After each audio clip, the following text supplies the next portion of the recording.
significant, very, very dramatic Night of Champions. Such a big show.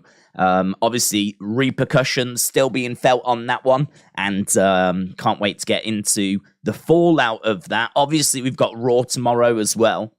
NXT coming up on Tuesday. There's plenty of wrestling. There's wrestling everywhere you turn. As well, of course, there is AEW tonight as well. So I'm sure that we'll be getting updates as and when things occur over there. But yeah, so much going on in the world of wrestling. It's very difficult to know where to start. It feels like the big story at the moment, obviously, is the bloodline. I feel like we've kind of touched on that quite a bit yesterday. There could be some other questions and other thoughts that people have had over the past 24 hours. So I'd be very interested to know what people have got to say about in the fallout to last night. I haven't changed my opinion on anything. I still thought last night was fantastic. I still think it's one of the best shows that I've seen in years. I mean, I would put it up there with night one of WrestleMania 38. I would put it up there with night one of WrestleMania 39. I remember the conversation being, what was better, night one of WrestleMania 39 or night one of WrestleMania 38? I feel like those are the two that really stand out. I would also give a mention to SummerSlam. I thought SummerSlam last year was brilliant. I thought that was a really, really strong offering. I would put last night up there with all of those shows. I remember SummerSlam. I don't know if it was 2020 or 2021. I remember us having a lot of praise for a SummerSlam around that time, which I've never gone back to, actually. I'd love to go back and just have a little look at that and see how it's held up. But I do remember a SummerSlam from 2020, 2021 that we were full of praise of. I think it was 2020. Yeah, I put that show up there with that. I really feel like we saw something special last night. Hopefully we're going to see something special tonight as well. And hopefully at some point the chat will show itself on screen. I mean, that would be great as well, wouldn't it? Rather than me sitting here in a void. Yeah, I don't know. We had some slight technical issues at the start, but we managed to fix them. Let me just see if it'll work now. I'm going to try and copy it back over again and see if that springs to life and see if this will bring the chat on screen, because I don't like not having the chat on screen. Okay, yeah, no, that's done nothing. That's done absolutely nothing whatsoever. Brilliant news. Right, shout out to everyone that's in the chat. Alfie said Luton Town are now in the Premier League. Yes. Many congratulations to Luton. It's always difficult, to be honest, with that game, because I always feel like both teams normally are like quite deserving, and Coventry have been on quite the journey as well. So it was one of those, you're pleased for Luton, but you're a bit gutted for Coventry. But yeah, Luton obviously going to be up in the Premier League, and wish them all the best next season. WWE AEW fan says, I've been a member here for a couple of months, 2 months. Welcome. Hope you are enjoying yourself, sharing your thoughts in the chat. And hopefully you'll be ready to share some more thoughts tonight. London Askew, hello, bud. London Askew, MSK fan. Do you need to change that? MSK? I mean, I suppose you can still represent, can't you? But it doesn't look like MSK are coming back, to be honest. Daze, how are you today? I'm doing really good, thank you. Apart from the fact the chat doesn't work on screen. Other than that, apart from the fact that we're having technical difficulties, I'm really good. I'm still buzzing a little bit from last night. I'm still like, just I don't know. I'm in this weird mood. I just keep playing back like the moments from last night. Still keep thinking about last night's show. It's obviously very strange for us to be here again 24 hours later doing another wrestling show, and we're going to have a great time with this. I'm really looking forward to it, and we will go through the card. But like, I do find myself just like going back over what happened and thinking about where's this going. I was thinking actually today, and I wish I'd have done it now. I was really thinking of doing a video where I was going to talk about what's next, because I think that's really what a lot of people want to talk about. I think I have done a recap video of what happens, but I think there's probably some, to be honest, if this show wasn't happening tonight, I think that's what I would have done. I think if tonight wasn't happening, I would be working right now on a video talking about what's next. And I think that we would talk about, where do the Usos go from here? Where does Roman go from here? Where does Solo go from here? Where does Asuka go from here? Where does Bianca go from here? And I could see a video going out that kind of discusses that, because I feel like that's probably a lot of what we're going to talk about on the stream. We can talk about how great last night was. We can talk about how great tonight's going to be. But I feel like for a lot of people, they want to talk about what's next for Roman, what's next for Solo, what's next for the Usos. I feel like the big obvious answer there is that they're all on a collision course. Exactly how we get there, well, to be honest, I suppose there's not too much working out that needs to be done. We're pretty much there. So how does Friday play out? Well, Roman's going to be upset. Is he going to be in a forgiving mood? I don't think he'll be in a forgiving mood, but I think he probably knows the value of having the Usos around. So in my opinion, I can see him being very, come back and apologize, right? Come back, apologize, acknowledge me, right? And, we'll try and find a way forward. I could kind of understand that approach, because that might seem like he's being forgiving. He's not really. He just knows the value of having the Usos around, because they have saved his bacon plenty of times. There's plenty of times he would have lost those championships had the Usos not helped him. And I could see him, and I think I'd like to see him going through a bit of a range of emotions. Like him, like trying to, invite them back, but you can tell that he really just wants to smash them. He really just wants to go crazy on them for what they did to him. But equally, he knows that it's better to have them involved rather than them as enemies. It's better to keep the bloodline together. He knows the bloodline is pretty much done. So can he find a way of keeping it together? I think that I would be interested in seeing that. Maybe some people would rather Roman just go on a vengeful, kind of destroy everything now. I don't mind seeing that as well. I think there's probably somewhere that we could get both. A confused, a conflicted Roman who just wants to destroy him but knows that he can't, because it's better that he works with them. I want to see that. This story has been so good with its detail that I just think that seeing how he reacts to this is going to be fascinating. The end result, though, is going to be Solo, Roman against the Usos. So that's where we're going, right? We knew that's where we were going. That's not going to surprise too many people. I think we knew the term was coming. We just didn't know how it was going to happen, when it was going to happen. I wasn't expecting it last night, genuinely. I think in my prediction video, I said the Usos could cost Roman and Solo, and we get another, I can't believe they've done this type moment, right? But not that Jimmy super kicks Roman. I wasn't expecting that. All of that stuff was geez, completely caught me off guard. We've pulled the trigger. It's amazing. It's brilliant. I keep playing it back in my mind. And as we said, if we weren't doing this stream tonight, I think I'd be working on that kind of video, fleshing that out a little bit more, maybe kind of mapping out a few weeks or whatever. But we can't. We've got to do this instead. So, which I certainly don't mind doing. It's lovely to actually do a stream on a Sunday and have something to stream, a purpose for doing this. So certainly no complaints from me. But that's what I'd be doing if I wasn't doing this.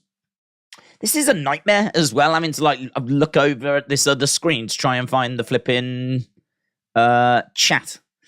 It is a nightmare not having it on screen.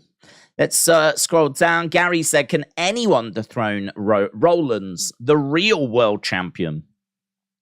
I think they will, to be honest. I think they will dethrone Rollins, because I think that this is going to be a title that gets passed around a little bit more regular. The reason why I say that is because I think that we are looking at a lot of people that are probably starved of opportunity, that are frustrated at not getting much chance. They might get a shot at the title, but I mean, it's been so long since we've had a world champion that's not Roman. that like Seth, was getting frustrated. I'm sure Kevin Owens is frustrated. I'm sure AJ Styles is frustrated. I'm sure that Bobby is frustrated. I'm sure there's a lot of big names that are frustrated that they are nowhere near the title picture. And so I don't know how long Seth's going to keep this belt for, to be honest. I think he's going to defend it quite regular. I think he's going to have lots of great matches. I certainly don't think he loses it anytime soon. But equally, could I see him being champion come WrestleMania 40? Don't think so. Don't think so, just because I think there's so many people that this is going to be a workhorse belt. They've already said. I mean, I could see this thing being like the US Open Challenge. Seth even sort of implied that because he said, nothing, the more things change, the more they stay the same. He said, I will be on every Raw like I have been, only now I'm going to be doing world championship things. So what are world championship things? Like, I can only imagine that largely means defending the title. So I think you're going to see quite a lot of matches. You're going to see regular matches on Raw where the World Heavyweight Championship is defended. He could have loads of matches. He could have as many matches as Roman has in a year within the space of like 2-3 months.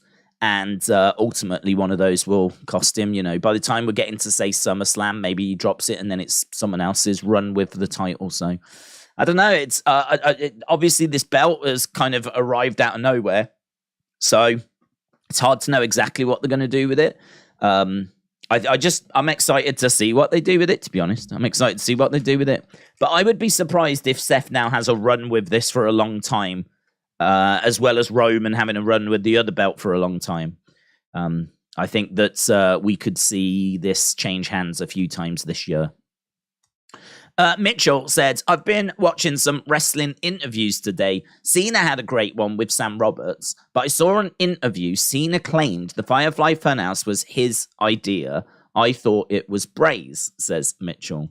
My understanding is that they worked together on it, to be honest. I've not seen the interview that you speak of, so that would be quite interesting to watch. But my understanding from what I've heard from the past was that they worked on it together. I think that John saw working with Bray as an opportunity to step outside of his comfort zone and to do some stuff that he's not done before. I think John Cena's at that stage of his career where he's done everything there is to do in WWE. There's really not a great deal that John could do that he's never done before.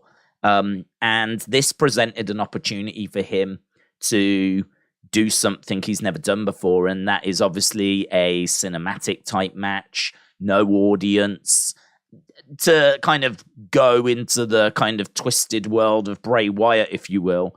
I mean, I don't know how people feel about that match. I was confused about it at the time, and I'm still sort of confused about it now. I get the premise of the match. I feel like I get what they're trying to do with the match, but it's so out there. It's so just compared to what we get week in, week out, it's so different.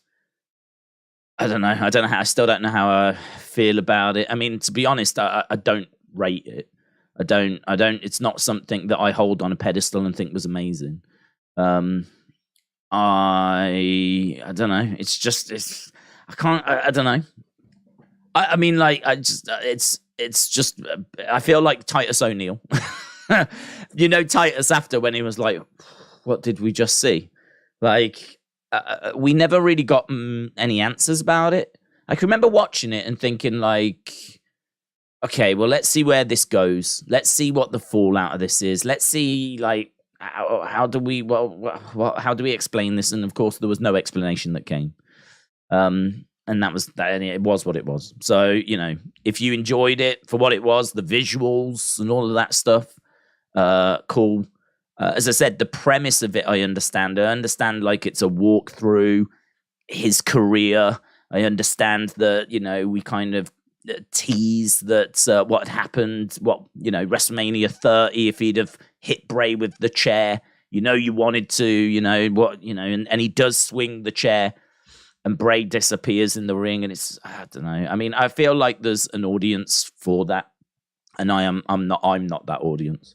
So yeah, my understanding is they worked together on it. And because I think the whole thing had to be cobbled together quite quickly. Because if you remember, I think it was only like a few weeks before, maybe not even that we were still doing the show in the stadium. I believe the premium live event just before WrestleMania 36 was the last one in front of an audience, which I think was Elimination Chamber.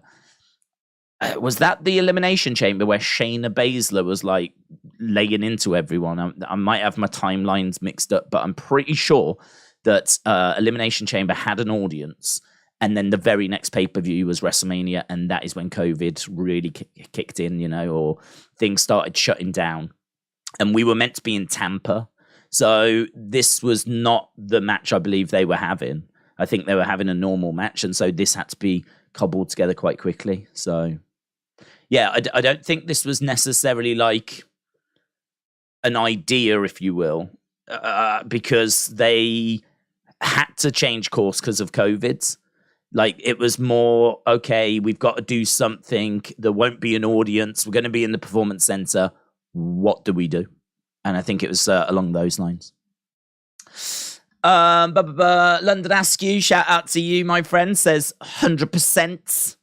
I can't believe this is still not on flipping screen. I mean, like, I don't know, why have we got these technical problems? What is this malarkey? What is going on? Let's try again. I'm going to try again. I am going to try one more time because I keep having to, like, try and look at the chat, and it's just kind of uncomfortable. It's much better when it's on screen and I can see it. I bet this still doesn't work. I don't know why it's not working. Try again. Ah! Boom! There it is. There it is. Now we're up and running. Let's go. Okay, I can see the chat better now. There we go. Right, Little Alan Boy said, Daze, head into Battleground in a few. It's only a 2-minute walk from my house. Right, well, have a great time. Yeah, Kojiko has gone as well. So he sent me a tweet and basically said that he was heading over, and obviously, much loved member of the community. It's going to be a bit strange without him tonight. It's going to be maybe a bit more normal. And yeah, I hope he has a great time. And I hope you have fun as well. Kian said, Daze, hope you're doing well and having a good stream. Did you see the Usos' father tweeted saying, enough? Do you think he could get involved with the situation from last night? I don't think so. I mean, he has tweeted out some stuff in the past as well. You know, when there's been big moments, he's tweeted out a few pictures and quotes and things along those lines. You could always, like, bring him in for a segment, have him advising the Usos. You could always use him, but we have seen him, like, say stuff in the past and post stuff in the past, and so yeah, it's a case that him coming out and saying something is not the biggest surprise as a result of, like, the fact we've seen him say stuff in the past before.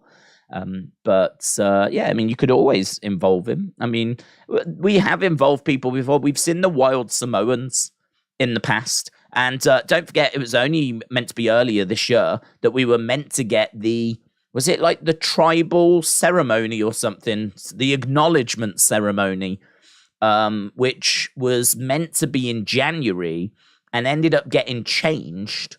And so we got the trial of Sammy instead. But that, like, acknowledgement ceremony, that was going to be, I think, family members that were going to come in.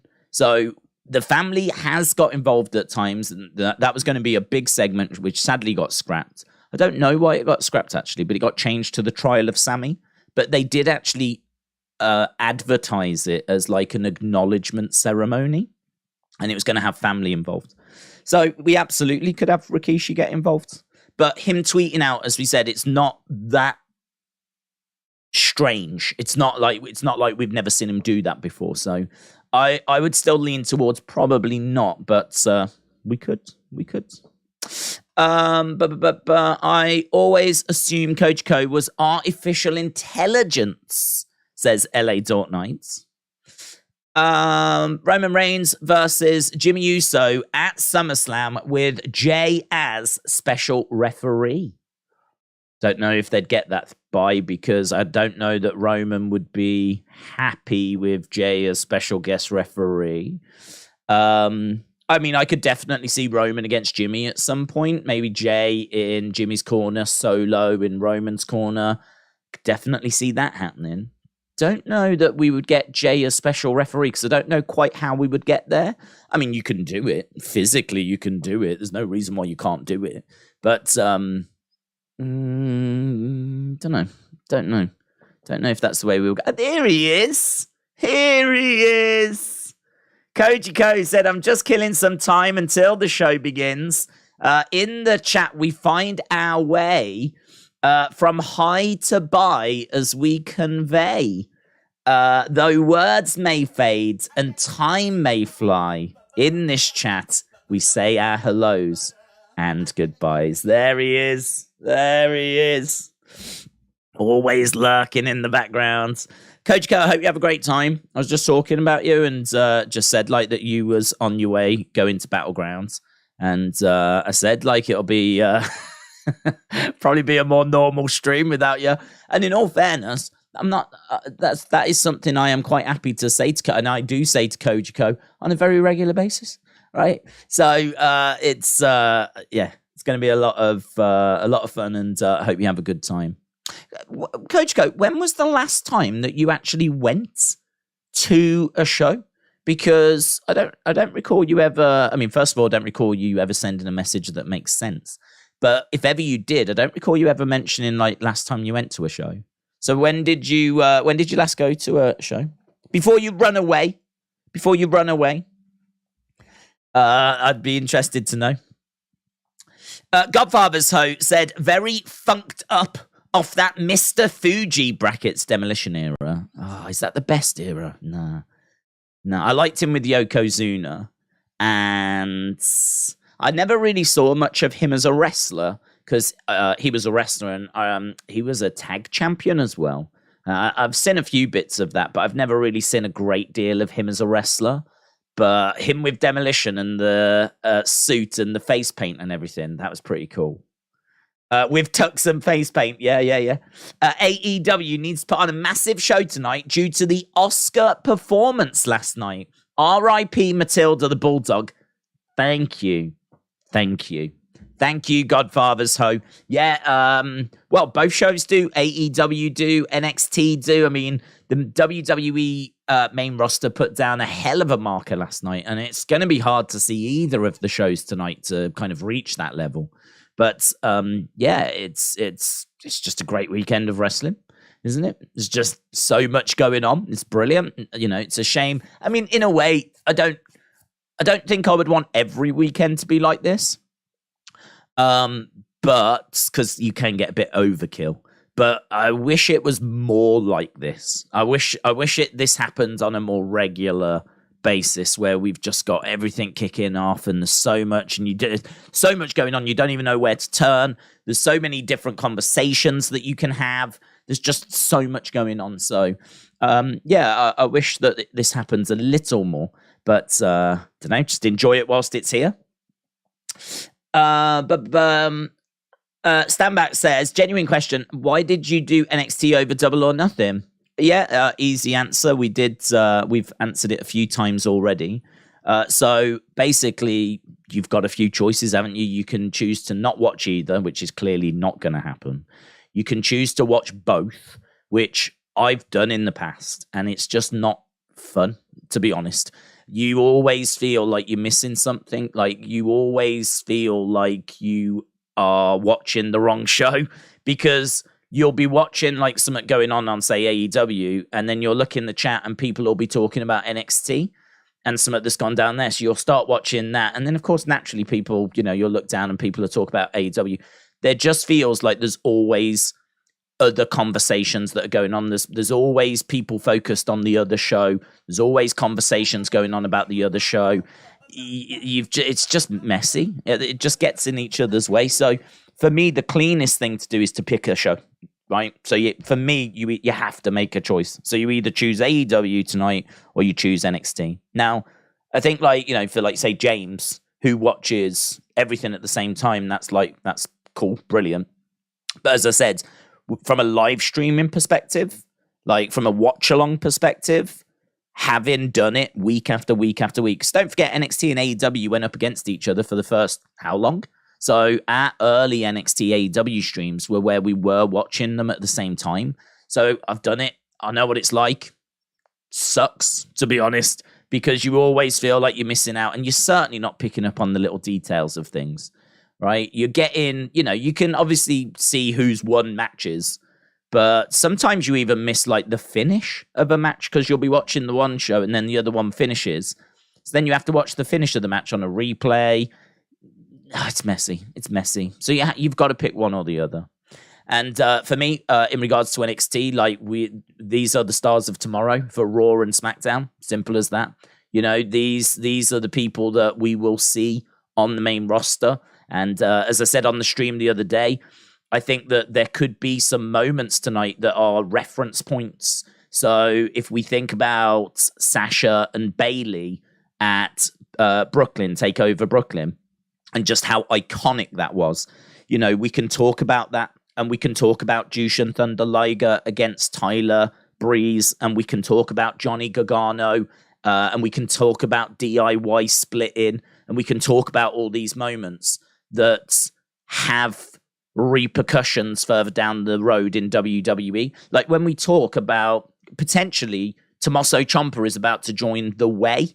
And so we can have a conversation about that because we've watched NXT. We've seen the story. We know how it went. We know the turns. We know the matches between them. We know the moments. So things that happen in NXT have significance when people go to the main roster. Like they form part of your references and conversations for these characters as they continue in their career. So it's like, for me, if you watch WWE, and we do, you can't really miss this out. Otherwise, you'd have to watch both. We would have to stream AEW and then I'd have to watch NXT afterwards, kind of a thing, But for me, it makes more sense to watch NXT, make sure that my knowledge is where it needs to be for where these characters are going. I mean, we're about to crown a new women's champion tonight. And, the card looks good as well. I'm genuinely looking forward to it. And also, I don't need to pay for it. I think AEW, I think, has got like a fee connected with it. Whereas NXT, I've already got the network, so I don't need to pay anything extra for it as well. So that's another box ticked. Plus, we do the post-show reviews for NXT. We don't do post-show reviews for AEW. So I know that I want to do a post-show review for NXT. Well, I can only do that if I watch the show. So again, there's a whole plethora of reasons as to why we've gone the way that we've gone. Bottom line is, it's not my fault that they're both on at the same time. If they weren't, we would be watching both. But a choice had to be made. Otherwise, the alternative is like having to try and watch both at the same time, which, as I said, it's just not fun. It's just not fun. I'm always missing out on stuff. Coach Co says, match March 6th, Monday Night Raw, when John Cena killed Austin Theory. You was at that one. Yeah, I mean, he did as well. I did see an interview that John Cena did where he said he spoke to Austin Theory backstage and said that he didn't believe him. He didn't believe what he was saying.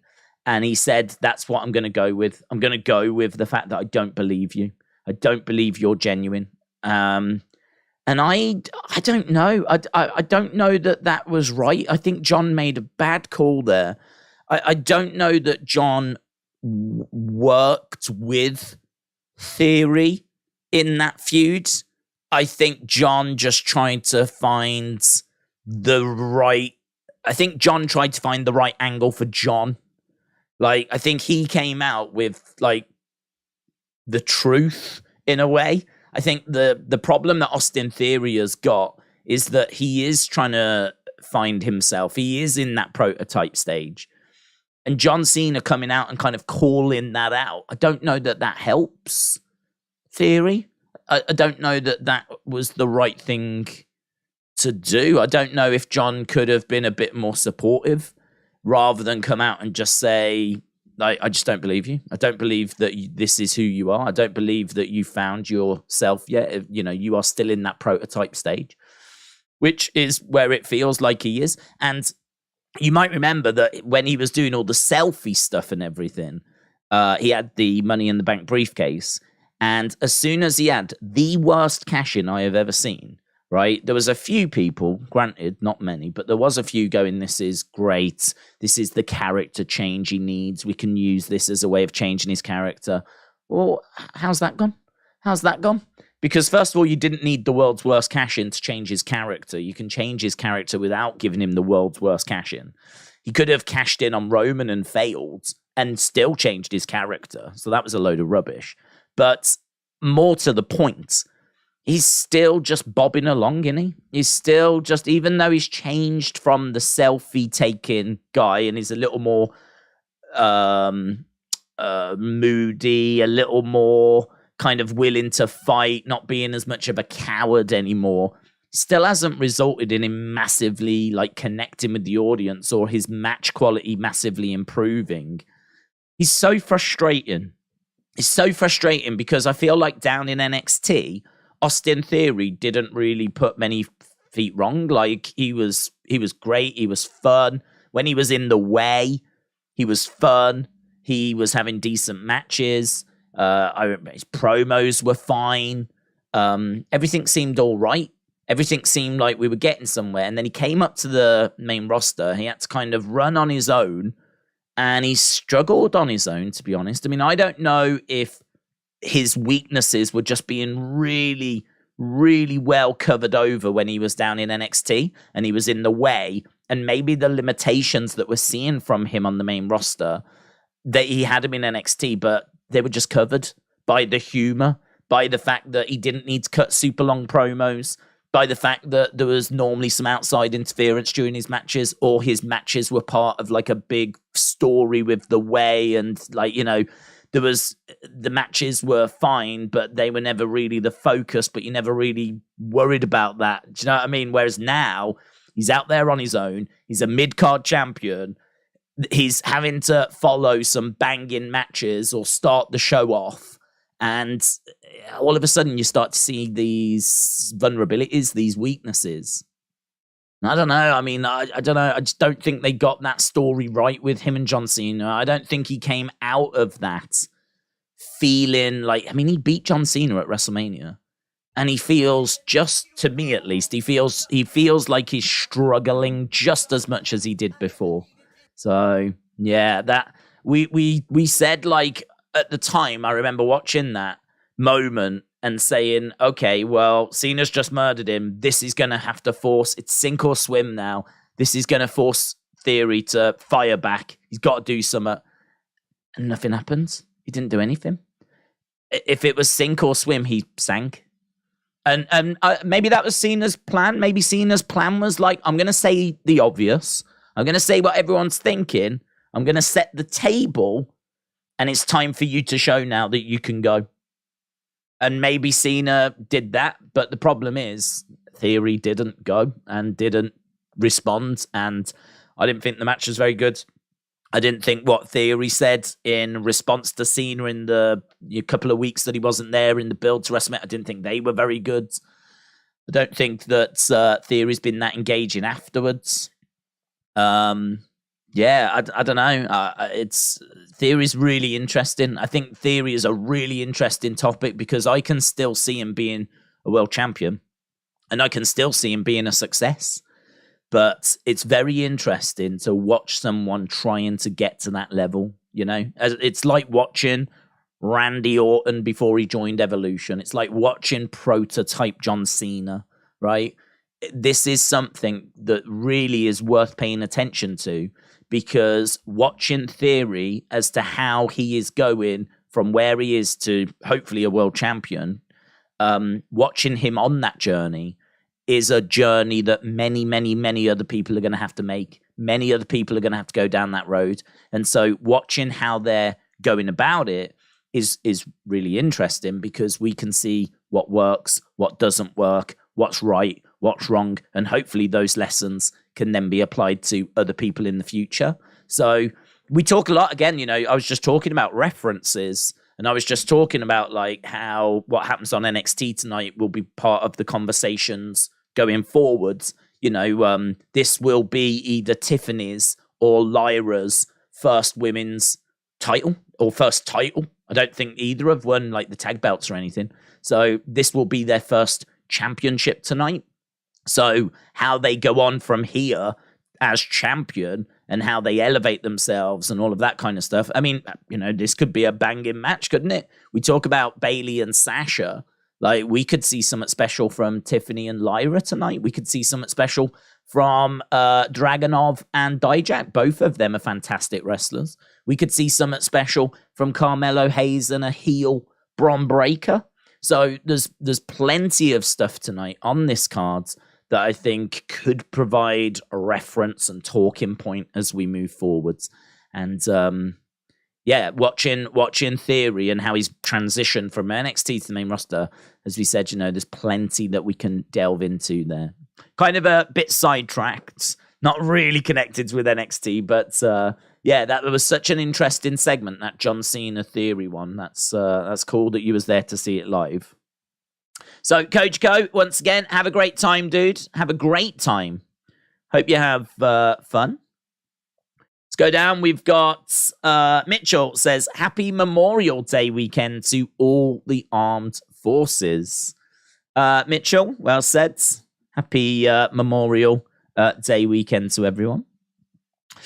Bryson says, I'm ready for Battleground. Tiffany as new champion and Creeds as tag titles. Yeah, I'd be down for the Creeds to get the tag titles. I don't think there's anything really left for them to do other than to have the belts. So I know they've had them like before, but what are they doing? They're just doing nothing feuds. They're just like going from like rubbish little story to rubbish little story. I mean, Diamond Mine, it's done in it. I mean, we had Roderick Strong there. Roderick Strong has gone. Damon Kemp was there. Damon Kemp has gone. Tatum Paxley was there. Tatum Paxley has gone. I don't know. I don't know quite what we've got. I mean, they've just come off a little feud with Indashir. Indashir have already been called up, which is crazy if you think about it. I mean, Sanga hasn't done a great deal in NXT and now finds himself on the main roster.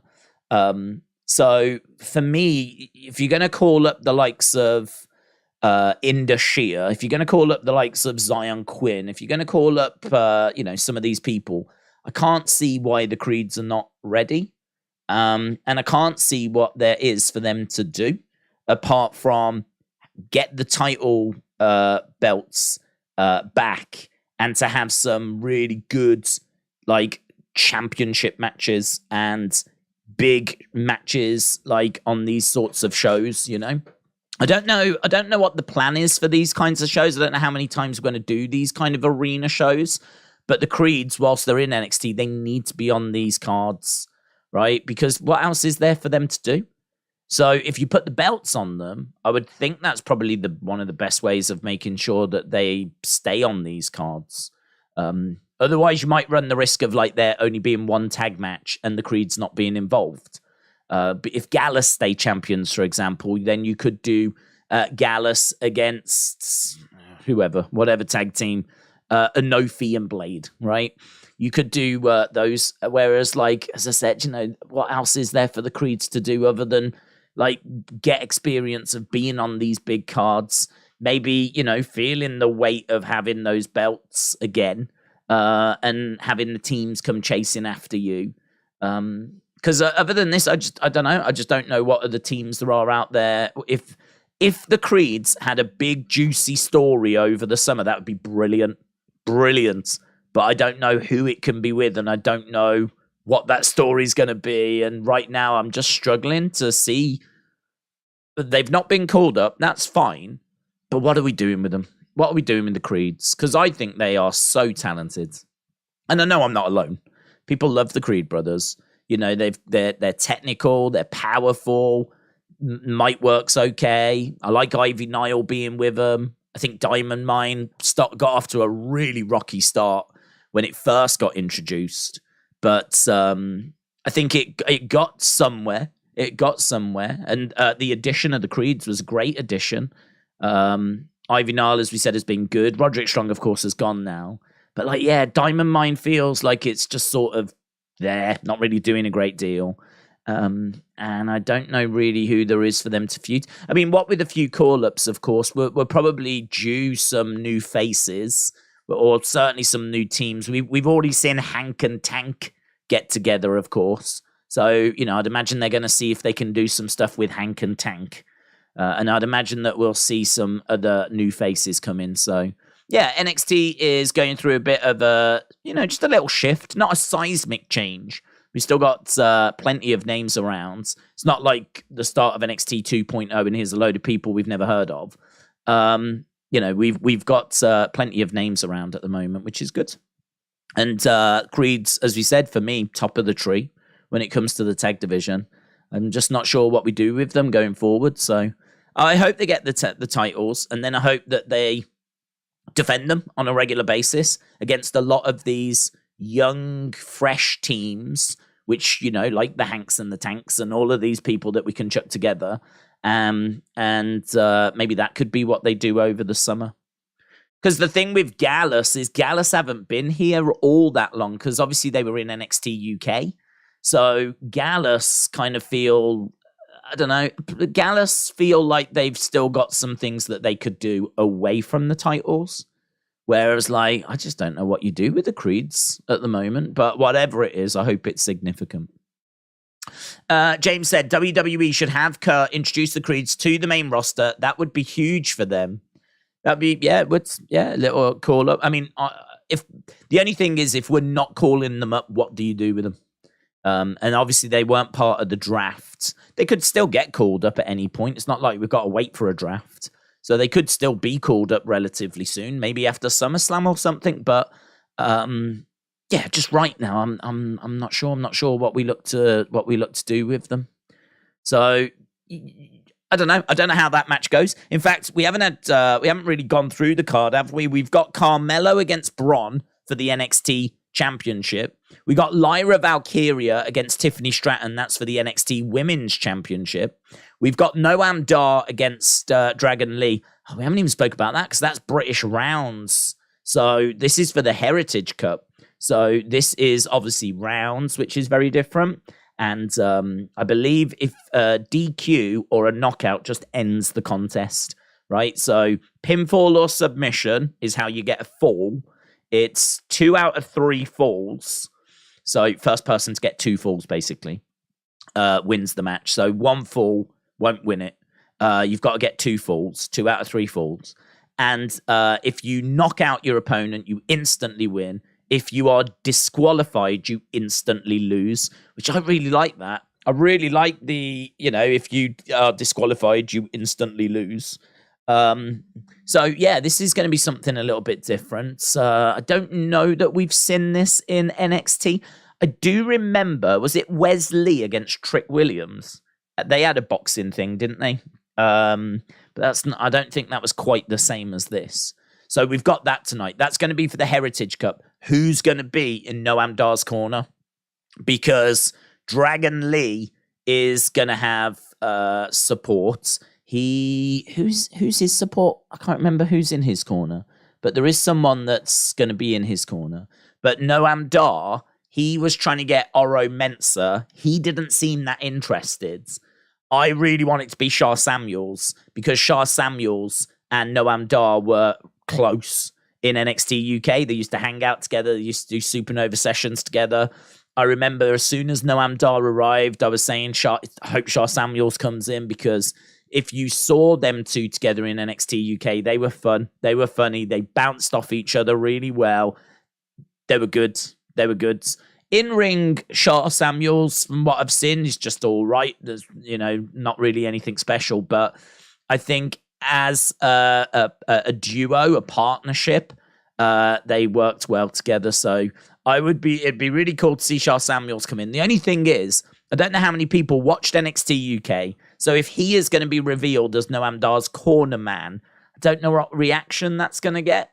I don't know if people are going to like be that excited, but I will enjoy it. What will get a bigger reaction, what would be a more maybe significant talking point, would be if Alicia Fox was that person, because when Noam Dar was in 205 Live, that's when he had Alicia Fox with him for a bit of a time. And I can't quite remember if they were like in a relationship type situation. But I remember 205 Live was struggling with views. And so they started to actually put some women and some names in 205 Live just to give it a bit of a boost. I seem to recall Sasha Banks going to 205 Live for a little bit, right? Not as like a competitor, but just to help out there for a few weeks. You know, like they do, they put like, you know, people down in NXT for a little bit. We had the New Day in NXT. New Day were like tag champs for a bit. And we've seen Charlotte come down to NXT and, you know, Naomi and other people. I seem to recall Sasha going to 205 Live for just a few weeks. So it was a little bit along those lines. And Alicia Fox was on the roster at the time. She went down and she was with Noam Dar. So that would make sense. That would be a callback from quite a few years ago now. Or it could be someone completely different. It could be the start of a new relationship, a new union, someone that's on the roster that's not really doing a great deal, that could really, you know, like, what's his name? Ryan Frederick, that guy. Like, it could be someone like that who is on the roster already, but not really doing a great deal and could benefit from being partnered up with Noam Dar. So we could go that way. So I don't know. I'm not sure who to expect in regards to who's going to be in his corner, but that's a bit of a something to focus on there. Then we've got Wesley against Tyler Bate against Joe Gacy. I'd like Joe Gacy to win the title. I think Wesley's been a good champion. I was a little critical at the start. I said he still feels to me like he's one half of a tag team. I wasn't seeing that singles wrestler, but his matches this year have changed my opinion on that. I think he is a good talent. I think they've presented him as a champion. They've presented him as a fighting champion. He always wants to defend. He always wants to fight. And I think he's done well, but I think Joe Gacy is very interesting because Joe Gacy could be the next Bray Wyatt, right? Could be, because he seems to be someone that enjoys the darker side of things. He does seem to be someone like, you know, he's got that cult thing going on at the moment. The only problem with it is that it's lacking credibility because, you know, they sometimes win, but quite often lose. I mean, the Dyad have been awful. And Joe Gacy's not really put a string of wins together. Joe Gacy's been in NXT for a little while now. He's not been NXT champion. I don't think he's ever won a title, to my knowledge. So this is what I'm saying. Like, if we're really going to pull the trigger on Joe Gacy, then it sort of feels like we need to start doing some bigger stuff with him. Like, we need to start, like, what's he about? What's he trying to achieve? What's this cult all about? Like, what do they believe? If it is quite dark and satanic, and like, shouldn't they be trying to get new members? Shouldn't they be trying to like bring in people into the cult? Shouldn't there be stuff going on? It's been some, you know, people in robes, you know, all that kind of stuff. Just, it's a bit cringe, isn't it? In this day and age, I mean, it works for The Undertaker, but that was like 30 odd years ago. Plus also it feels like the robes just looked a lot better back then. Now when we see people in like, you know, robes and everything, it just looks a bit cringe. In this day and age at the flipping NXT Performance Center, druids, right? I mean, I can buy it at WrestleMania for an Undertaker entrance, right? I can buy it like back in the 90s, but like the NXT Performance Center, druids, I don't know, man. That's not the direction I'd be going with Gacy. But I think like slapping a title on him, making him more credible. I love the 70s glasses he started to wear. Maybe that's what we need to lean into. Perhaps you need to lean into like that more 70s cult leader. Kind of make him like cool. influential. Maybe, like, you know, he could be, I don't know, like, maybe he could be messing with people's heads and getting them to do stuff for him. I kind of like that. But we're not doing any of that. So I would be tempted to put the North American title on him and see kind of where we go from there. Then, of course, we've got Dragunov against Dijak. That's had a good build. That's, you know, they've really been going at each other. So that should be good. So I think Dragunov hopefully gets that and then can, you know, start. Well, I don't know. I don't know if he starts looking. I mean, Dragunov against Bron. I don't know that you can do Dragunov against Carmelo. I suppose you could.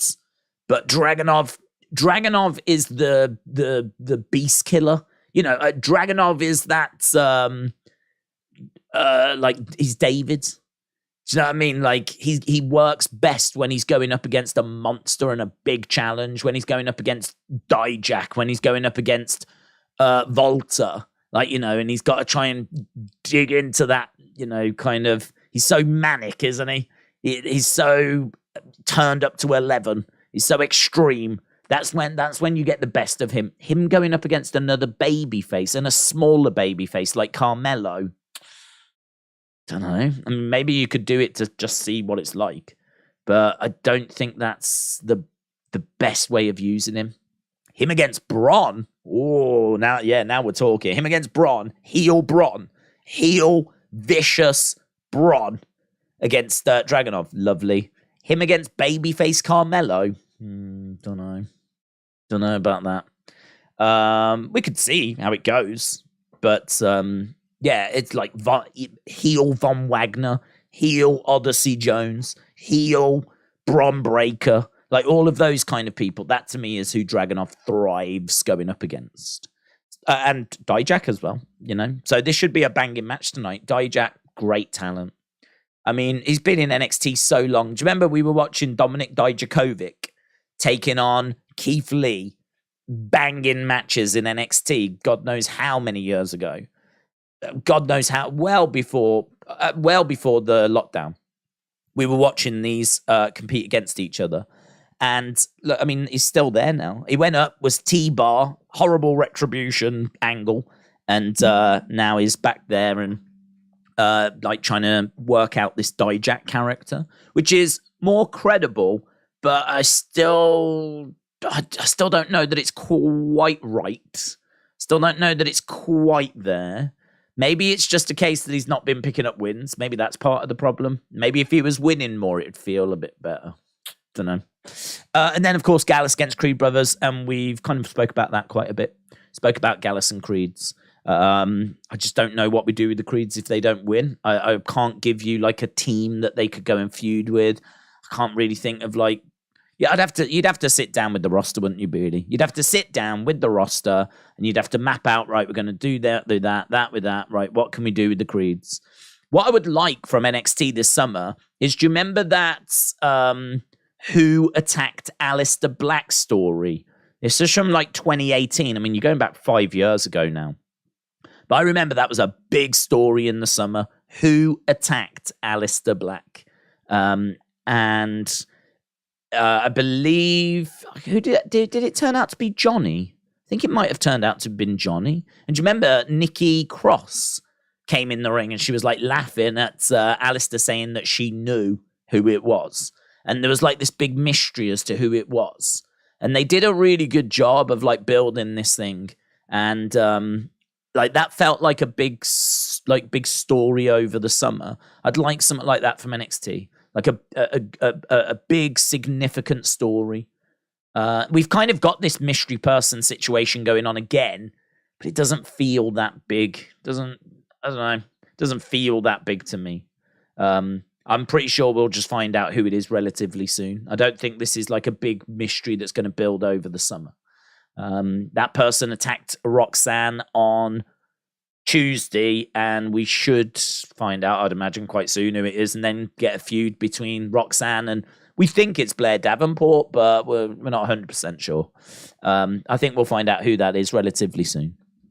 But yeah, I would love a big mystery, a big talking point, something juicy to get our teeth into over the summer months, you know?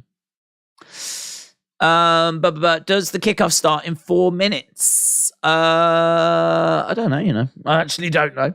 I can't remember. Hang on. I can have a look for you. If I click on watch now, kickoff starts 12:30. So in 34 minutes. But the kickoff show is only half an hour. So half an hour kickoff show. And then NXT starts Battleground at 1 a.m. According to this, it's a bit strange. According to this, the next show that's on is on 2 hours, 15 minutes later. So does this mean that Battleground's only 2 hours, 15? Because the next show is WWE This Is Awesome. And that starts at 3:15. So, don't know. If Battleground is only 2 hours 15. That's a lot to fit into 2 hours 15.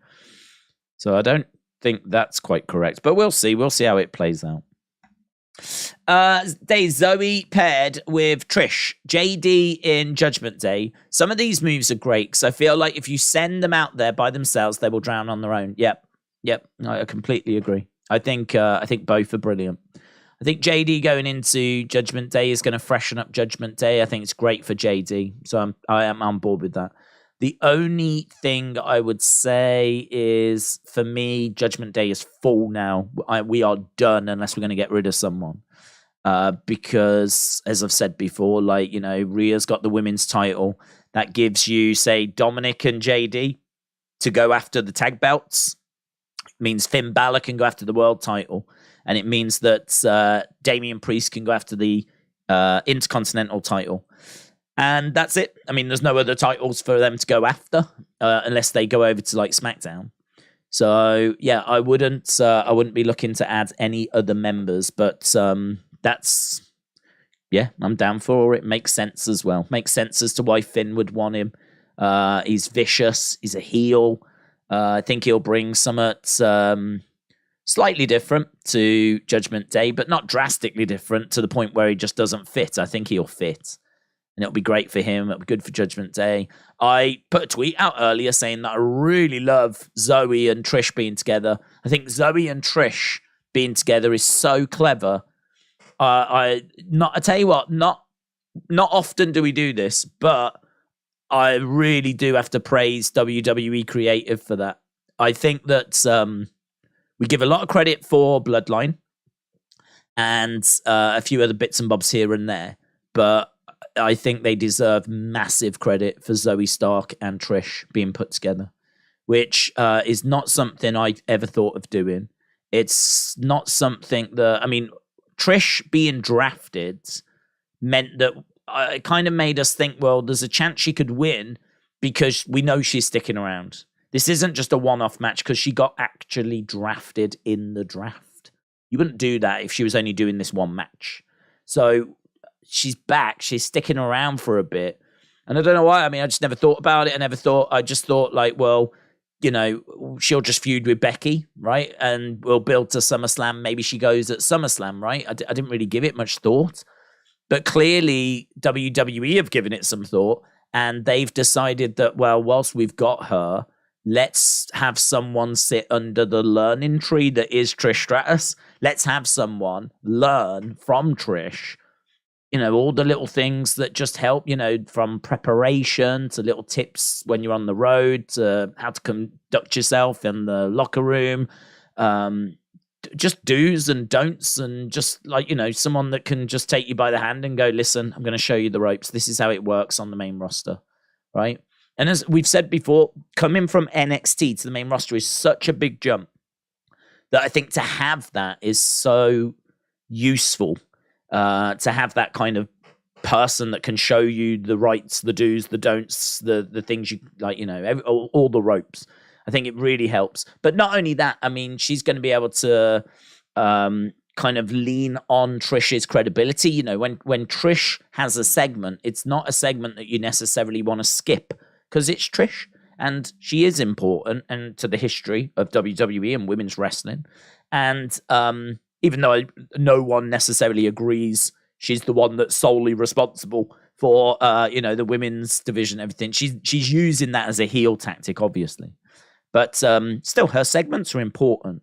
And all of a sudden now that spotlight that's on Trish, Zoe can just share a little bit of that. And that's going to be massive for Zoe. So I've got to give him a lot of praise, man, for that. I think that's brilliant. Theo said, Disco Inferno confirmed on the K100 podcast that Bray is dealing with COVID complications, which caused the Bobby match to not happen and a program with Cross to be cancelled. Okay.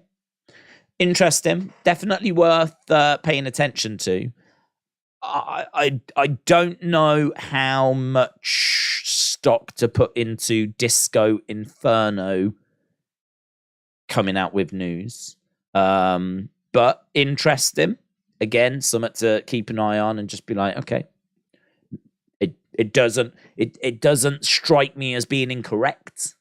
But equally, would I do a video based on something Disco Inferno said? I probably wouldn't. So, yeah, worth knowing. Interesting. I appreciate you bringing that to my attention. I didn't know that. So, Miss Clown said, I'm enjoying Trish's time back. Trish is a goddess, says Theo. Let's go. I think Judgment Day should disband and do separate things soon. Oh, that's interesting. Do people know that Pop at NXT UK when JD battled Finn as a replacement? That match was a banger. I don't know that. I don't know. I don't know how much people know about NXT UK. I don't know how many people actually tuned in and watched it. I mean, I can remember doing streams for it when it first started. And I think we were getting, I mean, honestly, it was right back in the early days of when we started streaming, to be honest. It was right back when we first began, because I remember doing the streams upstairs. I mean, actually, there'd be quite interesting streams to go back to, because I was streaming in a room that I never stream in. I was streaming upstairs in the spare bedroom. And so it was right at the very, because now I would do it here, of course. But so I know it was right in the early stages of a streaming, but I know that the audience was tiny, man. It was so small. The people that were joining us for those NXT UK streams, I mean, immediately you knew this is not sustainable. Like the time it takes to set the streams up, actually do the streams for like, I don't know, I think there was like 20 people that joined us.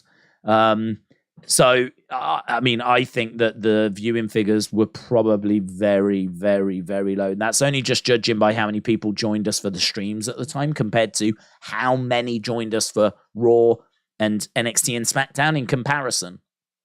So I would imagine there's probably a lot that's gone on there that a lot of people probably don't or aren't aware of. And to be honest, I mean, I went a long time without watching it as well because of the fact that it just sort of felt like, you know, I said earlier, what happens tonight could be a reference for the future. And the same is true in NXT UK. What happens in NXT can be a reference for the future. But the way that it seems to work or worked was that you go from NXT UK to NXT to the main roster. So NXT UK, in a way, was the developmental for the developmental, right? A little bit like NXT Level Up is a bit of like, you know, for people that are, you know, really starting out. So how far down the ladder do you need to go? right. How far down do you need to go? A lot of people are quite happy to just watch Raw and SmackDown, and I'll worry about, you know, I'll find out what I need to find out about these people when they get there, right? Now, obviously, as wrestling fans and WWE fans, we want to go that next step below. And so we watch NXT so that we can, you know, be ahead of the game and know what's happening with these people as they're about to progress to the main roster. But NXT UK was that like next level down. And I mean, I was watching it at the start. I went to some of the shows. I went to some of the tapings. I was doing the watch-alongs for it. But as I said, it was a very limited audience for it. And so I very quickly found myself just focusing on Raw, SmackDown, and NXT. I would love to know what the plans are for NXT Europe. I'd love to know if that's still going to happen. Because do you remember when NXT UK closed? They said that NXT Europe was coming in. And they were going to look to launch that as a replacement. We've had no details on NXT Europe. I'd like for someone to ask some questions about NXT Europe as to what's happening there and if we're still going to get that. Because when Triple H took over creative and Vince had gone, Triple H wanted to do his NXT hubs, didn't he? One in Japan, one in Mexico, one in Europe. Like, he wanted to put NXTs all over the world to find the local talent, develop it, and then feed it into NXT. And so he could have the best talent from around the world feeding into NXT. That's his vision. That's what he wants to do. Now, of course, Vince came back, and then we had the sale, and I have no idea where we are with any of that stuff anymore. So I don't even know if that's a thing now. It might not be a thing now. It might just be a pipe dream. So I would like to get some information on that. Big Time said NXT UK, when they used to put YouTube clips, got about 4,500 to 15,000 for each match on a channel with 91 million subs at the time. NXT UK was like MLW, but with a big budgets. So Killer said, I'd stop at NXT. Yeah, I don't think there's any problem in that or any shame in that. I think for me, it was interesting to just keep an eye on it. I kept an eye on it. Obviously, you knew if there was any big like Gunter matches, or Volta as he was known at the time, if he was going to be defending, you kind of heard about that. They did a good job of promoting that. You knew who the champs were. You knew when Miko Satomura had come in. You knew when Blair Davenport had arrived. You kind of knew about like the big moments that were happening there.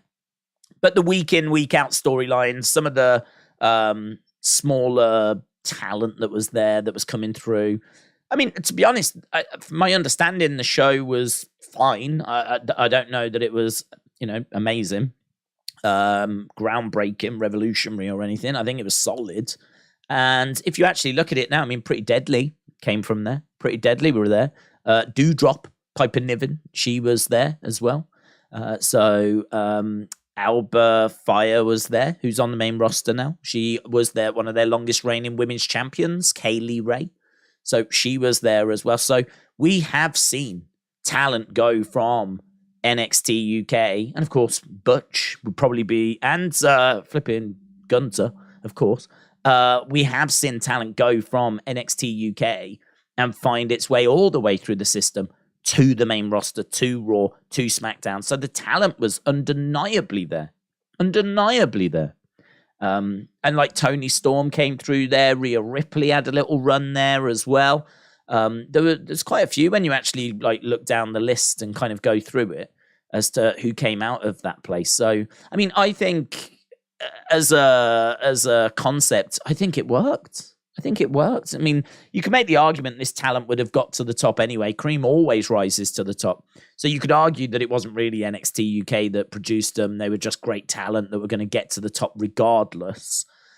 But I think that WWE having a base here in the UK, if they had have got behind NXT UK more, what if they hadn't have just stayed in the BT studios and gone back on the road again? What if they'd started to do more takeovers again? What if they'd have brought over some talent to boost those shows again? And they did that kind of stuff, I mean, I'm not saying that like AEW still wouldn't have done what they did at Wembley. Of course they would. But like WWE, it feels like they've took a step backwards in the UK a little. What with setting up NXT UK, having that presence, having that show on BT Sport every week, and now it's all gone. And it's been gone since like last August. It's been gone like around 10 months. And we used to get like TV tapings all over the country. We used to get takeover shows. I mean, wasn't it like Takeover Cardiff? Certainly I was at one of the takeovers at Blackpool, NXT UK takeover. They did a couple in Blackpool, and they did one in Cardiff as well. Main event of that was Tyler Bate against Volta, which was awesome. I mean, if you've never seen that match, it's you've got to. You've got to. I think at one of those takeover shows, we got Cesaro against Dragunov as well. So, again, they did bring over some main roster talent, used them to boost the card a little. And yeah, it's good. It was a real shame to see all that like go away and to stop. And but I suppose, not enough people were watching. That's the truth. So yeah, then they said NXT Europe was going to start up, but there's been no news or sign of that since. NXT UK just had a shelf life, so big time Baxter. Do you remember when WWE... will we see a cake baking match tonight? Well, I hope so, Miss Clown, and I hope you're doing well, buds. I hope you're feeling sexy. That's going to sound weird to people that don't know Miss Clown, but Miss Clown is jacked. The only thing you need to know about Miss Clown, jacked. Steve said, have you seen the Mean Mark Gallus Elite figure? Yes. That was a Legends figure, part of the Legends line. Don't know when it came out. I don't know if I believe it's out. I don't know if it came out last year or if it's come out this year or if it's on its way. But yes, I've seen the mock-up of that. So I've not seen the figure in person. Problem with those Legends figures is we don't get them here in the UK. So like they're exclusives to Target, I believe.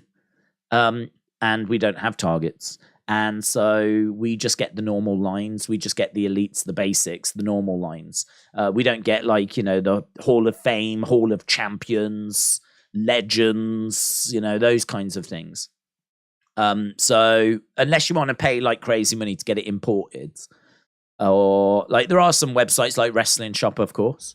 I think they're looking to bring in some Legends, but obviously they're going to have to charge extra because the import fees that we would pay to bring them in, they're paying the exact same import fees. Like they are basically doing what I would do as well, which is order it from America and pay the import fees. So they're having to do that. So yeah, it's unfortunate. So I do like those Legends lines. There's some really, really good figures in those lines. Really good figures. Some really interesting stuff that they've had come out recently and stuff that's on the way as well. I mean, I saw Brother Love was made as well, which is awesome. That is awesome. Brother Love, which of course is Bruce Pritchard's, and he is basically was Vince's right-hand man for the longest of times. So not only if you got that Brother Love figure are you getting a character from the past, but you are actually also getting someone that's very important from behind the scenes. And he's there today as well. He does a lot of work behind the scenes with Triple H to this day. To this day. So, yeah. Jim said Creeds and Bron Breakker could make an interesting faction called the Varsity Club. Creeds and Bron Breakker. Have we never seen them like together in anything before? I don't think we have. No. Yeah, I would agree. They have got that kind of vibe, haven't they? They have got that vibe. They Creeds would need to go heel, or Bron would have to go back face. And yeah, then that could be an interesting little group. What do you think Jey Uso will? Do you think Jey Uso will stay with Roman, says Ace? No. I think that Jey is, Jimmy and Jey are thick as thieves. They're identical twins. Jimmy is done. He is done. I can't see any way back for Jimmy. And Jey will stay with his brother. Maybe they will do a bit of a story of being conflicted, but to be perfectly truthful, they shouldn't. Because Jey walked away from the Royal Rumble. He was massively conflicted, didn't know what to do, whether to go back or not. He hasn't long been back, has he, with the bloodline? And since should I walk away? Should I not walk away? He's not long been back. And since he came back, Roman's been horrible. He's been even worse than ever.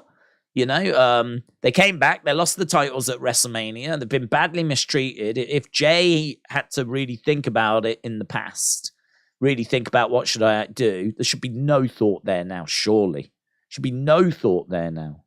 And so, no, I don't think you should stick around. And I don't even think that's a story that they should necessarily tell. For me, Jey, I feel like, would it have been better? And maybe it would, maybe it wouldn't, right? This is not me criticizing the story because I love it. But would it have been better if it was Jay that had attacked Roman? Because we know that Jay had his doubts anyway. It feels like Jay was, I don't know, after the Royal Rumble when he walked away, Jay was the one that was like, I just don't know, I can come back, but I don't want to come back and be in the bloodline. And Jimmy has always been like seemingly steadfast. Jimmy had no problems turning on Sammy at the Royal Rumble. No problems, right? When Jay walked off, Jimmy was right there by Roman's side. So, I don't know. I mean, like, would it have been a little better if Jay had been the one to do the super kick to Roman? Because we knew already that he had his doubts. And then you could do the story of what does Jimmy do? Then you could do that story, because I would say the answer to that is not as clean cut, because Jimmy has been quite loyal with Roman. There hasn't been much drama. Obviously, there has in the build to this, but that was because Jimmy was the one that did the super kick. Had we have focused more on Jay struggling, and Jay was the one that said, I'm the tribal chief, not Jimmy. What I'm saying is if it had been reversed, I think that would have been more interesting, maybe because of Jimmy being pretty solid with Roman. And then now he's got to choose between his brother and Roman. Now Jimmy would have to make a choice. And I think you could tell that story, but I don't think you can make the story of what's Jay going to do. Is he going to choose his brother or Roman? I mean, we've already seen after WrestleMania, after Royal Rumble, Jay had like a conflict, an inner turmoil, and he only just came back, and it's been awful since then. So I can't imagine it's going to take. I can't imagine it's even a thought. I can't imagine that like they're done, they're gone, and I think they should be as well. Because as I said, I think if we were to now do a bit of a story of Jay's thinking of staying with Roman and all of this, I'd start to get a bit confused about that. I'd be like, why is he saying that? Because he certainly wasn't saying that after the Royal Rumble, and he didn't hit Sammy with the chair at Elimination Chamber. So yeah, I think they're done. I think they're gone. I can understand them being worried and concerned and not quite knowing what to do now. Do they go after Roman? Do they send a message to Roman? Do they stay away from Roman? Can you stay away from Roman? I think I'd like to see that conflict. I'd like to see them trying to work out what do we do now. I think what we need Roman. I'd like to see Roman freaking out on Friday, right? Because whatever's happening, right, going forward, where we've just been has been so seismic. It's been so significant. He's got to be angry, hasn't he? He's got to be. He's got to be angry. He's got to be angry. He's got to be upset.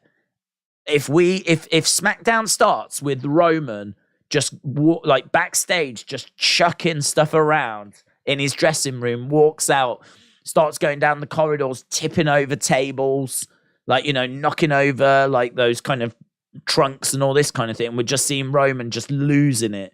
Because normally he's sat in his chair, isn't he, with like Paul Heyman looking lovingly at him. If we see a Roman that's just unhinged at the start of SmackDown, I think that would be interesting. And then it'll be a case of what's he going to do? What's he going to do? And I think once he settles down, after we see that outburst, once he settles down, I think then I would like to see him, maybe the wise man saying, listen,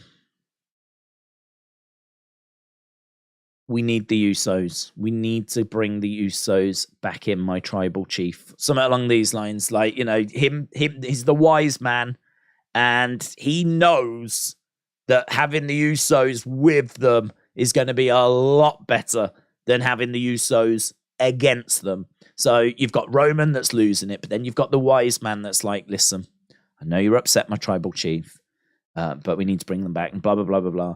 And I'd like to see Roman, like, he knows that he needs them, and he knows that he needs to be polite, and he knows that he needs to, but he can't quite, you know what I mean? There's that inner conflict. He just wants to smash them. He just wants to unload and like beat them up after what they've done to him. But he can't do that because he needs them back. And I want to see that conflict. I want to see that conflict. And then you've got the Usos, and the Usos don't know how to play it. And I think they're going to have to react. And it's all, you build to a segment where you put all of them in the ring. And they're all in the ring.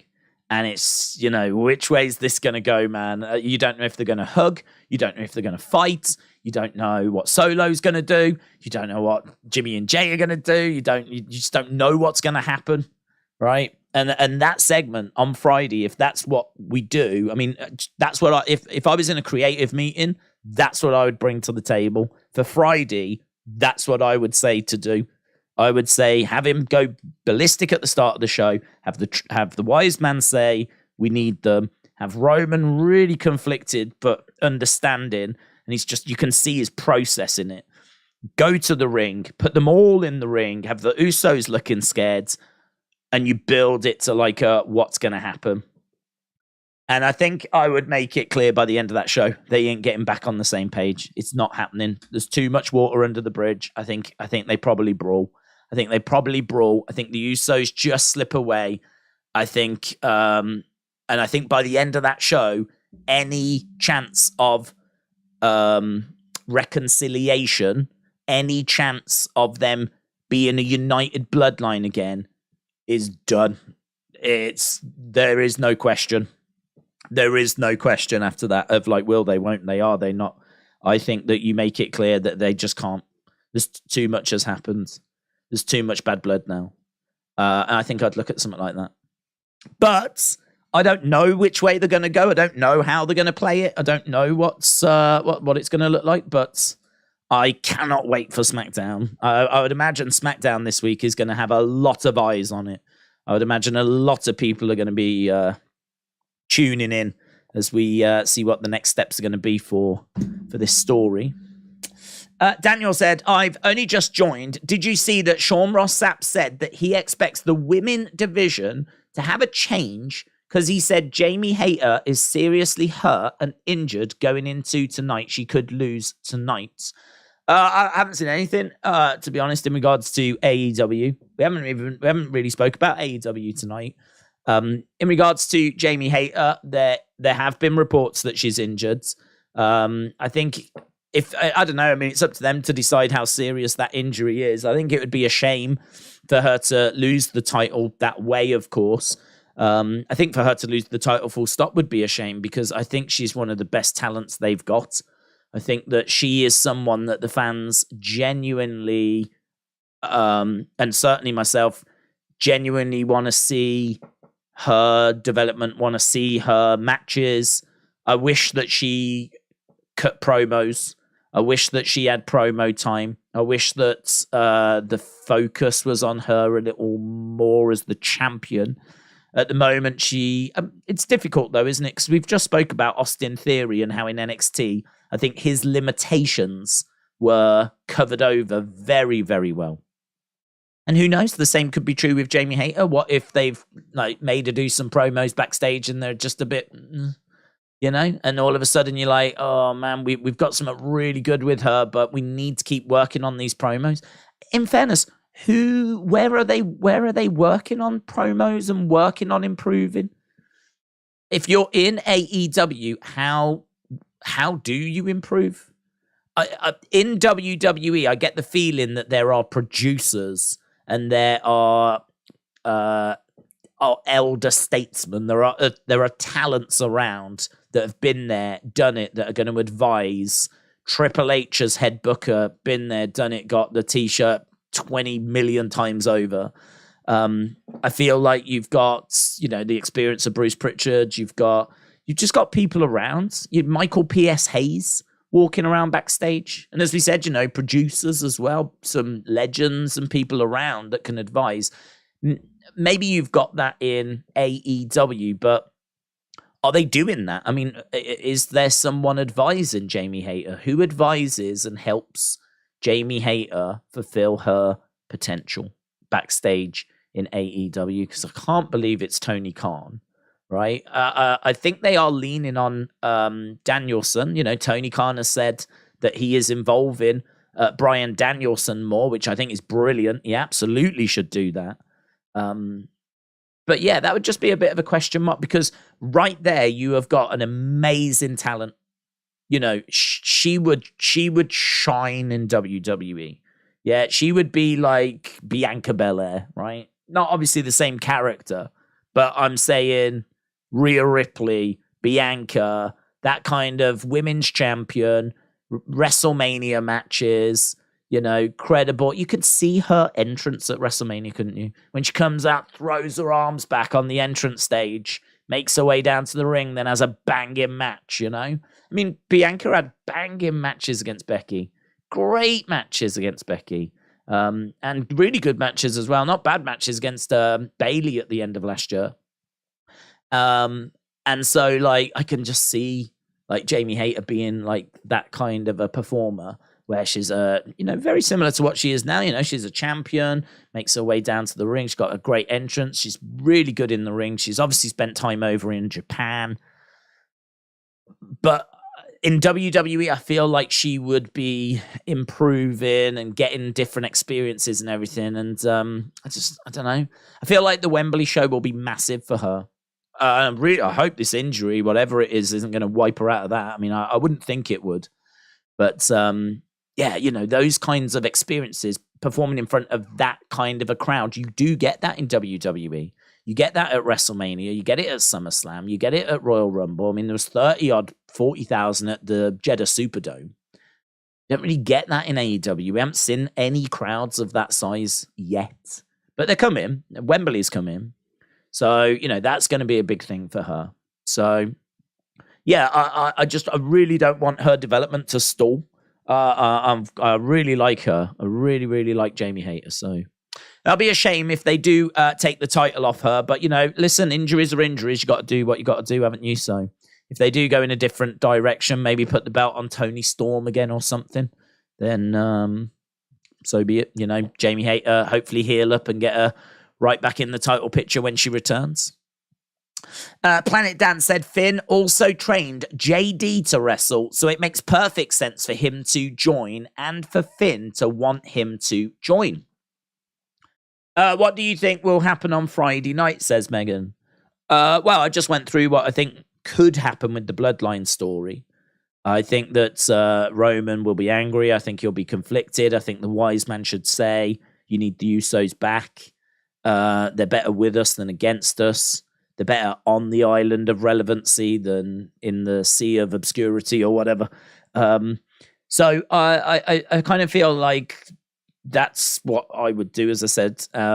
Whether that's what they do or not, I have no idea. The rumors are we're building to Roman and Solo against the Usos. So I think however this goes, I can't see them getting back onto the same page. I don't think this was I don't think anyone thinks this is a moment that's going to be sorted. I don't think anyone's expecting. The biggest shock would be if Roman apologizes and brings them back and we carry on with the Bloodline for a bit. That will be the biggest shock. Because what I'm expecting now is Usos against Roman and Solo. And I'm expecting the Usos to be faces. So how we're going to get there, how long that's going to take, I'm not quite sure. But obviously the biggest step has already happened on that journey last night. So we'll see. I can't think of any reason to watch WWE over AEW's second biggest pay-per-view. Oh, I can give you some. So we're crowning a new women's champion tonight. We've got Lyra Valkyria against Tiffany Stratton. So we're going to get a new women's champion after that belt was vacated. We've also going to have a banging match. I mean, I don't think anyone's going to say that Ilja Dragunov against Dijak's not going to be a banging match, because both of those can go. Dominik Dijakovic, such a great talent, and Ilja Dragunov, former NXT UK champion. That's going to be awesome. Carmelo against Bron. I mean, it is a rematch, and I do think that Carmelo is going to get the victory, to be honest. But both of them are seemingly going to be big talents in the future. Both of them are going to have, I would imagine, great careers on the main roster. So I think that both of those are worth paying attention to at the moment. I don't think anyone would be too surprised to see those make it to the main roster and be competing for titles at WrestleMania. So certainly feels worth watching those guys. And also, I said, I'd like to see Joe Gacy pick up a title tonight in that triple threat match. I think, Tyler Bate, I'm a fan of Tyler Bate. I think Wesley's done well this year. But Joe Gacy, I don't think we have realized his potential. As I said, he's probably the closest thing we've got to like a Bray Wyatt type character. So he needs to be a bit more credible. We need to find a way forward with him. And if he picks up the title tonight, could be interesting. I really like him with Ava, with The Rock's daughter. I really like those two together. I think the optics on that looks really good.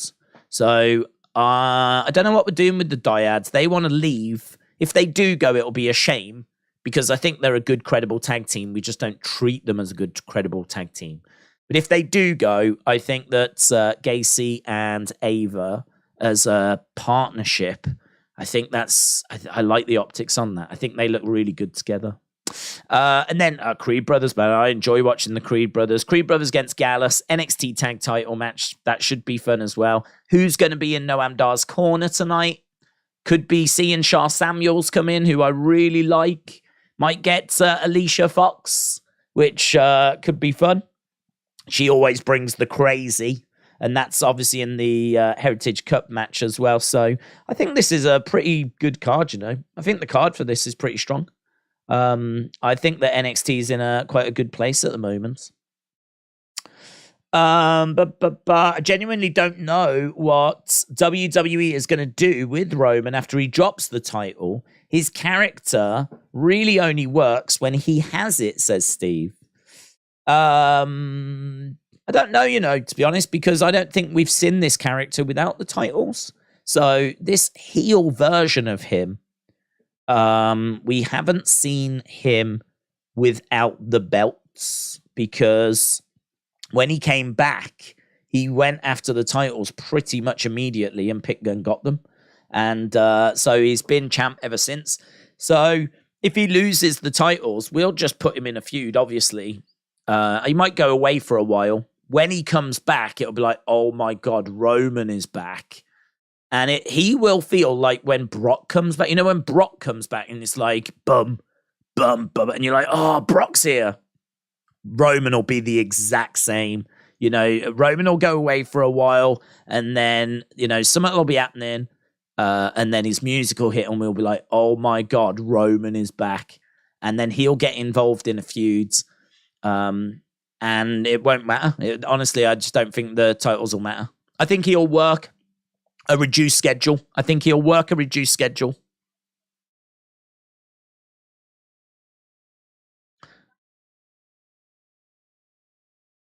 They're just saying, right, we are underway with the kickoff show, and NXT Superstars got a tour of Fenway Park. We're just seeing Carmelo Hayes. Oh, there they all are. So obviously, this is not at the Performance Center. It's not often that we get out of Florida. We are in Lowell, Massachusetts.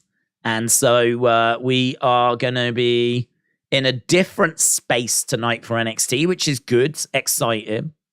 This is one of those shows that I think is going to be really helpful and significant for the NXT talent because, going to the same building, it gets comfortable, it gets familiar, the backstage areas, you don't have to travel. Whereas now, you go into a different part of the country, you're in a different arena, different fans, different reactions, potentially. You just don't know what to expect. I'd imagine the nerves will be there, a lot more people as well. Incredibly, 10 times more people. So this is going to be a big night for a lot of this talent. I'm really pleased that we are back on the road. For the longest time, we were just doing these shows, of course, during lockdown, during pandemic. We were just doing these shows at the Performance Center. So really good that we're actually back out on the road again now. Right now, we got a video package on Dragunov.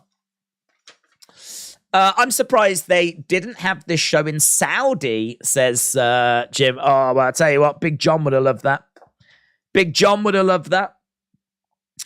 It's Antonine says, would be interesting for the Usos to get the tag titles whenever it gets taken away from Roman by being able to stay on Raw, and Roman can only go after them at pay-per-views. Would be interesting for the Usos to get the tag titles whenever it takes to get away from Roman by being able to stay on Raw, and Roman can only go after them at the pay-per-views. I think we're a little way off from that. I don't think we can move them away from Roman yet, just because, you know, we've got. I think that's the summer sorted. I think them feuding with Solo and Roman, and you know, someone in there needs to want to make peace. Maybe it would be Heyman that wants to try and bring peace to this situation. I'm not sure, but like I feel like there's a lot to explore there. So moving the Usos away, getting them over to Raw, I don't know that I would do that quickly. I don't think I would go that way that quickly. I think I would want to milk this a bit over the summer first. Eventually, you're going to get to the point where there's, you know, it's done. They've had a few matches. We've done Jimmy against Roman. We've done Usos against Roman and Solo. We've done a Hell in a Cell match or something. You're going to get to the point where, right, well, we've done everything now. And then maybe at that point, you might have to move, like, the Usos to Raw and get them away from Roman. Like, I can understand that at that point. But I think we're a bit of a way off that yet. But story is Jimmy turned on Roman for what Roman has done to Jay, but Jay tries to get Jimmy back on page, but Jay knows what happens when you frustrate Roman, but Jimmy gets Jay to go against Roman. Yeah, let me dissect that. So Jimmy turned on Roman for what Roman has done to Jay. Yes. I think not only that, though, because I think Jimmy was getting frustrated with how Roman was treating him as well. I don't think it's just for what he did to Jay. I think that Jimmy was, you know, we saw Jimmy close to snapping on SmackDown, and Jimmy calling himself the tribal chief as well. I think that Jimmy was struggling. I think for me, a big turning point in this story was when Roman said that he would blame Jimmy if Jay didn't come back. And Jimmy was offended by that. Jimmy had not really put a foot wrong for the longest of times. I mean, there was, you know, a bit of issue at the very start, but you're going back a good couple of years now. But throughout, like, 2022, all of 2022, the end of 2021, all of 2022, 2023, Jimmy was right there. Jimmy had caused Roman zero problems, no issues whatsoever, right? No problems, threw up the ones, was supportive, everything was great. Now, when Jay walked away and Roman was saying, like, if he doesn't come back, it's your fault, that to me feels like a big moment, because all of a sudden then, Jimmy could see that they were not all in the same boat. They were not all on the same page. And there was a few segments where he was offended and upset with the way that he was being blamed. There's one in particular where he says something about it to Roman, and it's just a little dig thing. I'd have to go back and rewatch that segment. I think it's when Jay comes back, Jimmy makes a little comment to Roman about, like, you know, blaming people that shouldn't be blamed and whatever. So I feel like the seeds were being planted in that moment there. Jay tries to get Jimmy back on page, but Jay knows what happens when you frustrate Roman. Jimmy gets Jay to go against Roman. I don't know. I don't know. I don't know where we're going to go with Jay. I mean, I think that Jay only came back for his brother. So my feeling on it is that if Jimmy feels offended and is done with the bloodline, he's had enough, then I think Jay should follow Jimmy. Like, he only came back for Jimmy. Jay didn't, and he made it clear he didn't come back for Roman. He said in that backstage thing where, do you remember when Heyman was like peering round the pillar? He said, like, I'm back with you, but I don't know that I'm back with the bloodline. Like, Jay was struggling with Roman, wasn't he? He was struggling with the bloodline. I think he knew that they had gone wrong and that they were not going in a direction he wanted to go in. They were, he was not being treated the way that he wanted to be treated. I think he saw the way that Sammy was treated.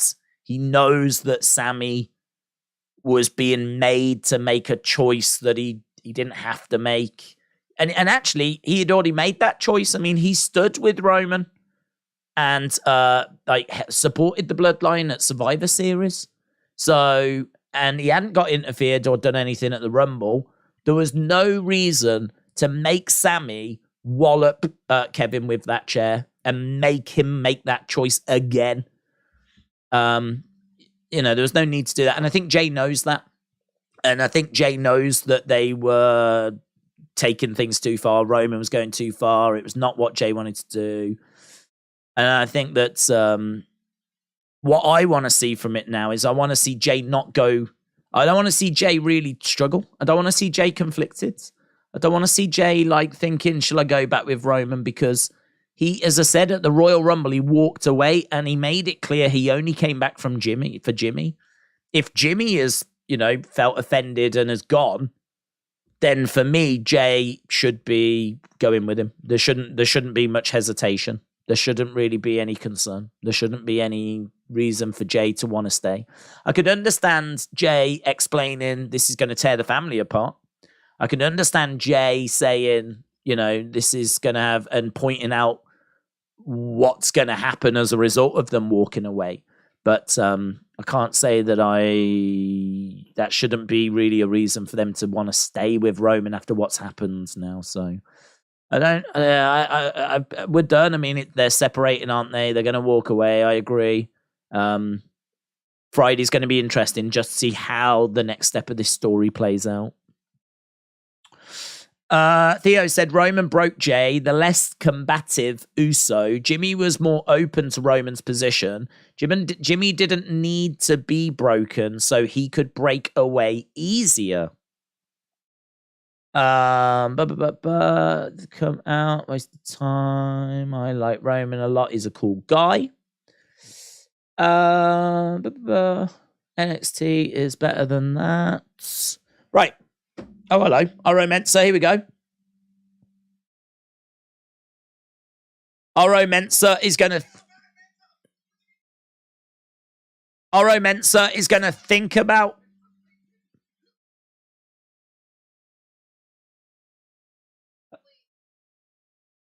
Okay, so Oro Mensa is going to be thinking about being in Noam Dar's corner. So, as we said, that's kind of a big moment tonight. That's a big moment because I think there's a chance we could get Sha Samuels. We could get Alicia Fox. We could get something interesting in that Heritage Cup match. I'm looking forward to that. Alicia Fox would be awesome. I love Alicia Fox. She's so fun. And Sha Samuels, as I said, works so well with Noam Dar. Doesn't this make sense? Because Jimmy protected Jay during the title matches against Roman. He is protecting his brother yet again, and he does what has to be done. Doesn't this make sense? He protected. Yeah, I mean they will always look to protect each other. The Usos. I think that is a bond which is, I don't want to say unbreakable, but yeah, we've seen them repeatedly saying that they're there for each other.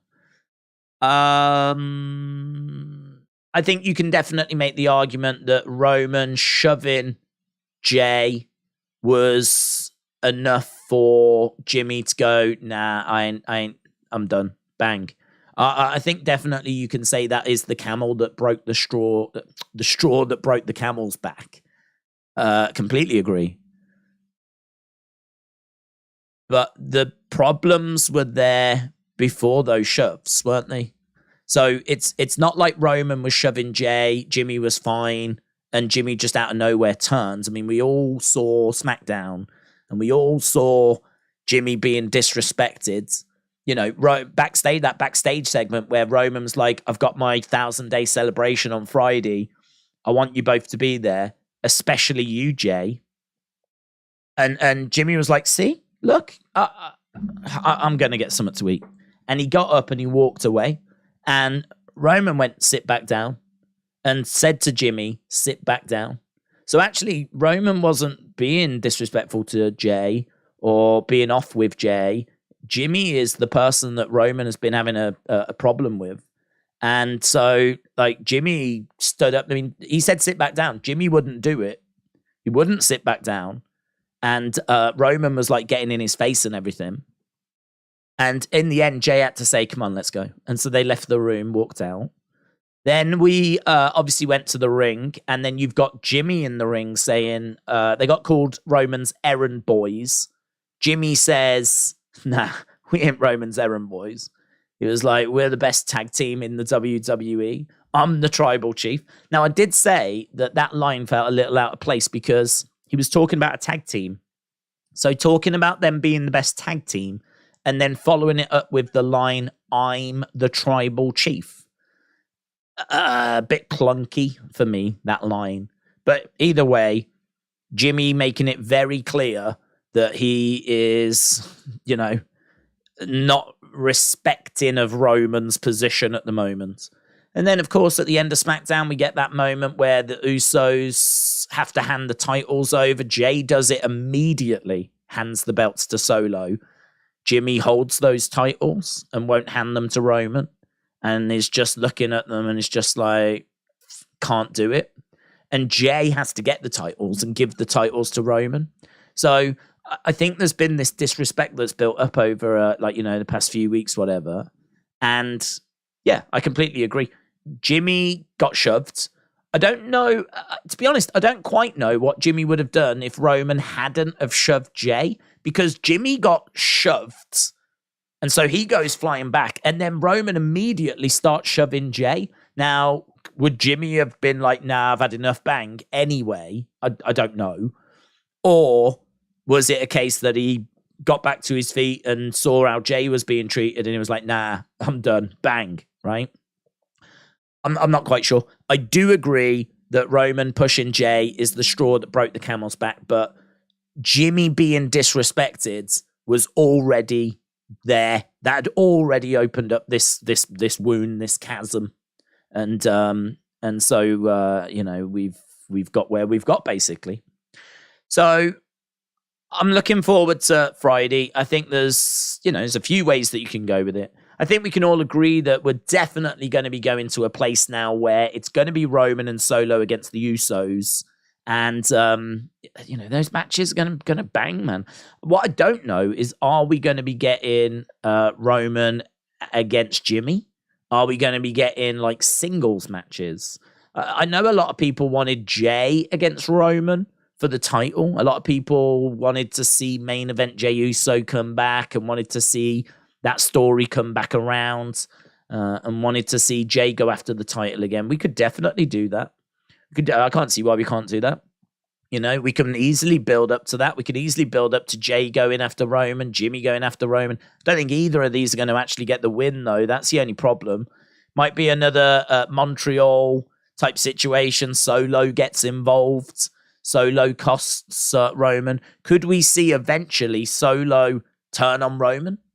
And actually Roman goes away and he goes away with Solo, Jimmy, Jay being free of Roman? Could that be the end goal? Could that be the end game? Could this be that we are seeing Roman being driven? Not only is he going to lose his titles, but ultimately he gets driven out of WWE. Of course, he comes back after a few months away, whatever.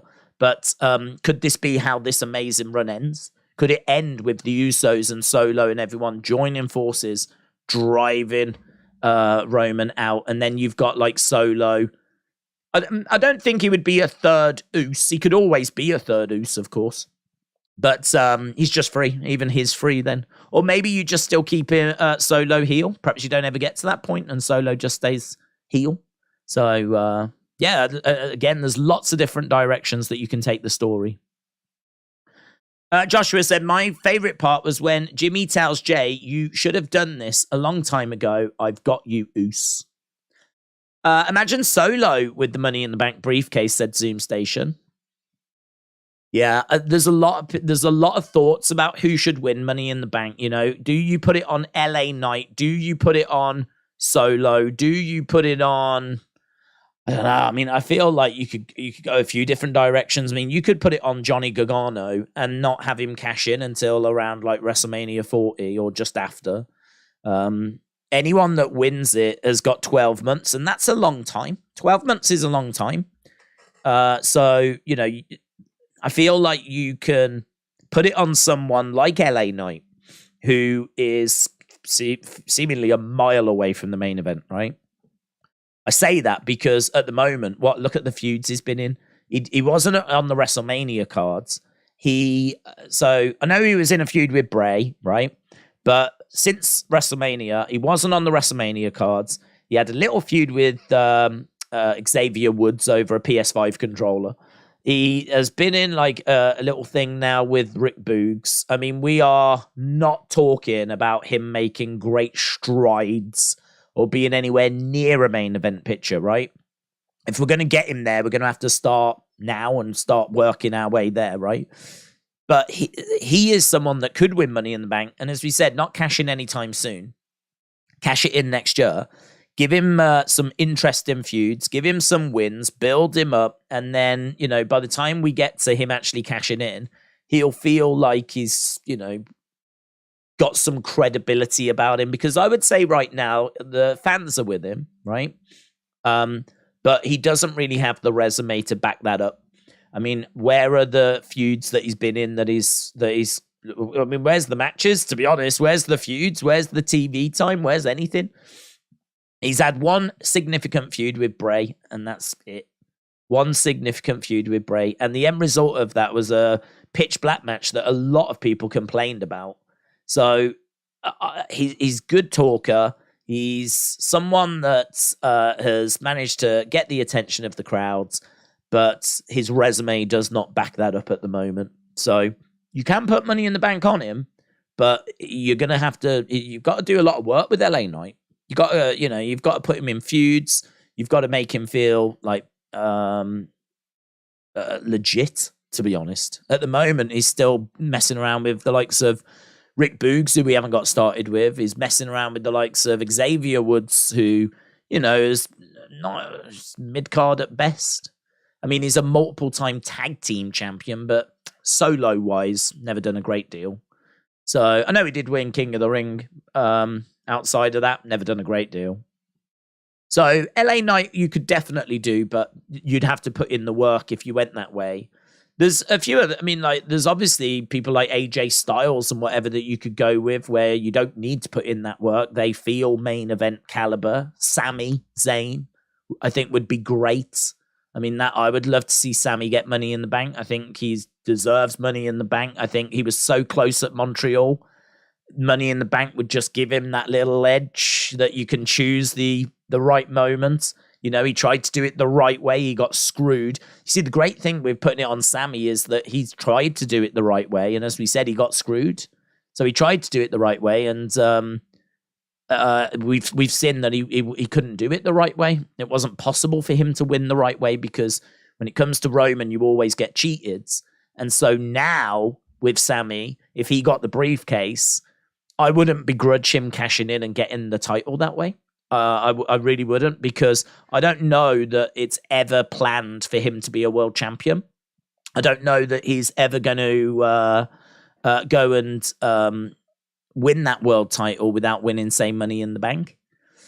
I feel a bit different about Cody because Cody is doing it for the family. It's not just for him. You know, the story is bigger for Cody than it is for Sami. Sami has not got the weight of his dad being Dusty Rhodes, whereas Cody does. You know, the Rhodes family, they have never won a world title in WWE. That includes Goldust, an amazing character, right? Dusty Rhodes, I mean, one of the greatest wrestlers of all time. And of course, Cody himself as well. And none of them have been able to do it. So for that first one, that one feels like it should be done the right way. That one feels like if he wins Money in the Bank, he should announce it in advance and try to win it the right way. And, you know, I don't think like it would feel quite right for that story. That's a different story for him to come running down with the briefcase, cash in and win it that way, you know? I don't think that would feel quite right to me. But for Sammy, he doesn't have the weight of that history on him. His dad wasn't Dusty Rhodes. He hasn't had family members try and fail multiple times in the past. So for him, it's a different situation. For him, I don't know that he would ever get to that point. I hope he would. I always thought he would because he was champion NXT and he was a big star in NXT. So I thought that he would be a world champion at some point. But it's been so many years now and he's been so far away from the top of the cards that you kind of get to that point where you just think, is it going to happen for him? So for him, I think he just needs to get it done. This first one, it doesn't matter how it happens for him. He just needs to get it done. So if Sammy wins Money in the Bank, I'd be fine with it, and I'd be fine with him cashing in, because as I said, I think it's a different situation, a different story to what Cody's got. And I think Cody should do it the right way because of the history and his dad and everything. But like Cody could win it, LA Knight could win it, Solo's not a bad shout as well. I think Solo would be interesting. Solo's credible. They've done a great job. You know, we were just talking about LA Knight and like building up his resume. Well, I mean, Solo's been in like big matches. He's killed people in singles matches. He's been standing there with, I mean, you've even had Roman bump into Solo and then go, well, sorry. You know, you've had Roman Reigns giving Solo that kind of respect. And so Solo for me is further down that road than what LA Knight is.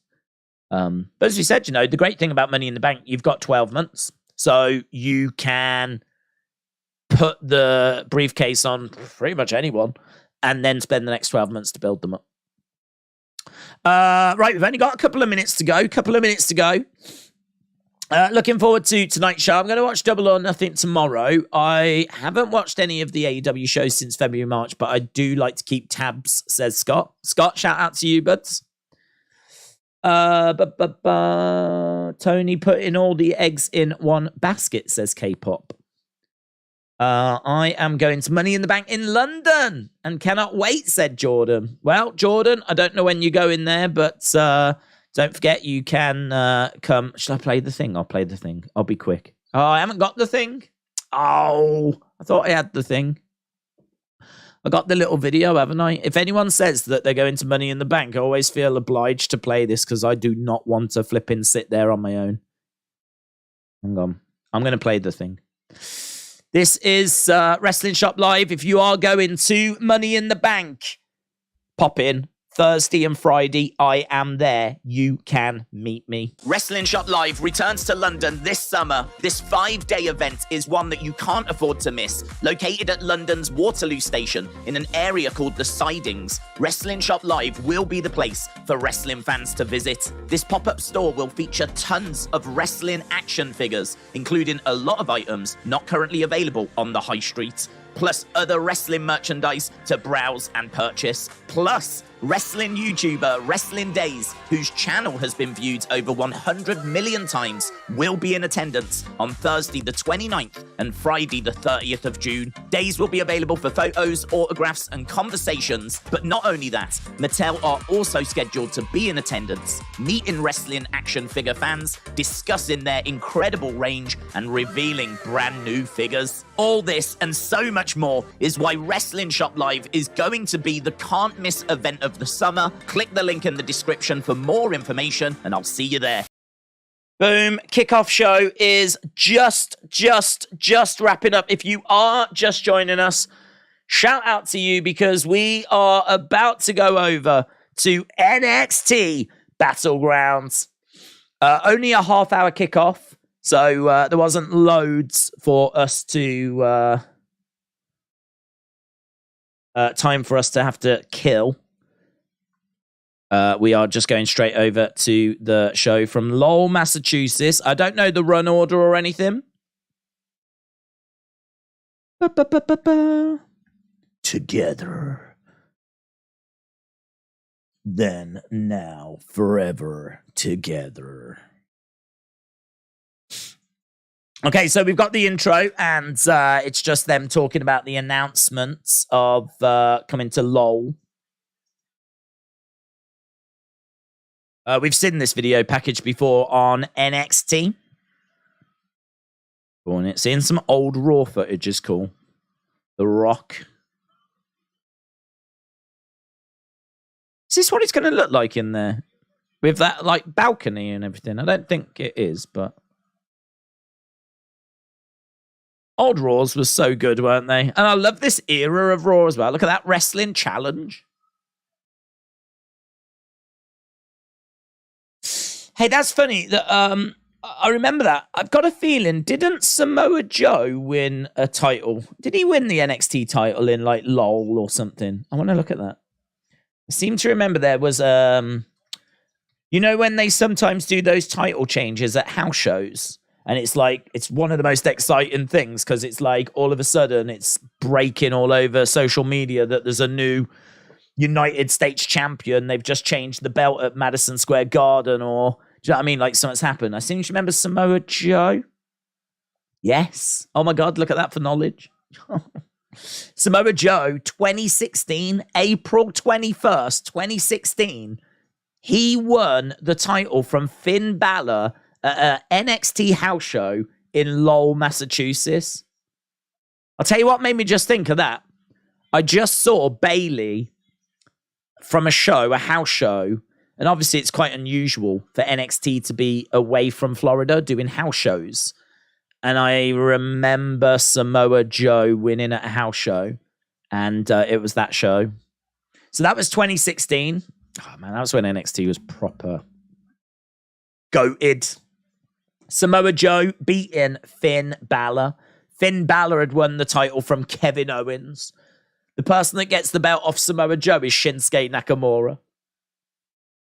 So, yeah, that was April 21st, 2016. That was 7 years ago. Right, here we go then. We are inside the arena. NXT. I tell you what, it's a good-looking crowd, man. Good-looking crowds. Booker T and Vic Joseph, of course, are the commentators.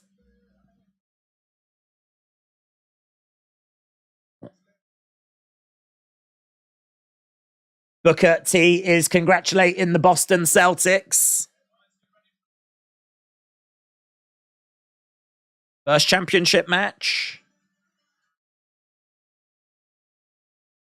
Look at the size of that screen, man.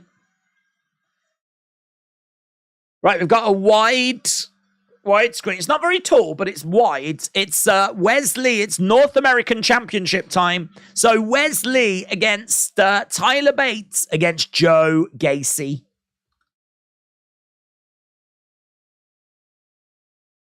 Okay, so Wesley making his way down to the ring. Match number 1. Well, let's get the caps lock going. I think people like it when we put the number as well. Gacy versus Bates. Boom. Right, let's go, Wesley, says Aubrey Edwards. Definitely looks like more than 200 people, like someone says earlier, says James. It's good-looking crowds. Yeah, good-looking crowds. It's this is such a weird way of doing it because normally this show feels like it's the build for the big WWE show. Like, you know, you think WrestleMania, we get this in the day, you get WrestleMania on the night. As Sean said on his conference call, we normally do this on the Saturday, and then historically we did the main roster show on the Sunday.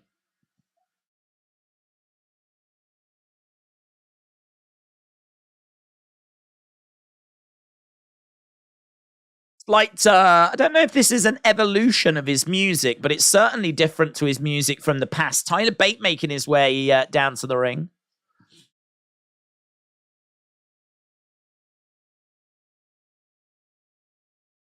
So, Tyler Bate getting into the ring. I don't know how I feel about this music. It's all right. I don't think it's better than what he had before. Just feels a bit like an evolution, doesn't it? It doesn't feel like it's massively different.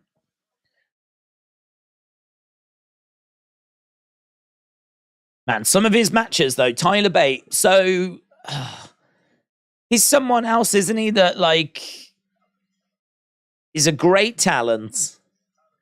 Just feels like there's some missing. I think they feel the same, and so they've given him that kind of meditation gimmick. I'm just not sold on it. Here's Gacy. Now, I think Gacy's really interesting. I think that some of this has been awful, but I think there's so much potential with Gacy. Gacy making his way down with Ava as well. I like these, the masks are pretty cool, aren't they? So they've got these masks with the eyes obviously crossed out, but the lights are down dark. The masks are like glowing in the dark. Masks look cool.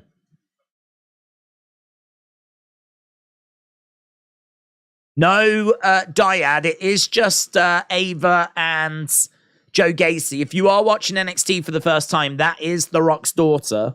I know that's something that people are still interested by, and understandably so. We haven't seen much from her. She's green, man. She's super, super green.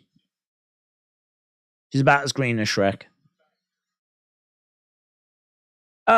Should be fun. I mean, it's a multi-person match. It's going to be fast-paced. It's going to be one of those matches that kind of gets the show going with high octane and energy.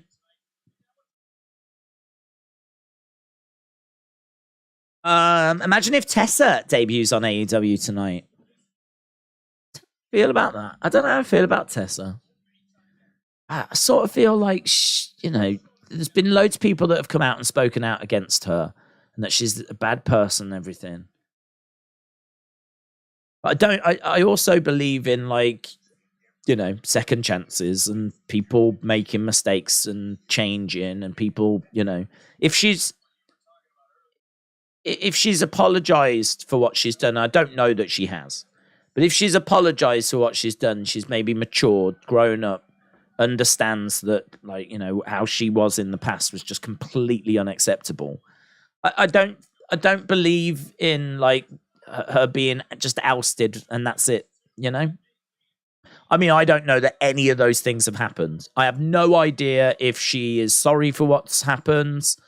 There's enough people that have come out and spoken out against her for me to think that something did happen, and that things were said and that she was a vile person. So I don't know that she's took ownership of that. I would want her to do that. I would want her to take ownership of it, show that she's matured, and then, some people wouldn't forgive, and I can understand, but I don't know. I'm down for second chances. I'm down for forgiveness. Right, we've got Wes and Tyler exchanging blows on the outside of the ring. And Joe Gacy goes through the ropes. Down goes Tyler and Wes. Ava staying around at ringside. Could Ava make her presence felt? Joe Gacy looking like a wrecking machine here. He just went through the ropes with a suicide dive. Big chop by Gacy. Against the ropes goes Tyler. Gacy grabbing Tyler. Oh, lovely. Gacy looking for the cover. I don't know what Wes was doing there. Wes just chucking himself at this pin to try and break it up. I don't think his actions particularly broke up the pin, but I think his presence might have just stopped the ref from counting the 3 there. He seemed to be like mid-air as the ref was kind of counting that 3. Gacy goes round the back of Tyler. Over the top comes Wes. Tyler Bate goes flying.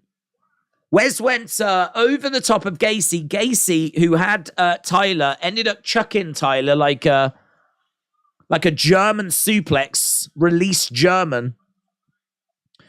Quick shots coming in there by Wes. Gacy down. Kick to the back. Quite high there. Double stomp. Hurricanrana. Hurricanrana. 2. Kick out by Tyler Bate. Wesley with a Hurricanrana on Tyler Bate. So, yeah, I mean, we knew what this match was going to be. It's fast-paced. It's high-octane. It's these three battling. I mean, I'm not a fan of multi-person matches for a title because it feels like such a disadvantage for the champion. But Wes is that kind of champion that he wants these. I don't know why, but he wants these challenges. You know, the last pay-per-view, he wanted to take on like 4 people at the same time. Like he just wants to defend and fight and battle, and it's going to cost him his title eventually, and it might be tonight. But actually, I feel a bit different about this one because the champion here seems to want this, if you know what I mean. I think it's stupid. I think if you want to keep your title, I don't know why you would want to keep putting yourself in these situations. But for Wes, this is what he wants. And I think the right thing would be for him to lose his title, like in one of these types of matches, because I'm pretty sure that's what would happen in real life. Can't keep putting yourself in these situations and keep dodging the bullets. It's going to catch up with him eventually, and maybe that's tonight. Tyler Bate has got Joe Gacy on his shoulders. His aeroplane spinning, but he's got Wesley. So now Tyler has got Gacy. Bit spot heavy, but crowd responding to it as Gacy gets... I like that bit.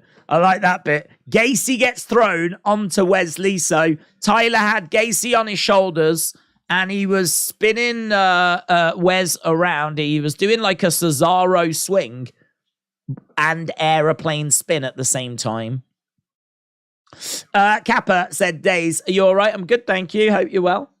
Happy NXT. The video you played was my first time seeing your hair.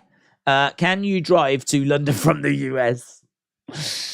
You can. It just gets a little bit wet. That's all. But if you're determined and you've got a good enough vehicle, an airtight vehicle. I mean, you might need some form of oxygen mask. But yeah, I'm sure it could be done.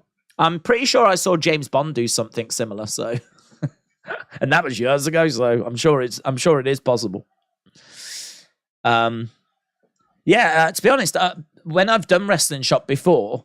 So, I mean, I've said before, when I do these streams, I just get up, and to be honest, I don't bother with putting product in my hair and everything every day. Why would I?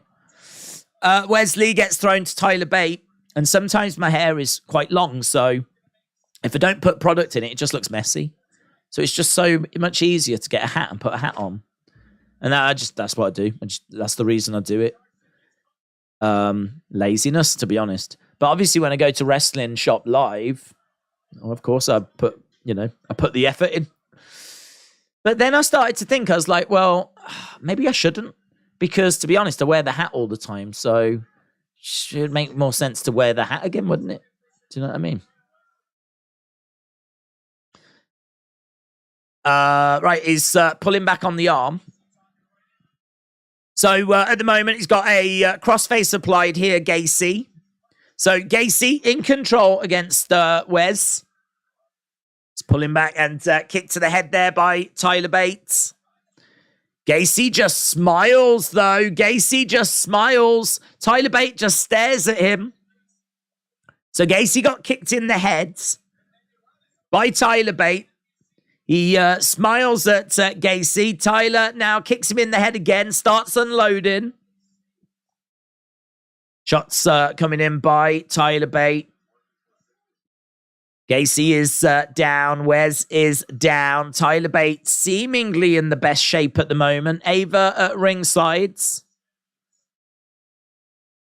I don't know what I want to see Ava doing. I mean, at the moment, she's just standing there. She's not really doing anything. I think I want to see her do something, but I don't quite know what I want to see. Should she be the kind of person banging on the ring? Should she be that kind of animated person? Maybe not. Maybe not. Maybe that's just not her character. But then what should she do instead? That's something for her to try and work out. You know, this is character development. This is where this character is in this situation. How does this character react? There's a "this is awesome" chant, which, I don't know, seems a bit strange because the crowd were quite quiet. The crowd were really quiet, and then all of a sudden they've just decided it's awesome. Shots coming in by Wes. Back elbow by Wes. He's unloading on Tyler and Gacy. Gacy with a big right hand. Wes. Oof. Tyler and Gacy go against the ropes. They collide into each other. Wesley flips over, kicks Tyler and Gacy in the head, goes to the cover. Gacy kicks out. Wes looking to try and pin Tyler, but Tyler kicks out as well. So, again, you know, quite spot heavy. Daze, the person Tessa said it to has forgiven her, and they took a picture together hugging. So if she can forgive and move on, then why can't Tessa come back from it? Yeah, I agree that I didn't know they'd done that. That's good. I think that she can come back from it. I think it's interesting though, isn't it? Because I mean, racism is if you make racist comments like Tessa did, you can apologize to the person that you made the comments to, but are you just apologizing to that person to make amends to that person, or have you changed your outlook? Have you changed your perspective? Have you matured as a person? You know, has she changed? That would be the thing I would want sorted. So it's good that she has apologized. But has she apologized just to make amends of that situation, and she still is the person that she was? Or has she apologized and changed? This is where I think people are going to be like, I don't know. I don't know. I think it's good that she's done that. But this is, if she did come into AEW tonight or whenever, this is the kind of conversations, this is the kind of thing that's going to need to be tackled. Gacy pinning Wes, and Tyler makes the save. Tyler looking for the Tyler driver. He's got Gacy down, connects. 1, 2. Wes makes the save. Double knees. Wes pins Tyler, and Gacy makes the save. Gacy chucking Wes to the outsides. Wes, top rope enziguri. Gacy goes down to his knees. Wes in the corner. Tyler charges over. Tyler to the outsides. Gacy charges over. Wallops Tyler. Forearm strike. Kick to the back of the head by Wes. Wes grabs Gacy. Kick coming in by Gacy. Wes down on his knees over the other side of the ring. I don't know what we're setting up for here, but feels like we're setting up for something. Here's Wes. Charges. So Wes charged at Gacy, jumped over like Gacy's kind of to the side of Gacy, and took out Tyler Bate, who was on the outside. But Gacy plants Wes. So Tyler Bate has been dealt with. Gacy against the ropes. Oh, but Wes catches Gacy. 1, 2, 3, and Wes retains. Wes retains. I think that's a shame. I was hoping Gacy would get that. Wesley picks up the win in our opening contest. Theo said, believe it or not, Disco trained Cross and acquired the information from him. May not be favored by contemporary wrestling fans. Spreading false information isn't his style, says Theo. That's fine. If you wrong someone, make amends to that person, and that person accepts apologies and forgives it, then it doesn't matter what anyone else thinks, says Outlaw. I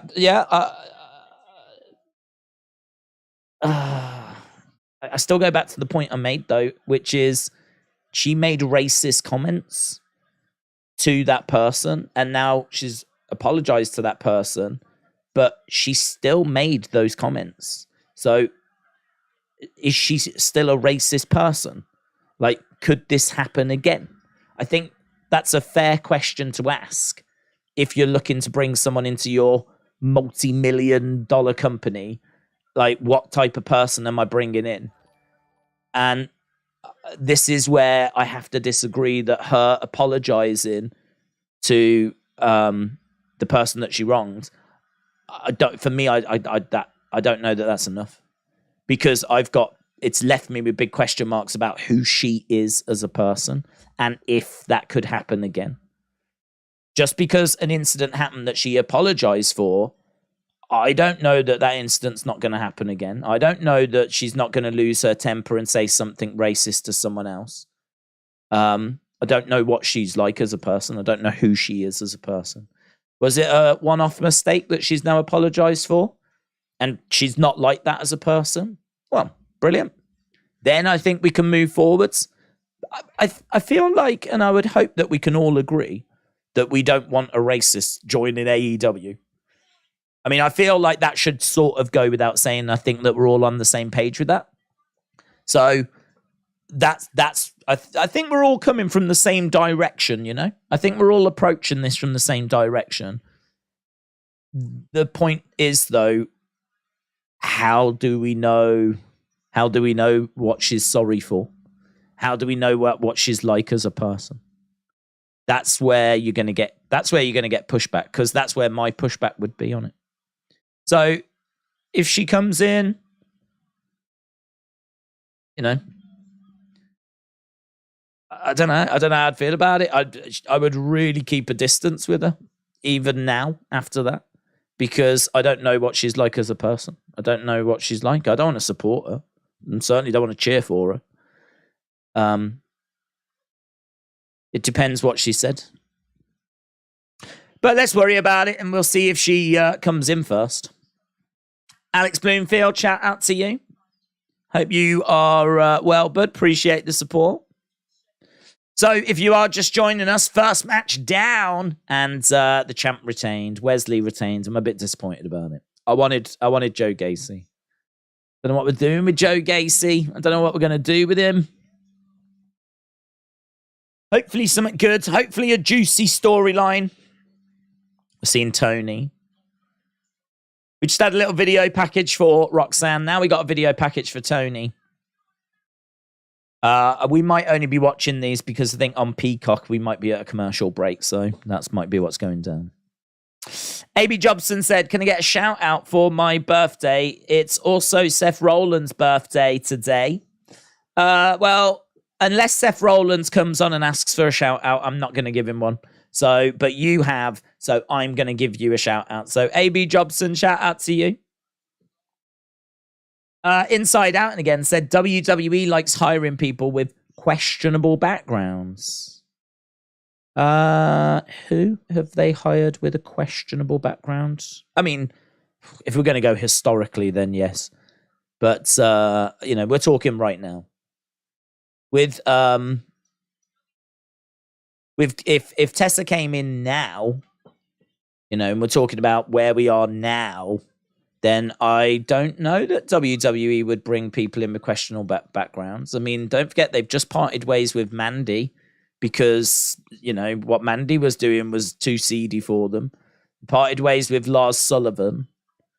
I don't know. In this day and age, you've got sponsors to think about. You've got advertisers to think about. Like, that's important. That's important. These brands don't want to be associated with that kind of a thing. And in fact, that might be a barrier as to why Tessa doesn't join AEW.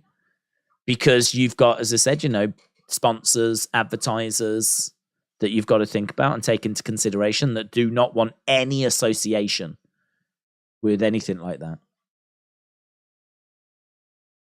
Right, we've just got Tiffany now. I like Tiffany in the ring, but the persona is rubbish, said Zoom Station. Daze, I got to work at 9, so I'm going to go to sleep at 2. Retribution, shout out to you. Well, you got another half an hour to enjoy, buds. Another half an hour to enjoy. Justin said, what do you think about Money in the Bank coming to London? I think it's great. I think it is connected with AEW. I think that WWE gave us Clash at the Castle because of AEW. He just knocked into a couple of people backstage, Bron Breakker. But I think it's great news for the UK. The UK eating well at the moment, aren't they, with wrestling shows? Some dudes that Carmelo has meeting, some famous sports star. There's Trick and Carmelo then arriving. Bron Breakker has arrived. Now we're going to our next match. Noam Dar against Dragon Lee. Who is going to be... I'll be so disappointed if it just turns out to be Oro Mensah.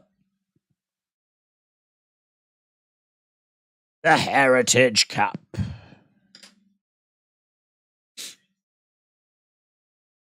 Dates back to the turn of the 20th century. 6 3-minute rounds. 20-second breaks between those rounds. 6 3-minute rounds. 2 out of 3 falls. Knockout or DQ will finish it immediately. Pinfall, submission, count out will give you a fall.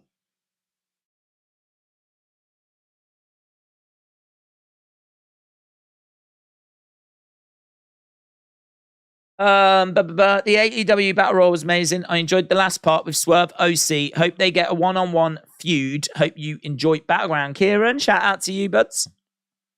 It's McCade said, who have you got for the NXT Women's Championship? Do you think the Masked Woman will be revealed tonight?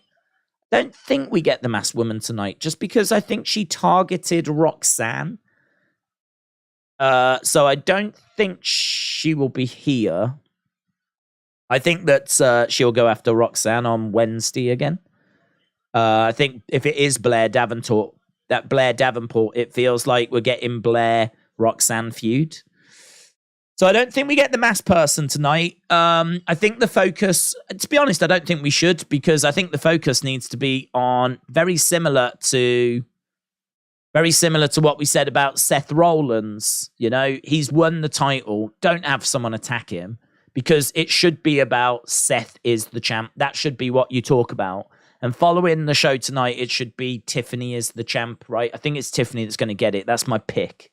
And I think that's the talking point. I don't think we need Tiffany as the champ and, oh, did you see she got attacked by the mystery person? For me, that's too much.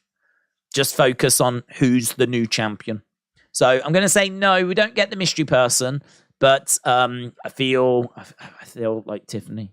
In fact, we put it as a little... We haven't been doing any polls, have we? Let's put it as a poll.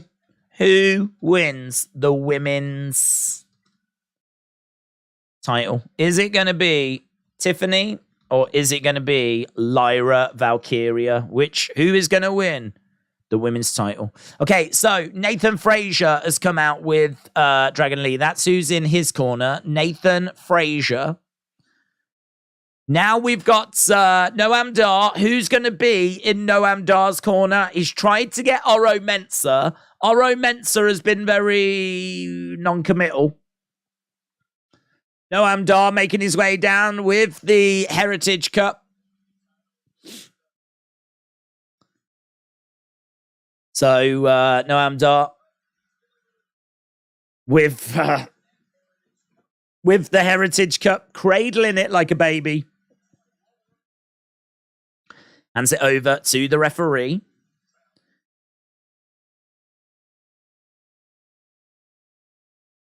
Noam Dar has been in WWE a while now, you know. This is someone that has got so much experience. Noam Dar steps inside the ring. I hope he puts on I hope this is a really good match. I can't see why it won't be, because Noam Dar's got loads of experience. He knows his character. He's got charisma. And he's going in there against Dragon Lee. I still want to know who's in his corner. They've made a big thing about who's in his corner. Dar versus Lee. Let's go. Again, still walking around with the Heritage Cup.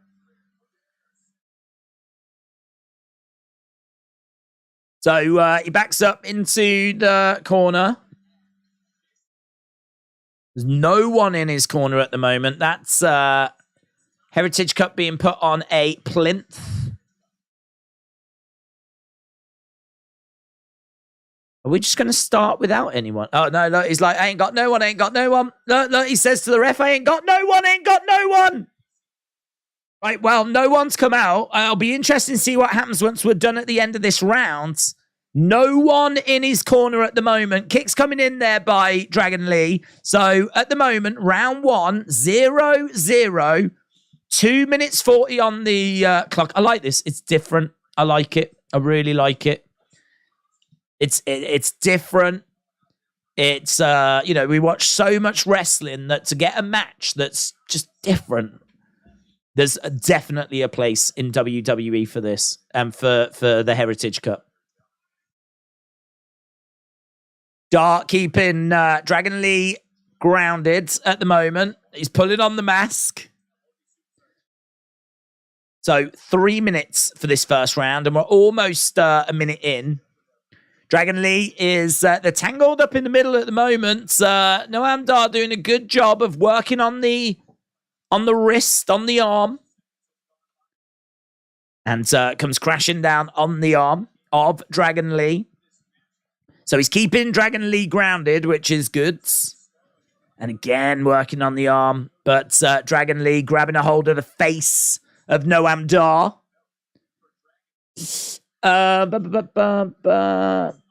Black Machismo make his AEW debut tonight, says Theo. How many matches are on tonight's cards? I think, is it 6? 6 or... Yeah, 6. I was going to say 6 or 7, but it's 6. So we've got Hayes against Bron Breakker, Lyra Valkyria against Tiffany Stratton, Noam Dar against Dragon Lee, Wesley against Tyler Bate, Joe Gacy, Ilja Dragunov against Dijak still to come, and of course Gallus against the Creed brothers. So got quite a bit on the card tonight. We're only one match in, 35 minutes into the show already. And obviously this match can end with a knockout at any point, so, or a disqualification.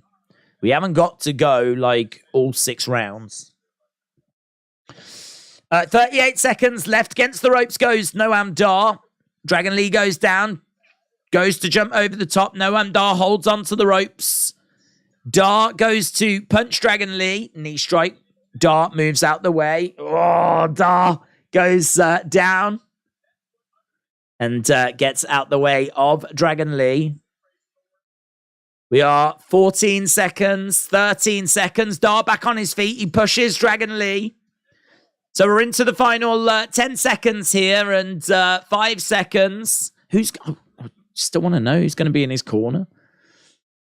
And there we go. The bell sounds. Bell sounds. So Dragon Lee goes back to his corner. He's got Nathan Frazier in his corner. Noam Dar. Oh, it's Oro Mensah's come down.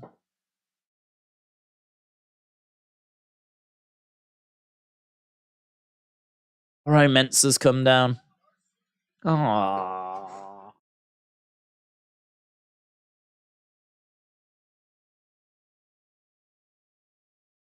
Okay, so Oro Mensah has come down. I think that's disappointing.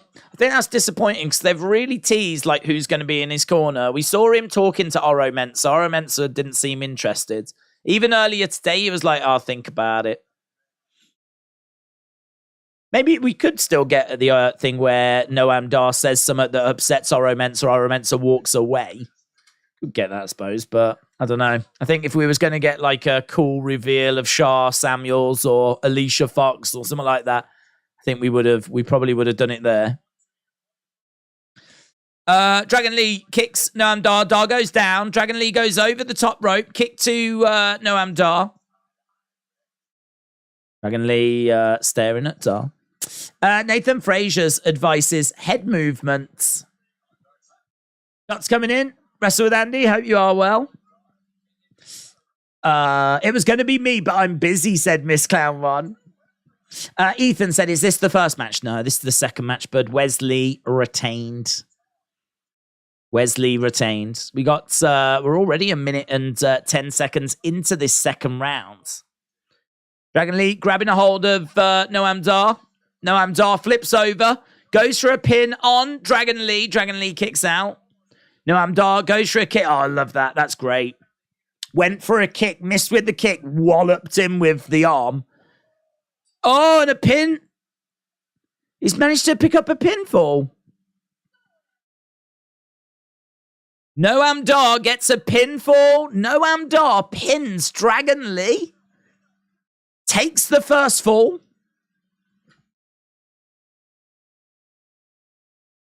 So, pinfall in the second round for Noam Dar. I was just saying about how much I love that he missed with the kick, walloped him with the arm. Dragon Lee goes down. Noam Dar picks up the pinfall. So now we're in round 3. It's 1-0. Noam Dar. Dragon Lee has got to get the next fall. He's got to get the next 2 falls. Shots coming in by Dragon Lee. Noam Dar has got the arm. Dragon Lee in a bit of trouble here.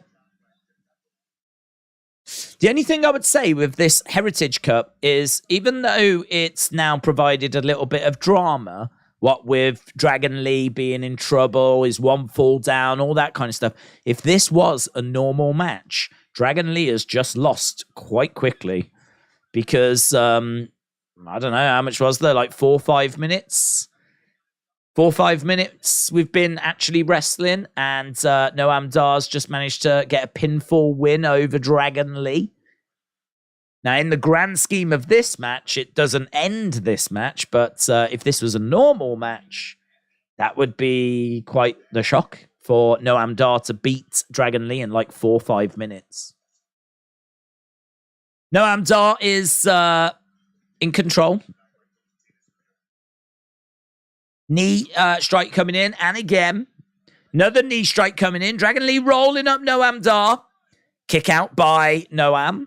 He's on his feet. Knee strike there by Dragon Lee. Noam Dar goes down. Kick coming in by Dragon Lee. Noam Dar over in the corner. Dragon Lee charges to the other sides. Cameraman, I think, just knocked into something. Oh, Noam Dar just knocked into the cameraman. Dragon Lee. Head scissors to the outsides. Noam Dar gets flipped to the outsides. Dragon Lee back in the ring. He's going to go over the top. Against the ropes goes Dragon Lee. No, suicide dive into Noam Dar. Noam Dar goes down. We got 50-odd seconds left on the clock in round 3. 1-0 at the moment to Noam Dar. Noam Dar in the ring.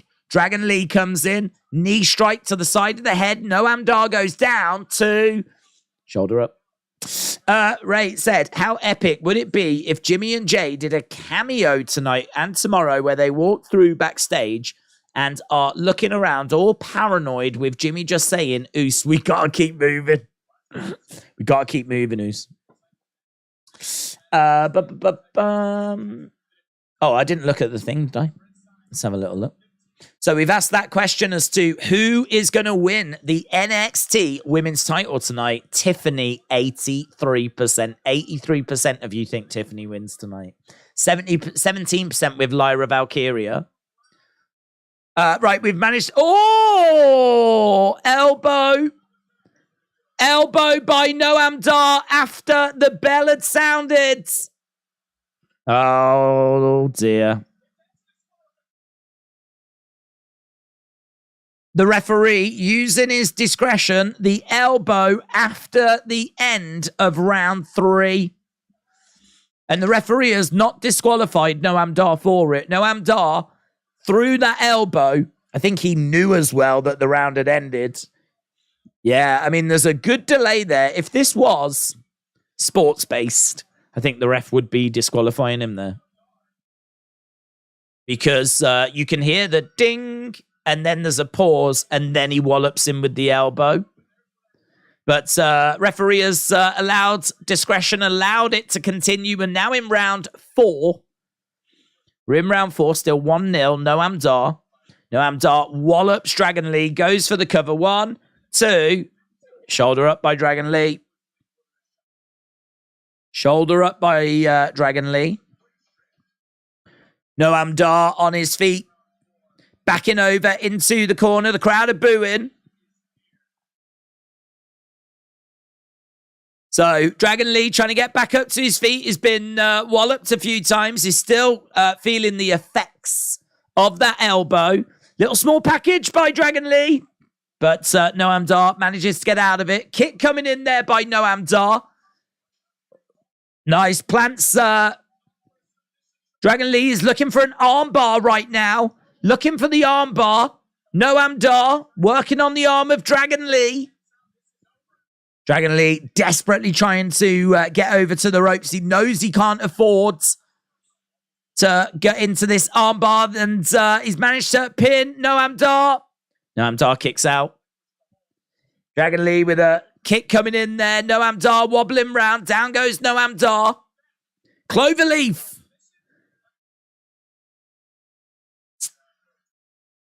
It is a cloverleaf. He's kind of sat down on it, though. But Noam Dar's got over to the ropes. Nathan Frazier going round to Oro Mensah. Oro Mensah pushes Nathan Frazier into the ring steps. Noam Dar rolls up Dragon Lee. 2. Kick out by Dragon Lee. Oro Mensah. Oh. Tell you what, he just spun that elbow there. It looked like he was about to connect with the referee. The pace of this has gone up, and Dragon Lee has equaled the scores. Dragon Lee has equaled the scores. Pinfall in the 4th round. Now we've got Frazier and Oro Mensah brawling. So Frazier and Mensah. Through the ropes goes Frazier. He's all over Oro Mensah. The corner men are going at it at the moment. Referees are coming down. This thing has exploded into life. Right now, we got Dragon Lee in one corner. We've got Noam Dar in the other. The scores are 1-1. We're going into round number 5. And the bell has sounded. 2 rounds left to go. 1-1. I like some of the journey wasn't quite right, maybe, but I like where we are now. The crowd are into it. The pace of this is good. 1-1, round 5. Noam Dar's got the leg of Dragon Lee. He had an ankle lock applied. He gets thrown to the outside. Dragon Lee against the ropes. Goes up. Ooh! He seemed to go for a head scissors to the outside. I think he ended up getting planted on the edge of the ring, Dragon Lee. Oh, back elbow by Noam Dar. Dragon Lee goes down. Oh, shoulder up. Shoulder up. Man, Dragon Lee just sort of power bombed. Got power bombed onto the edge of the ring. He went for a head scissors to the outside to Noam Dar. Noam Dar, I don't know that it was a botch. But Noam Dar sort of grabbed him and steered him, helped him onto the edge of the ring. And it effectively was a power bomb to Dragon Lee on the edge of the ring. Noam Dar getting him back in the ring, back elbow, but could only get 2 count. We got 1 minute 30 odd left on the clock here. Dragon Lee getting back up to his feet as Noam Dar fires in some shots. Look, that was a beautiful strike. That left hand. Oh, against the ropes. German suplex. Knee strike there by Dragon Lee. Dragon Lee has got Noam Dar. Picks him up. Power bomb. He's got him up in the air. Power bomb. Power bomb. 2. Kick out by Noam Dar. Good. Good. This is my favorite part. Oh. Jakara Jackson has come down. Lash Legend has come down. Lash Legend just walloped Dragon Lee. Drop kick by Noam Dar. 1, 2, 3. Noam Dar retains. Noam Dar retains after Lash Legend and Jakara Jackson came down, distracted, got involved. So what's this? What's this? Oro Mensah on the outside, applauding away. Lash Legend. We haven't seen much of Jakara Jackson, have we? I'm not sure about Lash Legend. Jakara Jackson. Tell you what, man, that was fun. That was fun. That's my favorite part of this show so far, is the final few rounds of this. I love like some of the impact moves that Dar keeps going for that back elbow, spinning back elbow, the power bomb on the edge of the ring. It's good. Good match. Lash Legend's still around. She is still around, yeah. She is still around. Lame Ladies interfering. Well, I don't know about Jakara Jackson. I don't know anything about her. She could be an interesting prospect. Lash Legends, I mean, yeah, I can't disagree that Lash Legend is a bit lame, but we've got to do something with her, haven't we? Got to do something. What are we going to do with her? I don't know what this is. I don't know what this is going to be. Is this a new group? Are we seeing a new group? I mean, look at this. We've got Jakara Jackson, Lash Legends, Oro Mensah, Noam Dar. This feels like we're seeing something significant here. This looks like a new faction. I'm interested. Sign me up. Got an advert for Money in the Bank. I know London when I see London. Money in... Oh, they've gone James Bond themed. They've gone James Bond themed. Have I seen this? I don't know that I've seen this. It might have been shown last night. O2 Arena.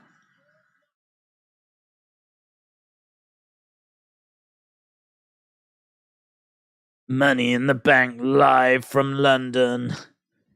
Yeah, James Bond themed Money in the Bank. Adverts, pretty fun. The whole thing could be James Bond themed. This new faction is solid. Pretty great, says Bryson. Why does Noam Dar remind me of Shawn Michaels? I mean, I think he's very confident in who he is. I think that he has wrestled tons. I mean, experience coming out of his ears. He's been with WWE ages as well. He is someone, he can talk, he's charismatic. I'm into Noam Dar. I like Noam Dar. I'm high on Noam Dar. I think the Heritage Cup's definitely got a place as well, because I mean we've watched a lot of wrestling and that was different. You know, I must admit, start of that wasn't sure, and then like I was a bit disappointed about Oro Mensah. I wanted someone else, and then like we get the first fall in the second round, which, as I said, you know, if that was a normal match, not great for Dragon Lee to lose that quickly, but where we got to with it was really good, really exciting. And I'm not down on this new faction. I think you've got a lot of people there that really need something. Lash Legend desperately needs something. It makes perfect sense to put her in a faction because she struggles on her own. She needs to be in a group. So put her in a group, put her in a faction. Lovely. Jakara Jackson, I mean, she looks like she could be like Bianca-esque in the sense of she looks cool, she looks athletic. She's not like a big girl. She's not like Raquel Rodriguez. She's not as big as Lash Legend. So she's on that not small side. She's not small like EO. She's got a similar build to say Bianca, but she's wearing trainers. She's wearing like tracksuit bottoms. She's got that sporty vibe about her. I don't know. I don't know anything about her. We haven't seen a great deal of her. Yeah, put her in faction. Lovely. Oro Mensah. Yeah, seen a little bit of him. He was in NXT UK, but again, he's sort of struggled a little bit since he came in. So yeah, I'm down for it. I'm really down for it.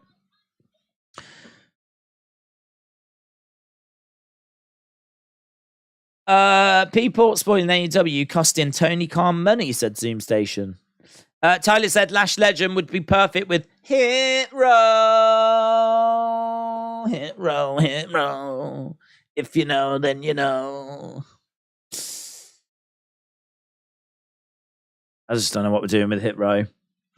I mean, they came out in those kind of masks, headwear, balaclava things, didn't they? That's what they're doing now.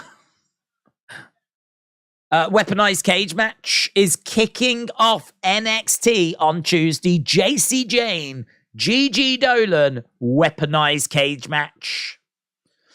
Right, we got Dijak and Ilja Dragunov coming up next. Let's go. Last man standing match.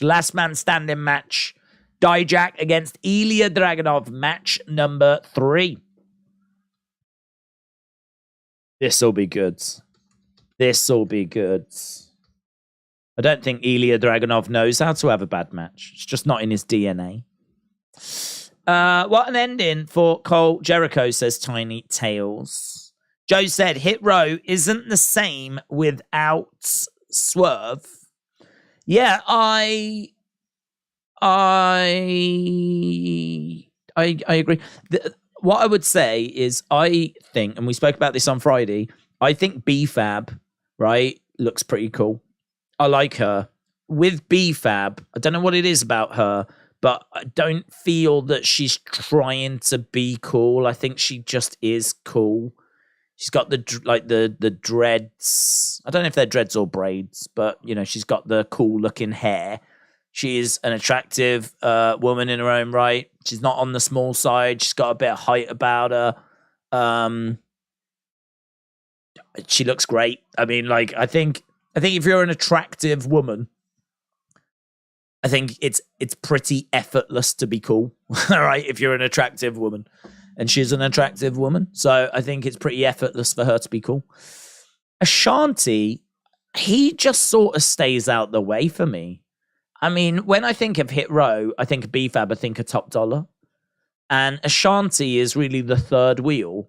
But because of that, I can't say that he offends me. He doesn't really do anything. He's just there. He's a bit like Xavier Woods. How Xavier was like the third wheel. Now, granted, Xavier started playing the trombone to try and get a bit more attention because you've got Kofi, who's, a legend. You've got Big E, who's jacked. And then you had Xavier. And I sort of feel like you've got Top Dollar, who's the big guy.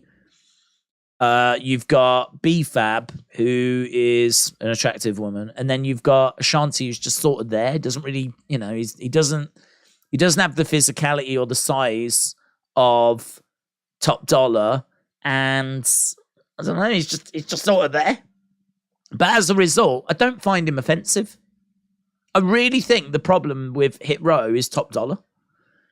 I really think that is the problem. I think if you take Top Dollar out, if you was to take Top Dollar out and say put Swerve in, I think you could do something. They've got to get rid of some of the stuff they do though. They've got to change some of the stuff. This money stuff or whatever. I don't know. Some of that is just cringe to me. Some of that is just cringe. And they were doing that stuff when Swerve was there as well, So I don't know. I don't know what the future's going to hold for them. I don't know what we do with them. I don't know. You do worry about if cuts are coming up. Are they going to, if we do have to thin down the main roster, do they go again? I don't know. I feel like there's something there.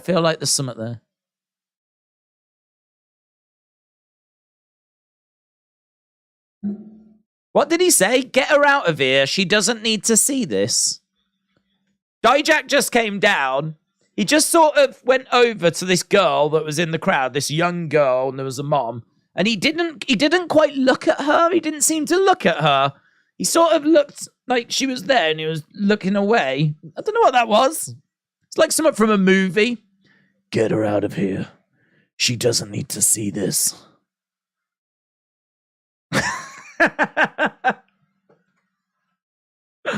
You know, when they stand like that, they don't actually look at the person. They just turn their head to the side. I wasn't expecting you today. That kind of a thing, you know. I think he just did that to the little girl. He said to them, get her out of here. She doesn't need to see this. Oh, well, what about me? I've tuned in. Am I all right to watch this, am I? I'm pretty delicate. Dijak. I'm going to write that in my notes. Addresses young girl. You don't need to see this. Here's Dijak. Dragunov. Dijak to lose again and again and again, said Bryson. That was Ilja's wife and kids. Oh, that makes sense. Right. Look at him in the corner. Both of these, man, they're going to go. This is going to be good. This is going to be good. Let's go. They charge at each other, and Dragunov starts unloading on Dijak. Into the corner goes Dragunov. Big chops coming in by Dijak. Dijak going over to Dragunov. Dragunov again in the other corner. Big chop coming in by Dragunov, driving Dijak back. Big chop coming back, clothesline down goes Dragunov. Dijak grabbing Dragunov. Picks him up. Shot coming in there by Dragunov. Knee to the midsection. He's trying to pick up Dijak. Elbow coming in there by Dijak. Against the ropes goes Dragunov. He tried to do like a 619, but Dijak kind of charged into him, and Dragunov spills to the outsides. Dijak jumps out the ring. Miss Clown said it's going to be a proper banger. AB Jobson said, buckle in, fam. Ghost Rob, shout out to you. Hide the kids. Who won the Heritage Cup? It was Noam Dar, but more interestingly, we seem to have a new faction that's arrived. So, knee strike coming in there by Dragunov. Dragunov jumps out the ring. Cal W, shout out to you. Hope you're well. Big forearm strike there by Dijak. Kick coming in there by Dragunov. Dragunov grabbing Dijak, smashing him into the commentary table. Kick coming in. They're battling on the outside of the ring. This is last man standing. So we know this is going to be brutal. So we've got Dragunov setting up the steps. We saw this on NXT where he kind of used the steps to launch himself. And he does, but Dijak gets his boot up. Dragunov gets walloped right in the kisser. Dijak with Dragunov on the outside of the ring. He's going to look to plant him on them steps. Picks him up. Dumps him on the ring steps. So Dragunov planted on the ring steps. And Dragunov slumps down. Referee has started to count. Obviously, you got to get your opponent down for 10 in a last man standing match. Tiny Tail said, I like Dijak, but I feel he needs a new gimmick that would be better for the main roster. That's fair. Table has been introduced by Dijak, and the crowd's very happy about that. So Dijak with this table, and oh, Dragunov throws himself at that table. So Dijak got the table, was picking it up, and Dragunov just charged and bang, chucked himself at the table. He put himself through the table so that, oh my God, he's busted. Oh my God, he is busted. All on his chin. Dragunov is busted open. We've got blood. We've got blood. Camera's cut away from Dragunov. You can see him just trying to wipe it in the bottom corner, but all on his chin was blood. Let's go. Just bleed. Let's go. They're still not focused on Dragunov. The camera is just on Dijak at the moment, so I don't know what's happening with Dragunov. Look at this. We're just focused on Dijak at the moment. That is clearly, I don't know if he's getting medical attention. People are staring over. We've got a replay here. You got boot. It's the boot, actually. It was the boots. So when he jumps off the steps, it's the boot in the face. I mean, I can't imagine that the flipping table helped. But you can see that the boot to the face is what results in the blood. He's in the ring now. I think they've managed to kind of wipe it away a bit. So we are up and running. They'll both feel like they've been to hell after this match, says Christopher. Meave said Dragunov jaw broken. Well, I think it's all right. I think it's all right. There probably was a concern for that. Daze, you spelled Dragunov instead of Dragunov. That's true. I gave him an extra B. I gave him a B, but this match might be an A. Right, so Dragunov is down. Oh. It was B for Bryson. It was instant bloods. Instant bloods.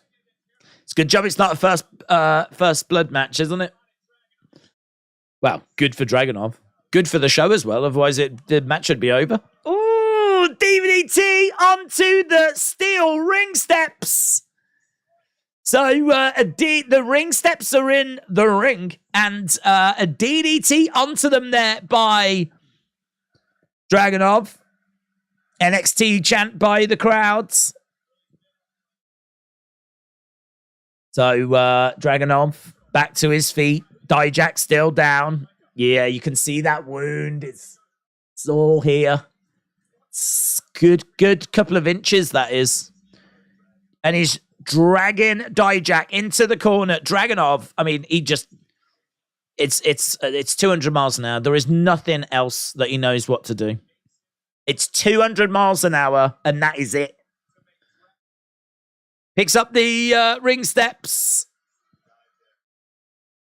He's got the ring steps. He's going to drive it into Dijak, and he does. Dragunov on his feet. And he's putting those ring steps on top of Dijak. Is he going to drop kick the ring steps? That's going to be moody, man. Imagine steel ring steps crashing into you. This is going to be moody. This is going to be moody. I don't know how I feel about this. Oh, he's going to go. He's put the ring steps in front of Dijak. If I'm Dijak right now, oh man, I'm just like, how do I... Sure, this doesn't smash into my face. I think they sort of did coast to coast by Dragunov into the ring steps. The ring steps go into Dijak. Dijak's down, slumped in the corner. Referee counting as both guys are down. Yeah, man. Imagine being Dijak knowing what's about to happen. That's the dark side of wrestling, innit? That's the dark side. And it does smash into his face as well. God, man, if I was Dijak, I would have been doing everything possible to make sure my head was well away from them steps. Dragunov is back on his feet. Dijak trying to use the ropes to get back up. Chop coming in there by Dragunov. And again. And again, chopping away. Dijak over by the ropes. Chop, chop, chop, chop, chop, chop, chop. Choppity chop, chop. Kick coming in. Super kick by Dijak. Chop coming in by Dragunov. And again. Chop, chop, chop, chop, chop. Chopping away. He's holding his jaw, though. He is, look, with the one hand. That's interesting, isn't it? So as he's throwing in these chops, he's having to hold his face like this. I mean, like, that can't be good news for his jaw, can it? If when you're throwing in chops with your one hand, you're having to hold your face with the other.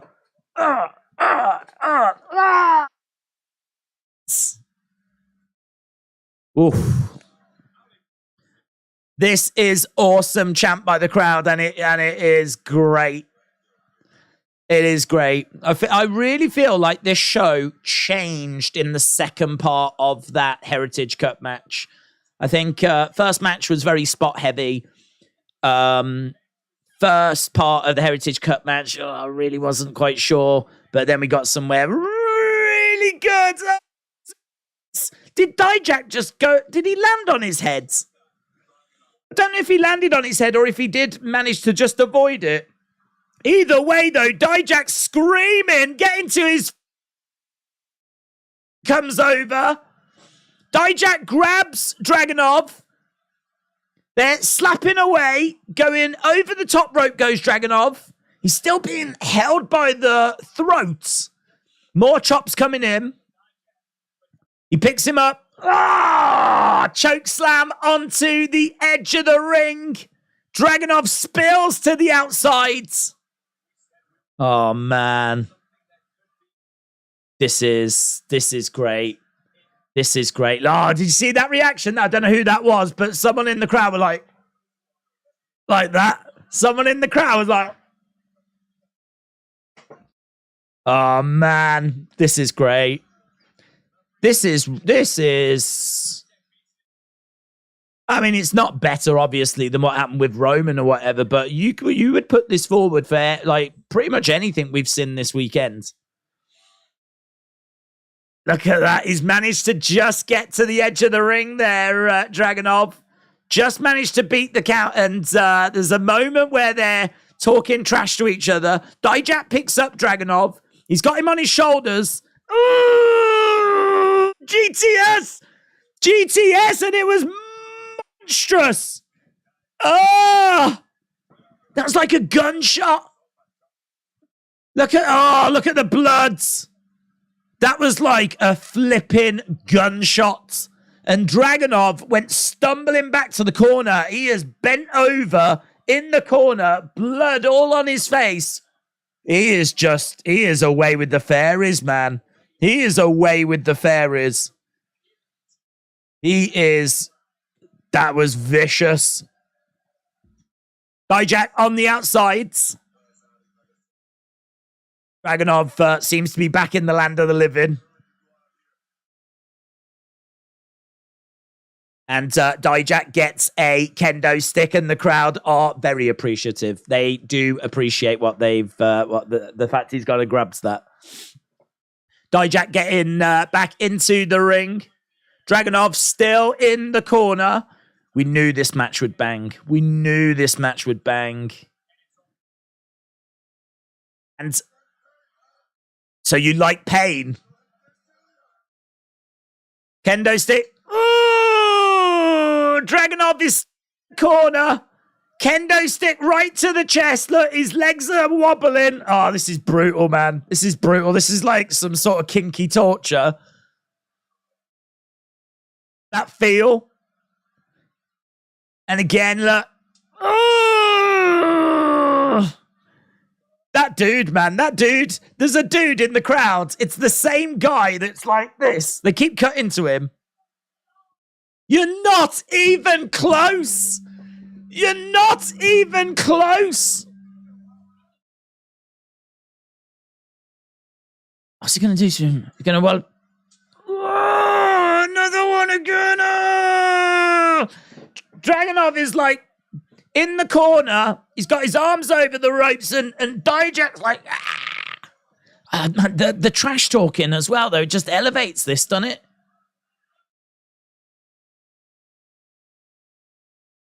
He's wiped the blood on the kendo stick. You need to stay down. You need to stay down. Dragunov's like, no. Don't make me do this. Don't make me do this. Oh, another one. Kendo stick's broken.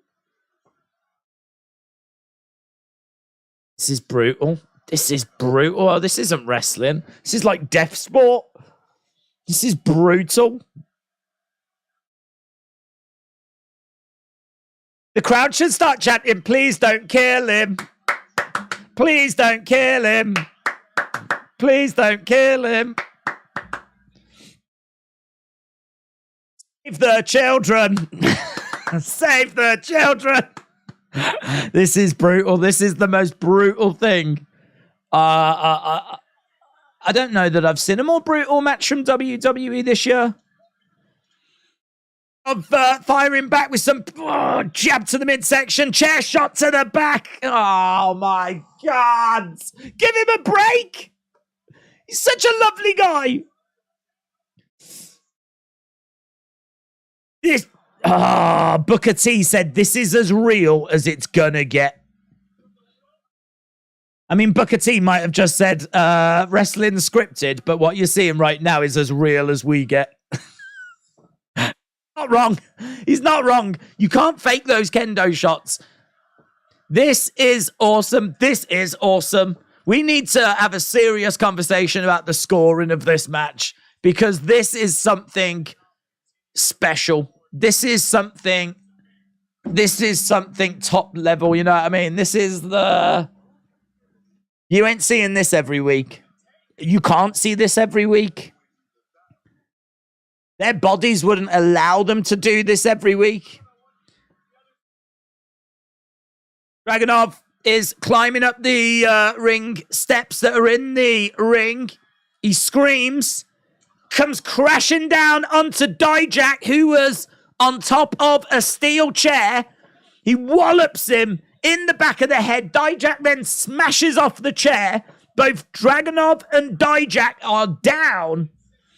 And I tell you, for me, what has elevated this match is the trash talking. It's the story. It's the... of just beats the count. Score that. Score that out of 5. What do you score it? What do you score that out of 5? Dragunov beats the count.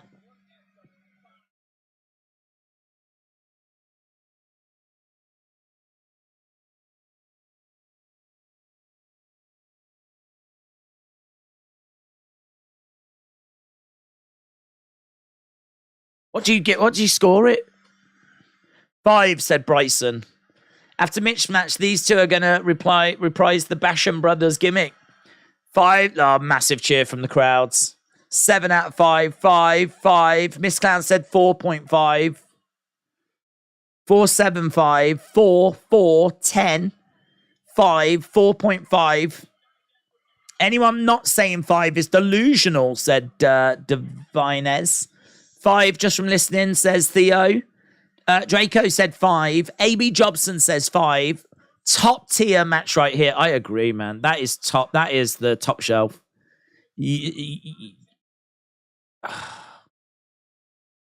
My first reaction was 4.75. And the reason why that was my first reaction was because... I don't know. What more did I need for it to be a 5? What would I have changed? Would I have changed anything? I don't think I would. And it's brutal. But is it 5? I don't give 5s easily. I think that's what it comes down to. I don't give 5s easily. And I've always said a 5-star match, go 5. There's no thought. If it's a 5-star match, go, I have to, that's a 5. Anyone says that's a 5, you'll get no arguments from me. If Dave Meltzer gives that 5, no arguments from me. I think Meltzer gives it a 4.5. That would be my guess. I think Meltzer goes 4.5. I'm probably thinking 4.75. But anyone that's around that sort of area, yeah, no complaints from me. I can't see how you can watch that and say it's like a 3, right? Maybe it's not a wrestling match per se. I mean, there's not tons of wrestling moves. It is a fight. It is survival. It is brutal. I don't know. I'm at 475. I'm at 475, and it would not take much for me to get to 5. That's where I am. 475. It would not take much for me to get to 5. But I just don't give 5s easily. I really don't give 5s easily. I probably give like 1 a year, if that. 4 said AR1. Zozo said 5. Standing ovation said Miss Clown. 4, I would have changed the ending and would have had saved the children. Yeah, that's fair. Modern Mogul said 4.999. Meltzer won't. He'll give it 3 or less, said Travis. In my opinion, it's either a 4.5 or a 5, said Draco. Jeremiah said 4.69. Elijah said 5. Preston said 10 out of 10.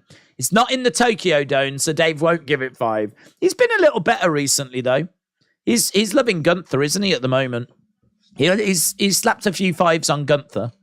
I think he would appreciate... I think he likes both of those. I don't think there's a reason why... I don't know.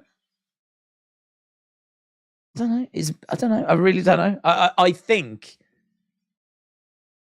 it's hard to get a 5 out of Meltzer if you're not AEW as well. And I'm not saying that it's easier if you're AEW, but AEW just seems to be more his style of wrestling that he enjoys. So I'm not saying anything about his, favoritism or whatever. But I think that he enjoys that kind of fast-paced, aerial attack stuff. I don't know how he feels about this kind of style. I don't know that he will go to a 5 as quickly for this. But it doesn't matter. I don't really give a flip what he scores it. He's given loads of scores that I disagree with, so I don't really care. But I'm more interested in what you lot think in regards to it. And it seems like we've got scores ranging between 4 to 5, but weighted more between closer to the 5. Right, we've got Duke Hudson now. Brilliant. It doesn't matter, does it? End of the day, brilliant.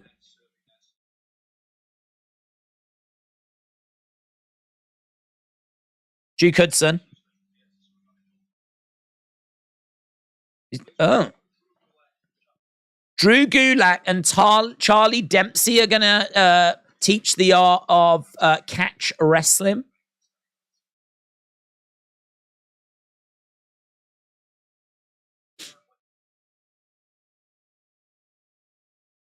Okay, so Gulak is teaching them what not to do.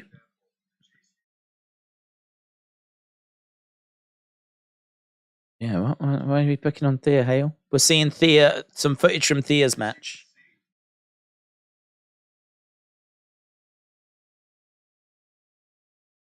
Oh, this is a bit harsh, isn't it? This is not how to be a superstar. Thea Hale gets up, storms out.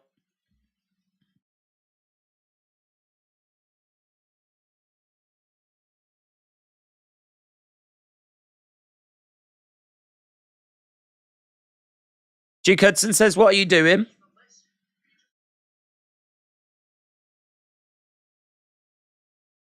There's no crying in WWE. Oh, yeah, Duke standing up for Thea. I like this. Go on, Duke. Get out of here.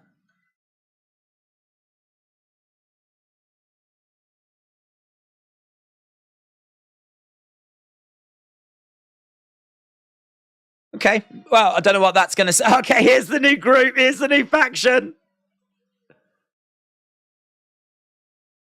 Right, Noam Dar. What is all this? We just defended Heritage Cup on American soil for the first time.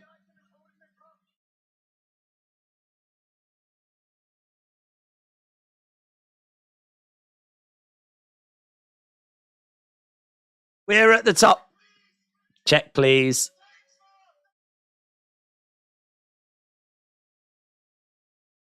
Ole, ole, ole. Championi, championi. Yeah, man. I'm down for that. I'm down for them. They could be fun. They could be fun. Man United Hodge said that match was an all-out brawl. It was so good, wasn't it? It was so good. James said, I just tweeted you a few things from AE Dub. Thank you. Let's have a little gander. Karen Jarrett with a guitar shot to Aubrey. That'll go down well on Twitter. They teased her being getting more physical, didn't they? Who was it? Taya Valkyrie. She almost did something with Aubrey, didn't she? Jeff Hardy dies live on pay-per-view.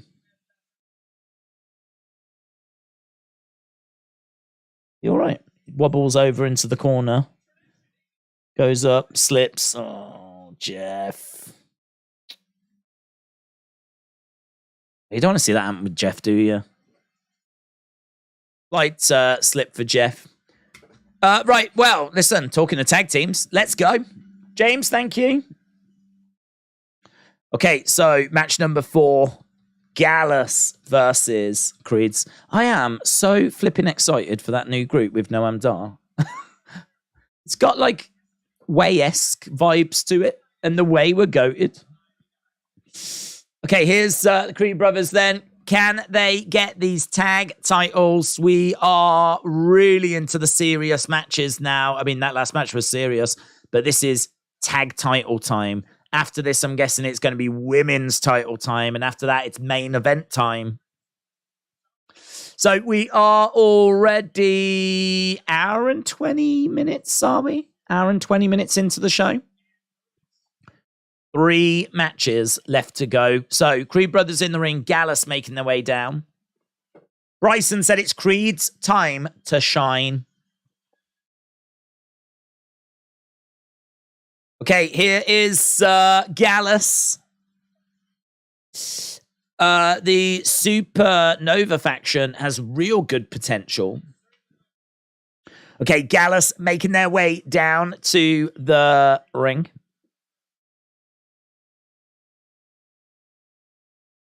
That green light again, you know, that green light on that green light was so strange. During their promo, I don't know if that's something they're going to keep around, but it's on them again here as they make their way down. I mean, we have had green lights before, but during that promo, they didn't turn it off.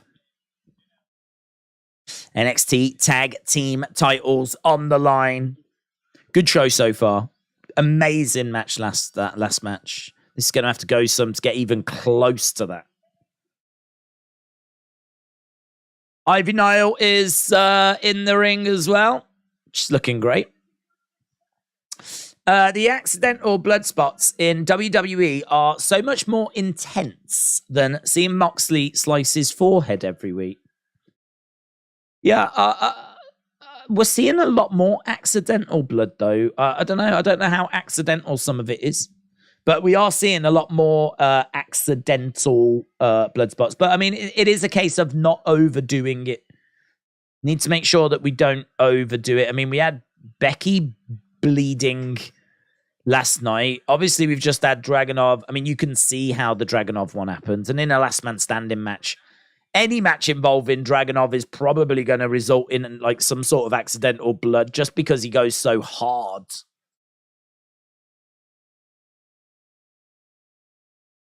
Right, here we go.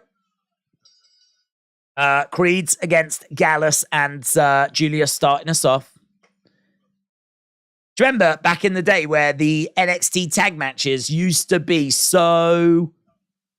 Like, they used to be the pinnacle, didn't they? They used to be the matches that really stole the show with DIY and Authors of Pain and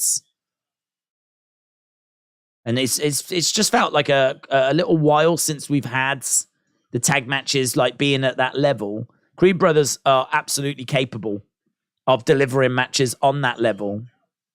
But we used to have the Revival. The Revival. I mean, we used to have FTR in NXT. I think Gallus, a good fighting team as well. Don't know if with Gallus, are they good with the psychology though? You know, I mean, they can sell, but are they good at the flow of a match? You know what I mean? Like the desperation at the end, the hot tags, all that kind of stuff. I see Gallus as good brawlers that are credible, that are going to give you a good fight. But I don't know if they're, I don't know if they're any good at that kind of bringing the late drama out, milking certain moments, you know, like slowing it down when you need to, and he coming into the sides. We'll have a look. We'll see how this goes. Days who won between Dijak and Dragunov. It was Dragunov, and you need to watch the match. You need to watch the match. I never was behind the Creeds so much like now, said Bryson. Okay, so Julius in there at the moment with coffee. Wolfgang on the outsides. Nice takeover there by Julius. Brutus on the outsides, ready to be tagged in. Creeds go over the top. Against the rope goes Julius. Look at the speeds. Where did he go? He went out the ring. Okay, Julius, I mean, there was no tag that was made. That was a bit strange. That was a bit strange because Julius went really quick against the ropes and then suicide dove to the outside and to no one. Next thing the camera cuts over, he's on the outside talking to Ivy. And then the camera cuts back to the ring and Brutus has climbed up. I think that's maybe a spot that they've kind of worked on, but was a tag made? Did he tag him as he went through the ropes or something? I don't know what that was. I don't know where the tag came from.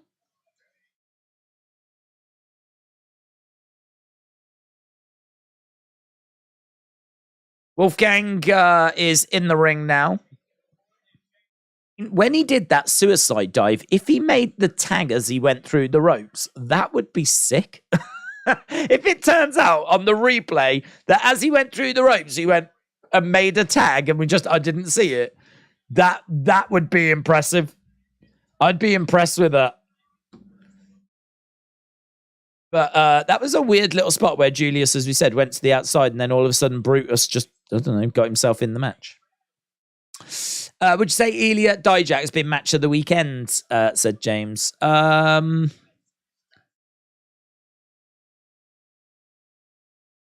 Yeah.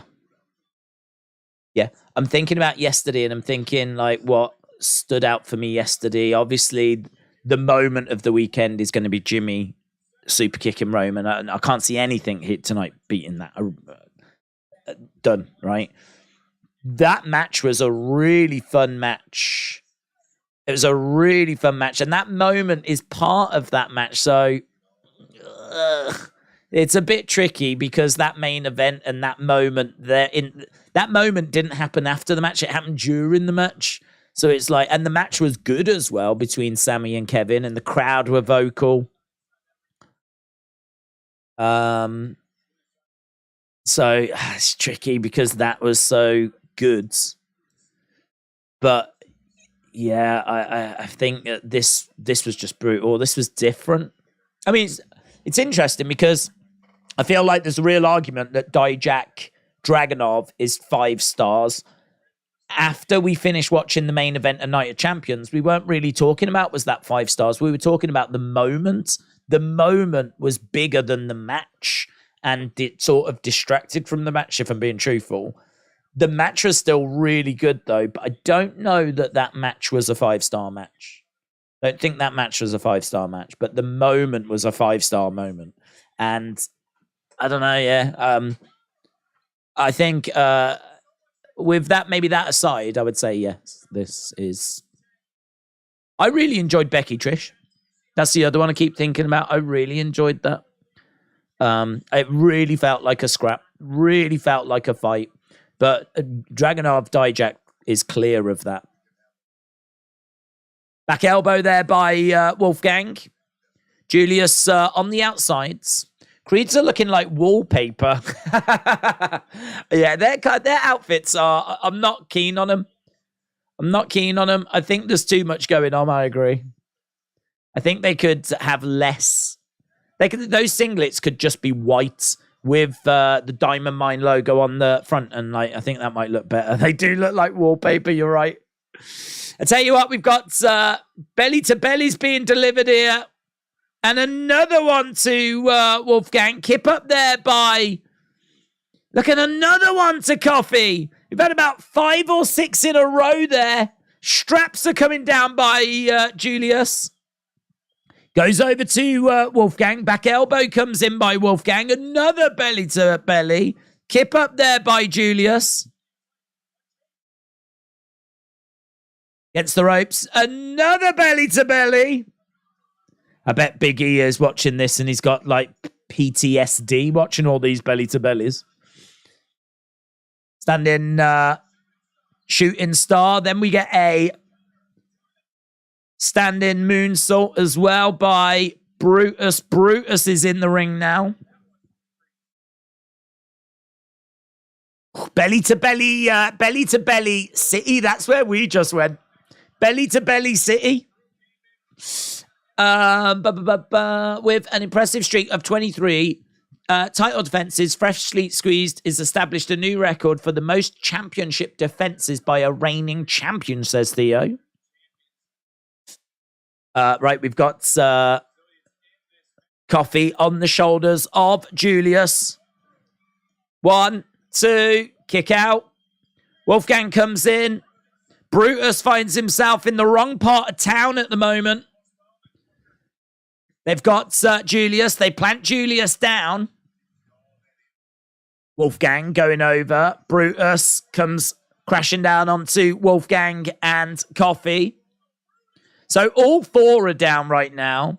I think this match is maybe just struggling a little from following what we just saw. What we just saw was so good, but this one maybe just struggling a little from that.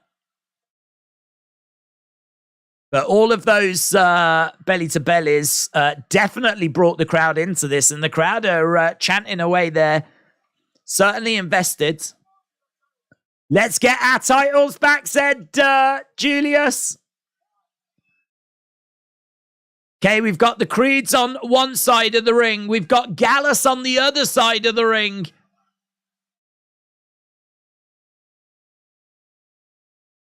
There we go. All 4 brawling away. That was a nice moment. I like how they built that. Takedown. Shot there by Julius. Wolfgang goes out the ring. Coffee with a big shot coming in. Knee strike there. Gets the ropes. Picks him up. Plants him down like a Death Valley driver. Chucks his elbow pads at Coffee. Oh, Ivy Nile trips over Joe Coffee. Coffee to the outsides. So Joe got involved. Ivy Nile dealt with that situation. Oh, Ava.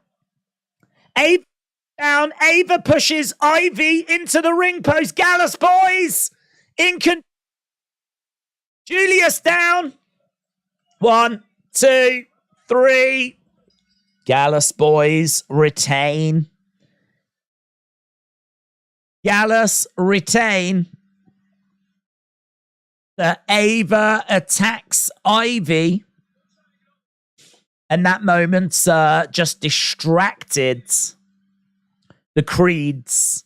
So Gallus's title reign continues. Well, there we go. Gallus retain. I didn't really get an answer to what I was looking for in regards to the drama. We didn't really get the drama at the end of this. It just, you know, we had lots of belly-to-bellies. That got the crowd on board. Then we got, like, Creeds regrouping. We got Gallus regrouping. Both teams on either side of the ring. They started to brawl. Ava came down. interfered with Ivy. The distraction allowed Gallus to win. So I didn't quite get the answer I was looking for. I don't think this match was booked kind of that way. But clearly we're building to Ava and Ivy.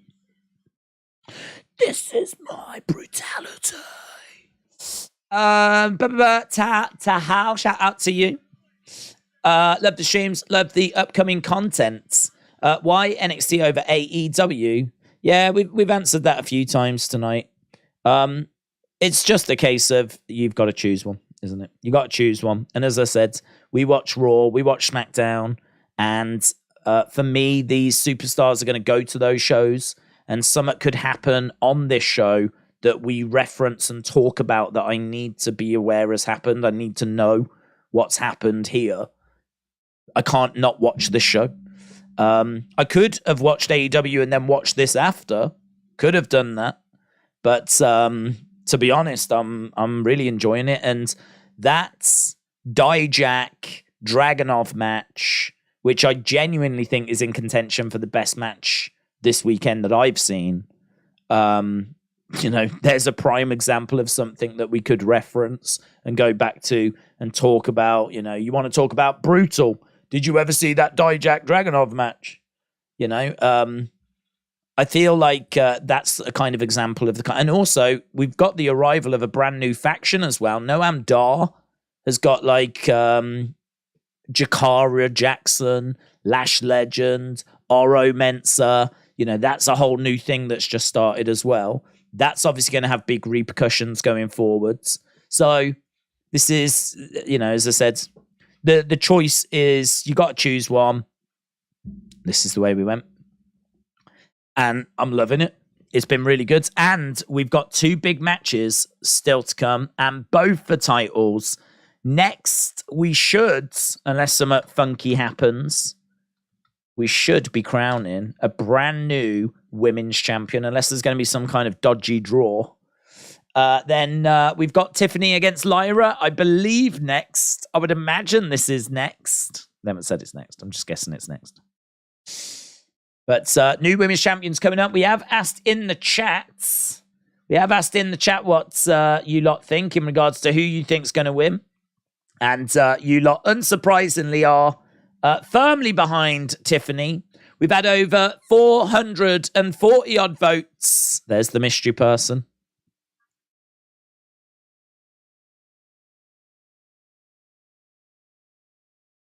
Got the voice.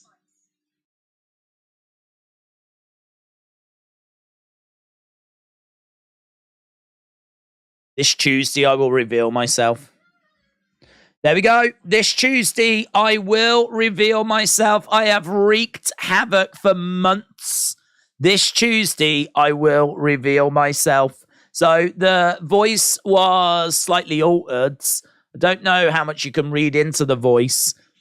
Certainly sounded quite English. I didn't get much in the way of like an American twang there, but don't know. We'll find out. They will be revealed on Tuesday. So coming up next is the women's title. It is going to be Lyra Valkyria taking on Tiffany Stratton to crown the new NXT Women's Champion. Who wins the title? Tiffany, 84%. Lyra, 16%. That is where we are right now. Called it Creed's Gallus, brought to you by Huggies, said Zokiller.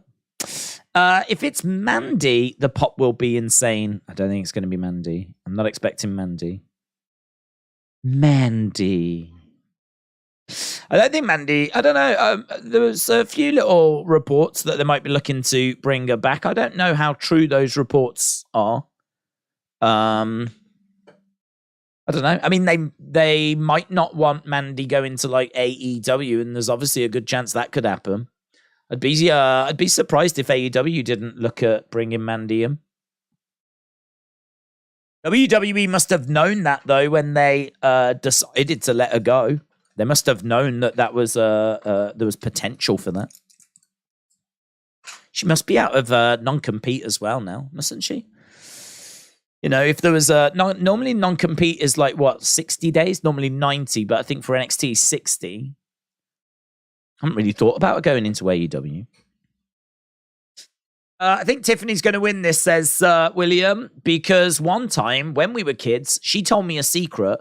The secret was one day she's going to win a match on NXT. Wow. But what would AEW do with Mandy Rose? Right, here is Lyra. Lyra in golds. This is it. She's got her knee. She's got a like a brace, some sort of support. There is the Women's Championship. Oh, she's got gold on the side of her face. It's got like gold, like face paint type stuff.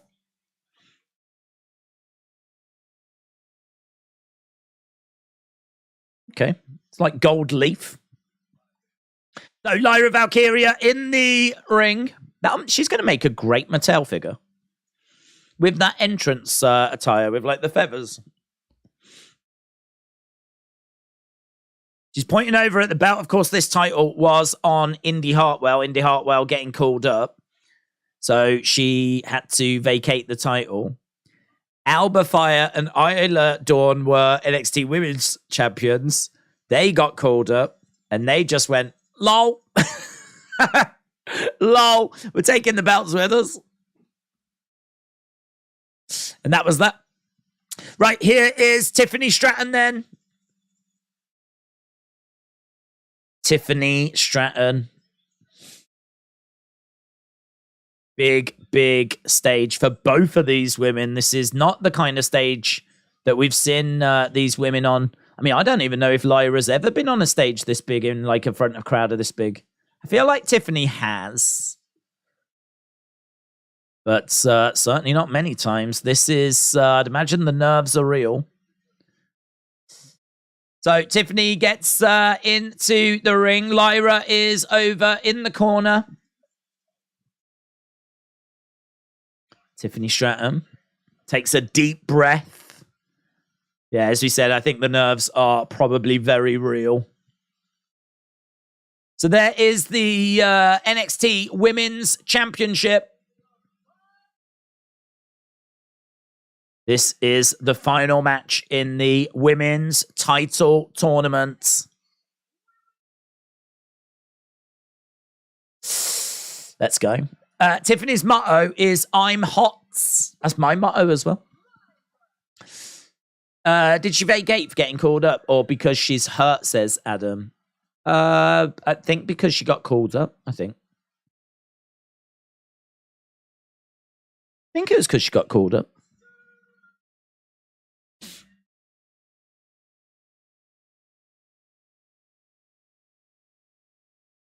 Yeah, because weren't the crowd chanting, you deserve it? I don't think they would have been chanting that if it was due to her injury.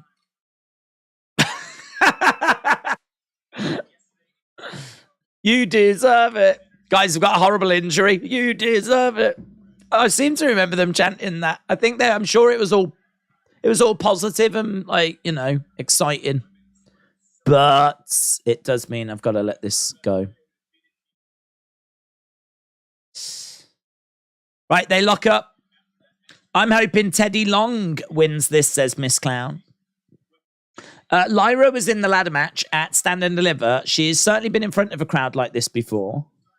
K-Pop said, Indy comes out and takes her title back. Where in the house do you keep kids' magazines and gifts, etc.? Well, some are in the lockup, and then some are just in boxes, like dotted around. I've only got a reach over here, and there's a Riddle scooter. I've just got bits dotted around, like my fake Roman Reigns beard. And I think, what's this? This is meant to be a Hall of Fame ring, apparently. So they're just dotted about. Tiffany is, little roll up there. Slide thing and close. Yeah, and Lyra's saying close. And it was close. Right, these two are we're underway, and Lyra gets around the back of Tiffany, back elbow by Tiffany. Snaps her over. Looking for a crucifix. Oh, that's a nice little pin. Kick out again by Stratton. Tell you what, Lyra just keeps going for these quick little pin attempts. Tiffany backs over to the ropes. Tiffany, frustrated, looking over at Lyra. These two locking up again. Tiffany, knee to the midsection. She's got by the heads. Against the ropes goes Tiffany.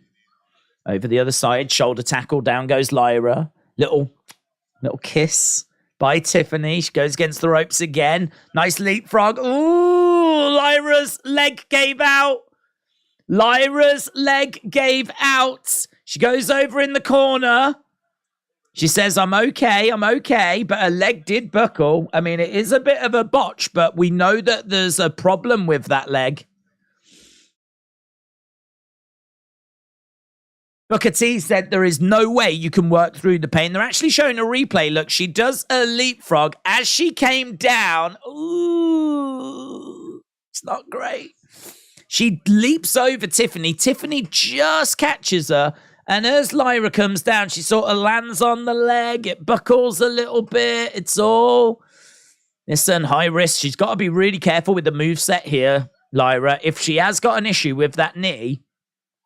Oh, I love that. I love that. I love that.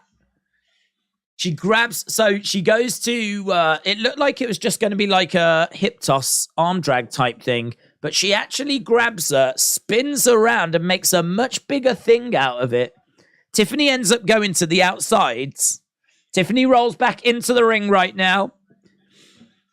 Oh, I love that. I want to have a little look at that again. Quite innovative. That's not something that I don't know that I've seen that before.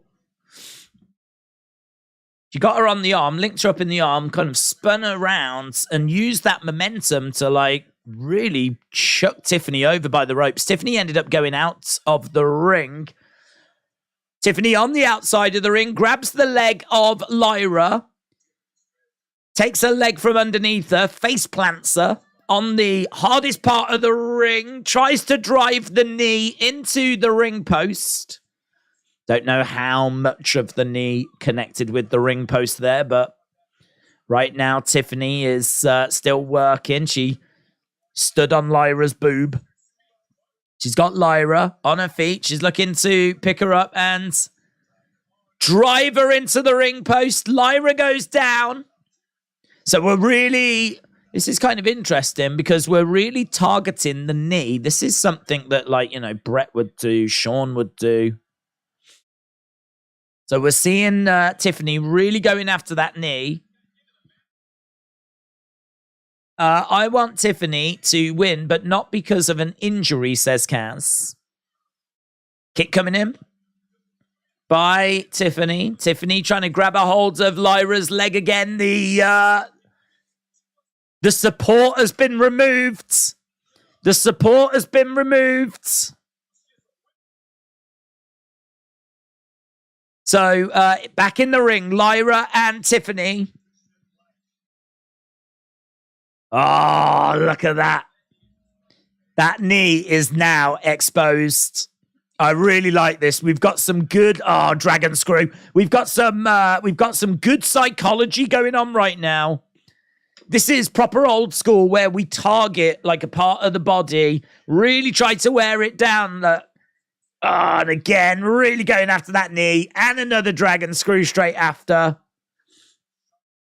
And what's great is we saw that like little botch, but it was a bit of a botch that was still connected to the knee earlier. So it meant that we could talk about the knee, focus on the knee. And now we've got to a point where she's took that knee thing off. I think this was all part of the plan.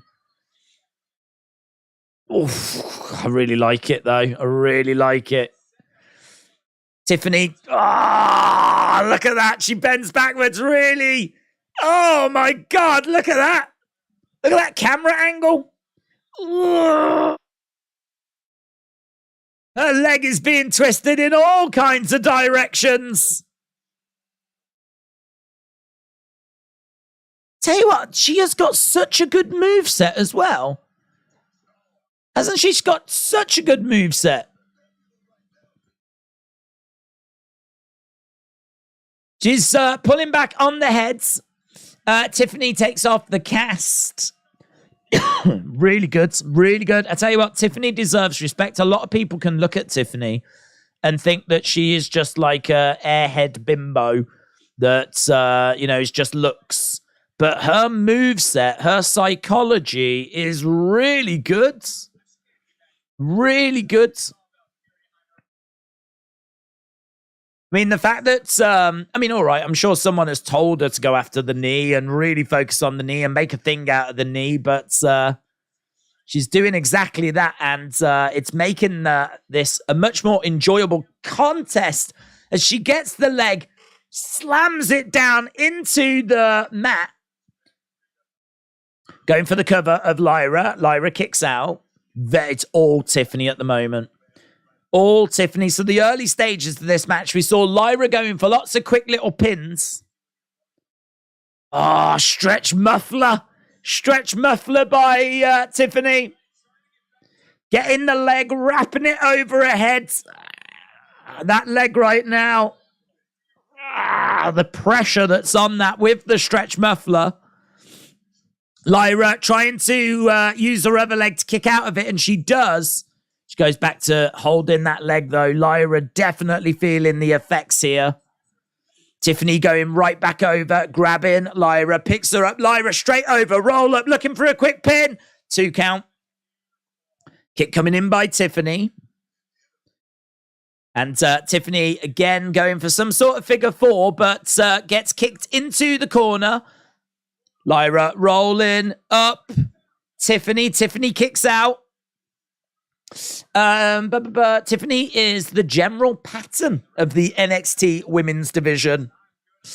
Jeremy said they did take the title off Jamie Hayter. Storm is the new champion. Well, there was thoughts that they could do that. There's a few rumors that she's injured, isn't there? Tiffany is down. Lyra is down. We're just seeing a shot of the crowds. Good little contest, this. Not bad. Hasn't, I think the crowds are appreciating the builds. We haven't got to that kind of fast-paced part of it yet, but the build has been excellent. The foundation work that you tend to put in where you target like part of the body, really solid stuff. Uppercut coming in there by Lyra. Oh my God, big chop by Tiffany. Uppercut there by Lyra as well. Tiffany stumbles back. Tiffany charging over. Kick to the midsection. Quick little kicks by Lyra. Oh, kick to the back of the head as Tiffany goes down.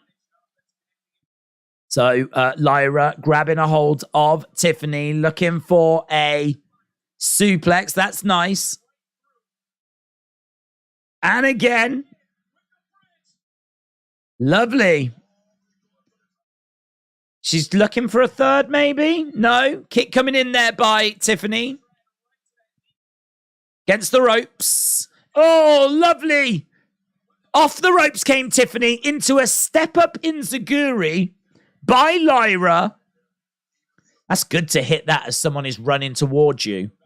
See that kind of move sometimes on a standing opponent, but someone that's actually running towards you.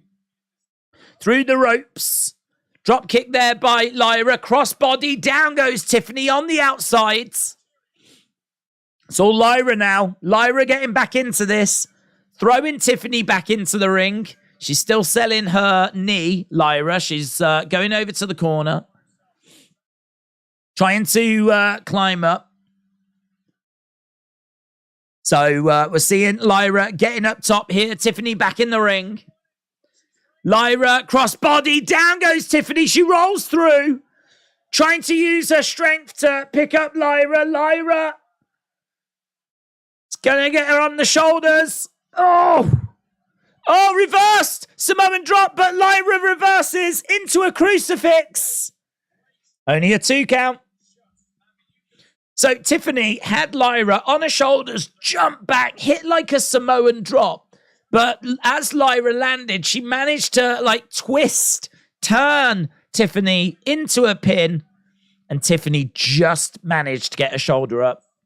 Now we're seeing Lyra Valkyria going up top. Lyra looking out at the fans, trying to bring the fans in. That's good. They maybe could have done a little bit more of that throughout the match. They've kind of been going about their work and not really going to the fans as much. And that's just brought the fans in a little bit. There we see Tiffany landing on Lyra. Lyra getting a shoulder up.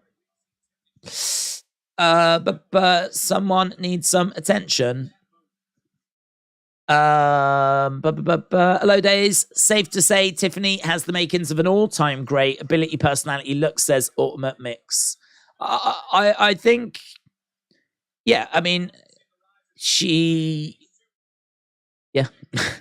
It's hard, isn't it, to sit here and say she has the makings, of course, but that's a long road. That's a long road, and but yeah, you're absolutely right. She's got the move set. She's and she lays it in as well. Look at that, 2 kick out by Lyra. There's a drop kick as well. Sometimes when you've got someone that's attractive, like Tiffany, you can see sometimes that when they go to throw chops and shots and punches, it's all really weak and tame. You know what I mean? They don't really want to hurt the other person. Do you know what I mean? It doesn't come natural. And you just don't get that with her. She really lays it in, which I love to see. She's got a great moveset. And, she's a good-looking girl as well, of course. That's going to massively help. But look at the gymnastics.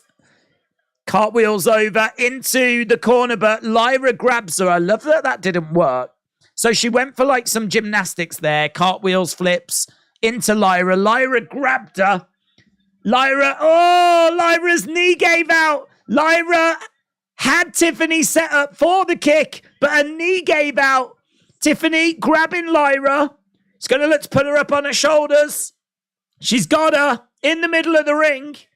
Oh. Pants down, goes over in the corner. She's going up. Moonsault. Misses. Tiffany misses. She's back up on her feet, though. Lyra with the kick. The kick connects.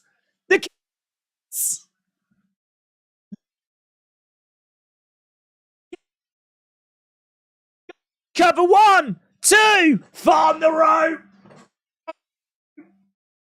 Oh, lovely sequence. Oh. Goes for the kick. Misses because her leg buckles. Tiffany takes control. Goes up. Goes for the moonsault. Misses. Lyra then hits the kick. And gets the 2. That's a lovely little sequence. Oh. Dragging her over. Against the ropes. Lyra is the one that's going up top now. Max Caster just mentioned Dominic Mysterio on AEW to Buddy Matthews, says Anthony. Here's Tiffany. Shot coming in. Clubbing blows. We're over in the corner. Elbow. Oh, man, that's vicious. She's getting her elbow, driving it into Tiffany's spine. Nice, flipping over, looking for the powerbomb. But Tiffany's holding on. Tiffany, over the top, Hurricanrana. She's managed to grab. Oof. Going up, looking for the moonsault. Moonsault connects. 1, 2, 3. Tiffany wins. It's Tiffany time. And no. Tiffany Stratton has done it. Tiffany Stratton is the new NXT Women's Champion. There it is. In all fairness, she had to beat, I think it was Roxanne Perez in the semi-final. Now she's just beaten Lyra Valkyria. I love the targeting of the knee. I love some of the sequences towards the end.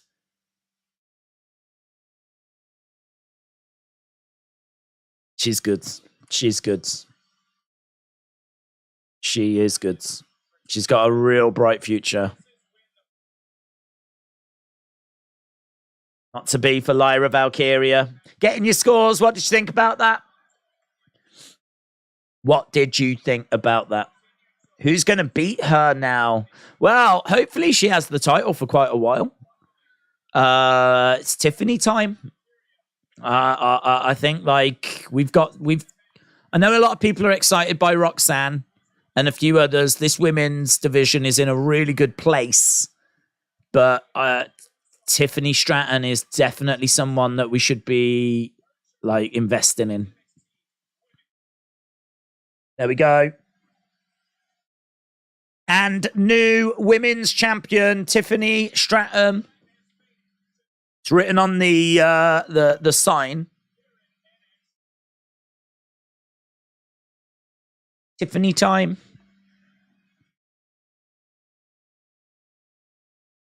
She looks shattered. She's not really celebrating too much. She's just like, this summer. 5 out of 5 for a Tiffany Epiphany. Scott said, well deserved. 3.5 said Miss Clown. 4 said Robin. 4 said Zoom Station. 375 says Trey. AR1 says 4. Travis says 3. Helen said -5. Can I shout out to you, buds? Appreciate the kind words. Dizzle Dog, shout out to you. Ghost Rob said 5 out of 5, but if Lyra's knee didn't keep giving out, the match might have been different. Yep. Yeah, I mean, what's good, though, is that gives Lyra, like, an out, you know? Could have won if it just wasn't for that knee injury. Yeah, Dizzle Dog, really appreciates the support, dudes. Dizzle Dog firing in gifting some memberships. Right, the only thing I would say now is that it's been a good show, and obviously with Dragunov and Dijak, I think we've seen something very special. But does this match sort of let it down a little bit? Because I can't see them putting the belt back on Bron. I could be wrong, but are we really going to put the belt back on Bron now?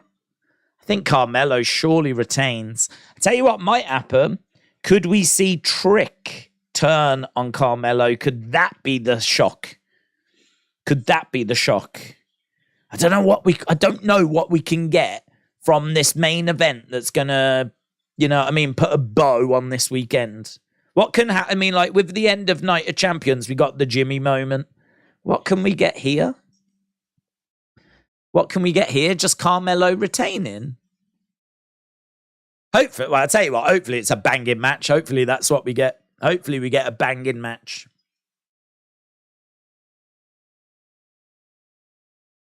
Let's see. This is one that of all the matches on the on this card, this isn't. I can't say this is the one I was least excited for, but this is one that I just feel is maybe the most predictable, and I think that's Carmelo retaining. But I do like heel Bron. Heel Bron, I think, is really good. Would Bron be better as a heel or face? I think heel. I think he's brilliant heel. I think I kind of think that you give him a run as a heel, and then when you turn him face, he becomes a bit more of that sort of there's an edge to him. He's kind of a face that's got an edge. And I think that his face run was just struggling a bit, to be honest. I much prefer him as a heel. I think numbers so hateful. Fans enjoy my work. All great matches. It's time for the main event, said Bryson. Bron should go to Raw with Cora Jade, said Jeff. They will boost the legacy of Bron Breakker by making him a 2-time champ before he goes up, said Defcon Eric. Adam said, Trick turn unlikely, but that would be a Jimmy caliber moment. Yeah, the only problem with it is we got Jimmy last night, so if you did do Trick turning, it might just be a bit too, we got that last night kind of a thing. I don't know. I just don't know I don't know. I don't know if you just book Carmelo to win and have a banging match and that's it. We all go home happy. Or, I think if Carmelo wins, do you bring someone out to be his next challenger and that becomes the story? Like, did you see Carmelo beat Bron and then, oh my God, such and such came out? I just feel like it needs something. Daze,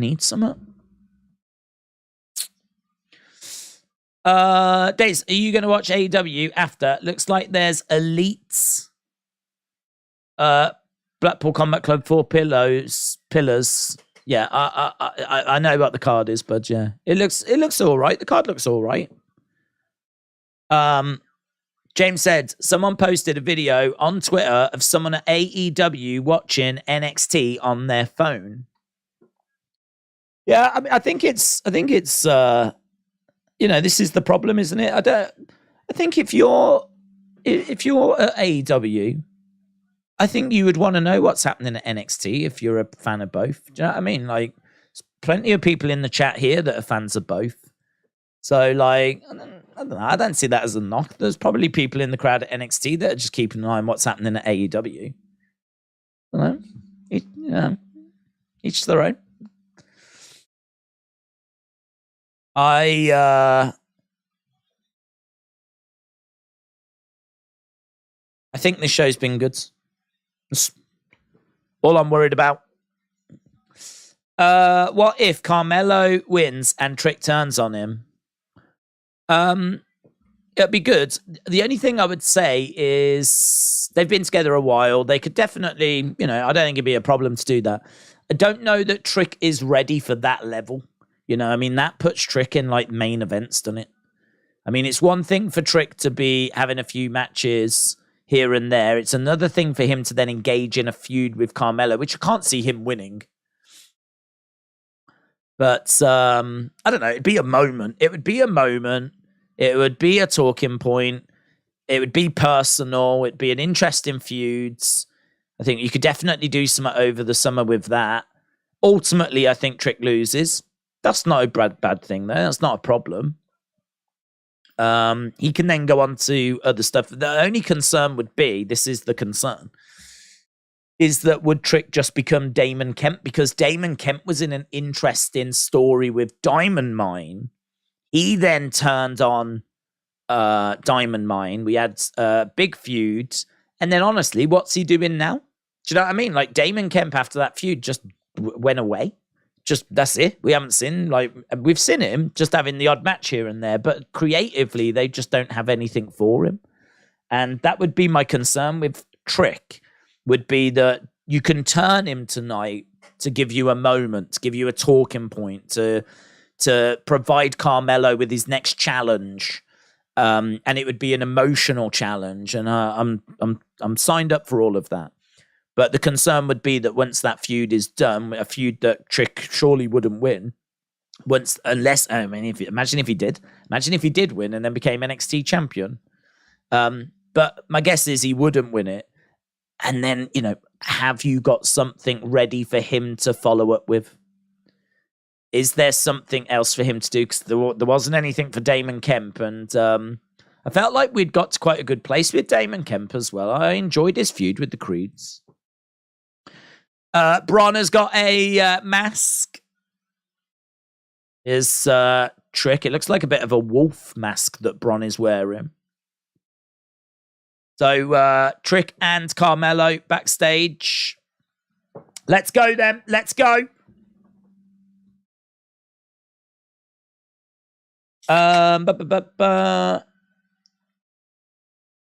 Great crowds. I've been calling Trick to turn for months. It's got to happen at some point, said Tim. Siege, get next shot at MJF. I'm not joking, says Adam. Zach said, will you watch AEW if it's on after NXT ends?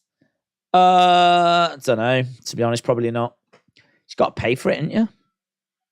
So, like, don't really want to pay for a show that I've going to be able to watch a couple of matches of. I'll obviously catch up with the results, and I'll watch a few clips and bits and bobs of it. Here is Bron. Bron's made his way into the ring, and as we said, he's got this mask. I'm not sure about this mask. This looks like a bit of a kid's like Halloween mask.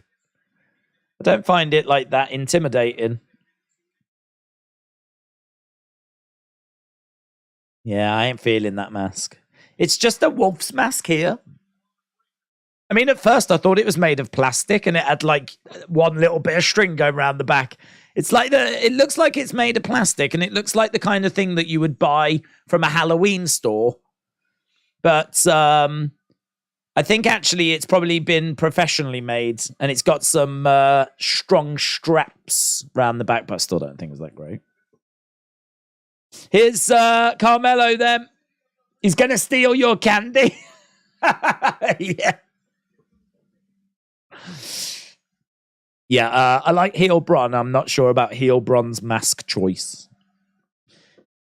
They're showing all the championships.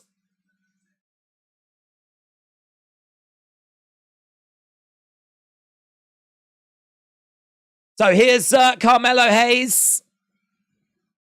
We are in Boston, baby. We are in Boston. They just showed loads of trophies that Boston has won, sports teams have won. Carmelo Hayes showing off the guns. The guns were impressive.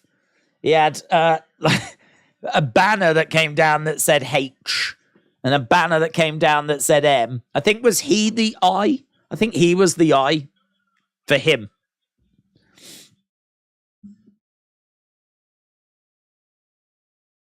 I don't know about that. These little banner things that are flapping around, you know? I'm not sure.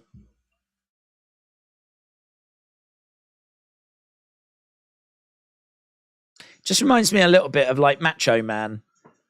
Because Macho Man would come out and obviously he would have like, you know, the giant robe and everything. It just like looks like he's put like his robe in the flipping wash or something. When he puts his on, he's just got this little thing. I think I would have liked a bigger, proper robe, you know? You know, that would be impressive. That would be impressive. I don't think I can be that impressed with these little bits of fabric here. I don't think that's doing it. What I've learned is the main event talent needs to really up their entrance gear game. Yeah? That's what I've learned. Wrestling fans are hard to please. I mean, we've had Ric Flair, yeah, with his robes, Ravishing Rick Rude. You know, Legion of Doom with their spikes. You can't just come out with some flappy bits of fabric here and think we're going to go crazy for it. Or a Halloween mask of a wolf. Right, Carmelo and Bron. Let's change this over. This is our main event.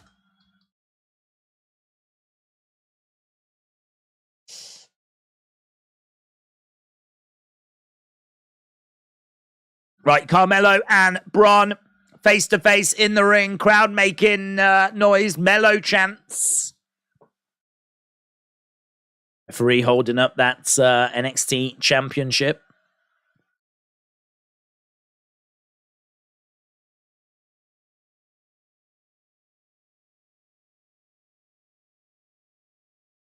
Okay, main event time.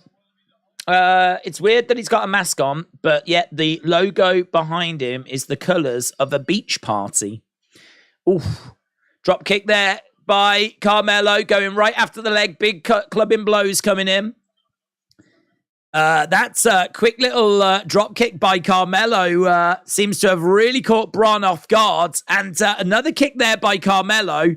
He's all over Bron at the moment. Back elbow by Bron. Bron charging over. Shoulder tackle. Carmelo goes down. Look at Bron's gear. Bron's got black gear. And it's got like a wolf's sort of kind of face on the gear. But it looks a bit better on the gear. It looks a bit minimal.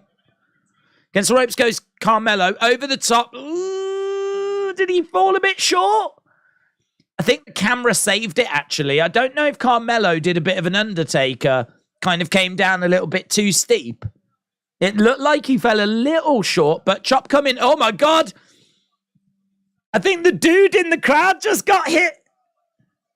So Carmelo chopped Bron. Bron kind of went flying back, and I think the dude in the front row got clipped because he just like went and sat down.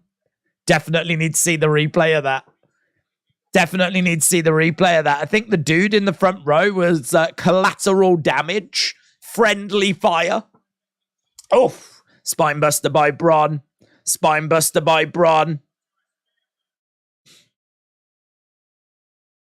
So we've got the entrance gear to talk about for Bron and Carmelo. And I really want to go back to that spot. Man in crowd. That's what I'll put. Jade Cargill streak is on the line now, said Kieran. Over the top goes Carmelo. Drop kick there by Carmelo. We've got Bron over in the corner. Carmelo collides into Bron. Carmelo going over the other side on the middle turnbuckle, but he gets caught by Bron and hip tossed. Let's go, Melo. Let's go. Friendly fire. Matthew said Tony Storm is the new AEW champion. I heard. There had been some rumors that they might look to take that belt off her because of injury. So I don't know if that's what did it. I would hope it was because I think Jamie Hayter's great talent. Trick is on the outsides. There's nothing Trick can do about it as Bron is in control. And Trick taking his shirt off. Ooh, kick just misses there by Carmelo. In all fairness, Bron didn't sell it, though. Carmelo went for the stunner. I love that. Fade away by Carmelo. Goes for the cover. Yeah, he kind of went for a kick, but it fell short. Bron didn't react to it, but it just allowed Carmelo to then hit a stunner. Carmelo on the leg, kicking away. Stomps coming in by Carmelo. Look at the fadeaway. The fade is so good. So good. There's no one else that does that. And they could do it. I wonder if that's something they do, actually. Back in the day, there were certain moves you weren't allowed to do because other wrestlers did them. I wonder if people are told you're not allowed to do the fadeaway. That is Carmelo's. Oh, man, look at Trick on the outside. It reminds me of Mizdow. So, at the moment, he's sitting back. He's got a single leg Boston Crab, Carmelo. Single leg Boston Crab. Boston not reacting to that. Shame on them. If there was a move named after the place I lived, every time I saw it, I would pop. So, a single leg Boston Crab, and this crowd didn't care. But on the outside, Trick was going, come on. Bron back in control. Daze, if unicorns were found to be real, would you eat a unicorn burger? I'd need it tested first.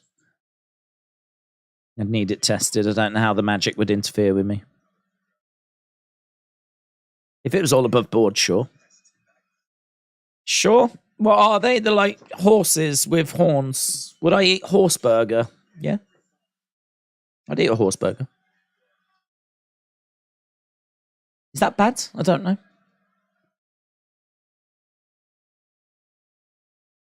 Do they serve horse anywhere? I've never really thought about it. I mean, I eat cow. I eat pig, I eat chicken. Horse, just another one of them animals, isn't it? Kick out by Carmelo. Gotta love that from Trick. Gotta love it. Mizdow. That was good stuff. That was good stuff, wasn't it? I really enjoyed Mizdow. I really enjoyed Damien Sandow. I thought he was great. Doing comedy in wrestling is difficult. It's easy to get it wrong. And for it to really miss the mark. We've seen lots of bad comedy. Shot to the midsection by Carmelo. Another chop coming in. Jade's story is she will be the champ until AEW is off TBS, says Kazman. Horse meat is too tough, I would think, says Adam. Yeah, I can't imagine that it's a pleasant. It's probably something you would stew, maybe. Don't know. Never thought about it. But I would agree. I could imagine it being tough as well.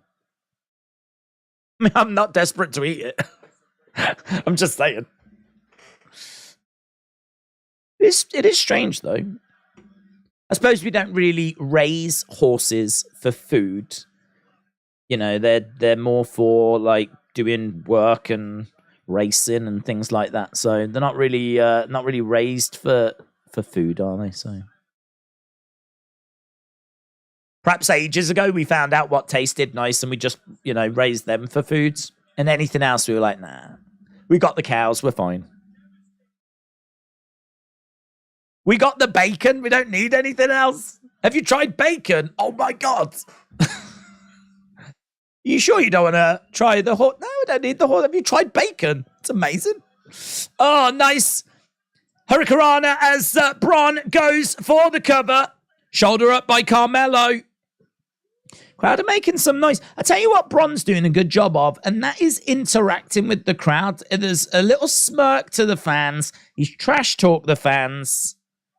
There's been a few times we've seen a lot more interaction from Bron with the crowd than we did from Tiffany or Lyra or even Carmelo. Got arm clothesline. Going again, look. It's going again. And it's bringing the crowd into it. The crowd are vocal. They're booing away. Another clothesline as Carmelo goes down. He's just like all of you. He's just like all of you. Losers. So, yeah, he's doing a good job of interacting with the fans, looking out at the fans, involving them in the match. Carmelo is down at the moment. Bron grabbing Carmelo. You're not him chant, I believe. Kick coming in there by Carmelo. Chop there by Carmelo. Carmelo again coming in with a big chop. Round the back goes Bron. Looking for a German. Connects. German connects.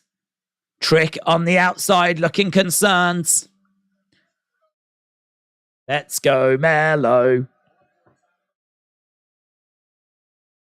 Just talking about the awkward landing. Didn't look that awkward. Kick on the back. Nice work by Bron. What do you think of Jimmy versus Roman with Jay as special guest, Solo as an enforcer, and Paul suspended in a cage for theatrics? I don't know quite how we would get there, to be honest, because I don't think Jay would call it down the middle. I think, Jay was conflicted about staying with Roman anyway. Said that he came back for his brother, so I don't know quite how we would get to having Jay as special guest referee. I don't know. I don't know how we would get there. Paul Heyman in a shark cage match. I'm certainly down for that. That sounds great. Definitely down for that. What did you say? Solo as what? Solo as an enforcer? I don't know what do you mean? Just on the... I don't know what that means. He should be banned from ringside, really. I would have... I I don't know. You can do Roman against Jimmy. Roman against Jimmy. Paul Heyman in a shark cage. And then, you know, Jay, Solo are probably going to get involved, aren't they? I could definitely see that. But Paul Heyman in a shark cage is a big dub. Big dub. Yeah, I like it. Kick coming in by Carmelo. We're in Melo's home state, and we're near his hometown, said Bryson. Both guys on their feet right now. Melo. Oh. Springboard crossbody. I think there was a bit of an elbow in there as well, the way that he struck him. Melo charging over, round the houses. Down goes Bron, looking for a crossface. No, rolls him over, looks for a pin. Don't know why he did that. Didn't even get a 1 count there. I thought he was going for a crossface. You're not going to beat me. I'm too damn good, says Bron. Oof. Bron, face plant. 1, 2. Shoulder up by Bron. Carmelo looking for the cover, but the crowd weren't really seeing that as an opportunity. Someone is watching Battleground at AEW, says Mike. Yeah, I mean, I really wouldn't be surprised if there was someone watching AEW at Battlegrounds. I mean, I think there is crossover. I think there is people that watch both. Shot coming in by Bron. Forearm strike there by Carmelo. Carmelo goes over by the ropes. Big forearm strikes coming in by Carmelo. Shot there by Bron. He's got him by the throat. What's going to do? Picks him up. Nice.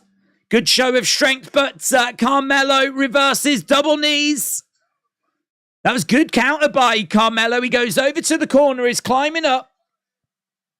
Bron getting up to his feet. Carmelo can't do anything. Bron charges. Ooh, went to spear Carmelo.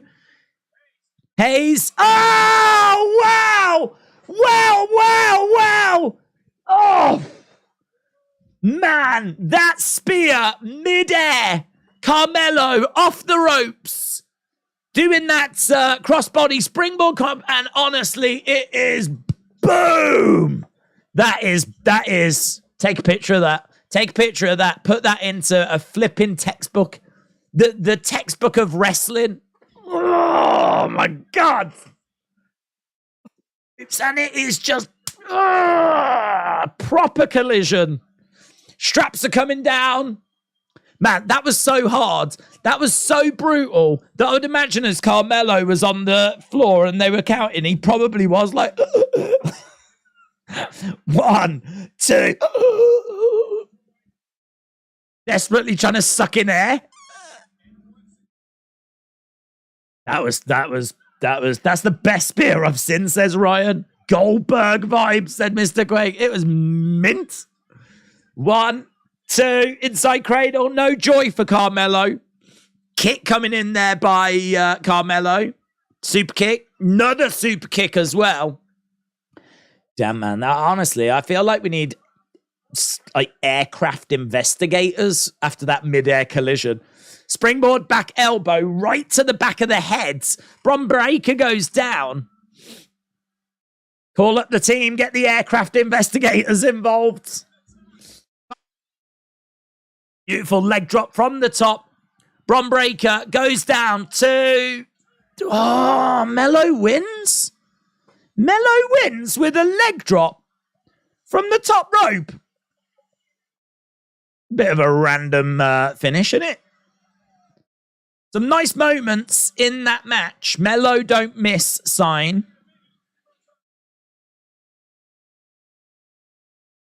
Yeah, I'm looking at Trick here. I'm looking at Trick. I'm looking at Trick. I'm looking at you, Trick. Trick dub. Trick dub. There's some woman that just got up. A couple of people are leaving. A couple of people have seen everything they want to see. I don't know, man. Oh, man, that spear. That spear. That spear is sick. If that, in all fairness, if that spear had ended the match, you would have gone, yep, makes sense. Melo is him.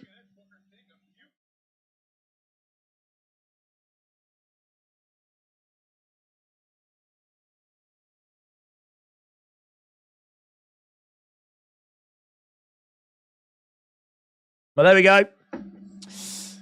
A skinny lightweight beats a heavyweight, said a Dorian fan. Melo holding up that championship.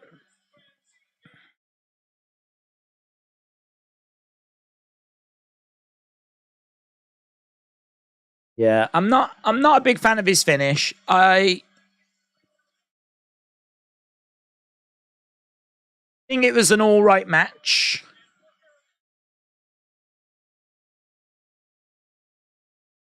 We've got the little trademark thing in the corner. Maybe that is going to be it. Yeah, and it fades. Ah, that's disappointing. That's disappointing. I said about that last match, I was like, oh, it feels like it's the most predictable match. It feels like it needs something. It's a good card. We've had, like, you know, Dijak Dragunov match was amazing. The women's match I enjoyed, and we got a new champion crowned. I didn't think there was necessarily a bad match. I really enjoyed the new faction. I think is really interesting with Noam Dar. I think that's really interesting. Like, there's quite a bit there that's interesting. It's quite a bit that I've got from that. And then you get to that final match and you're like, just feels like Carmelo's winning this. Feels like Carmelo's winning this, and it feels like it just needs a little extra. And I mean, the match was fine. The mid-air spear, I think, is great. I love that moment. I think after, like, so many big moves, to have that leg drop be, like, you know, your finish is, I don't know, it's just, I don't know. He's doing all this springboard stuff, and the fade away. I think the fade away looks so much better. I think the fade away would be a much better finish. But, whatever. It's you know, it's gone the way that we thought it would go, but no turn by trick. To be honest, I think it would have been better if someone had come out and, like, you know, this person's next. What that needed is it needed an arrival. I think needed an arrival. Needed, like, some surprise, someone to walk out and, like, oh my god, you know, like when sometimes they show people sat at ringsides. As they've just signed with NXT type thing. I mean, there was no reports of anyone signing. There was no reports of like that person. Like, you know, I couldn't say a name, but could you imagine if they'd have signed, say, Switchblades, Jay White, and then Jay White walks out? That's what I mean. Had they have got someone like Switchblade Jay White, which obviously they didn't, but if they had, then that would have been awesome. That would have been awesome. If because all of a sudden then the landscape's changed in it. All of a sudden you go, oh my god, the landscape has changed. But not to be. The Carmelo wins, no turns, no arrivals, match ends, and it's just a bit. But overall, very fun show. Overall, very, very fun show. So you lot, 75% of you went with Carmelo winning, and you was correct. Let's get your scores in regards to what you think about the show overall. So Killer said Melo needs some clean wins to solidify him as a legit champion. I think that's true. That is true. He does need some clean wins, and I'm looking forward to see what's next for him now. Because I didn't feel that Bron would get the title back. I think Bron's just had a long run with the title. In fact, really, you know, since the end of 2021, Bron won the title. I believe he lost it, didn't he, to Dolph, won it back again on Raw, held it for a long, long time. Like, he's done that. It feels like it's time for someone else now to have their time with the title. So if we're not going to do that with Bron, what else can we do? Well, we can certainly explore this heel character, and he doesn't need the belt to do that. So he's got the experience of carrying the belt, being the guy, cutting promos, facing all challenges, main event in these big shows. He's got all of that experience. So that's fine.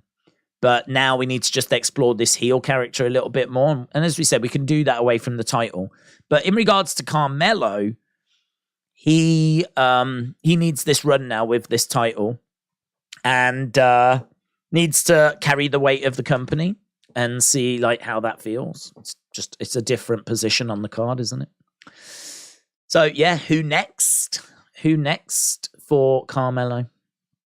I wonder if we'll get Gacy. I wonder if we'll get Gacy Carmelo. I don't know what it is about Gacy.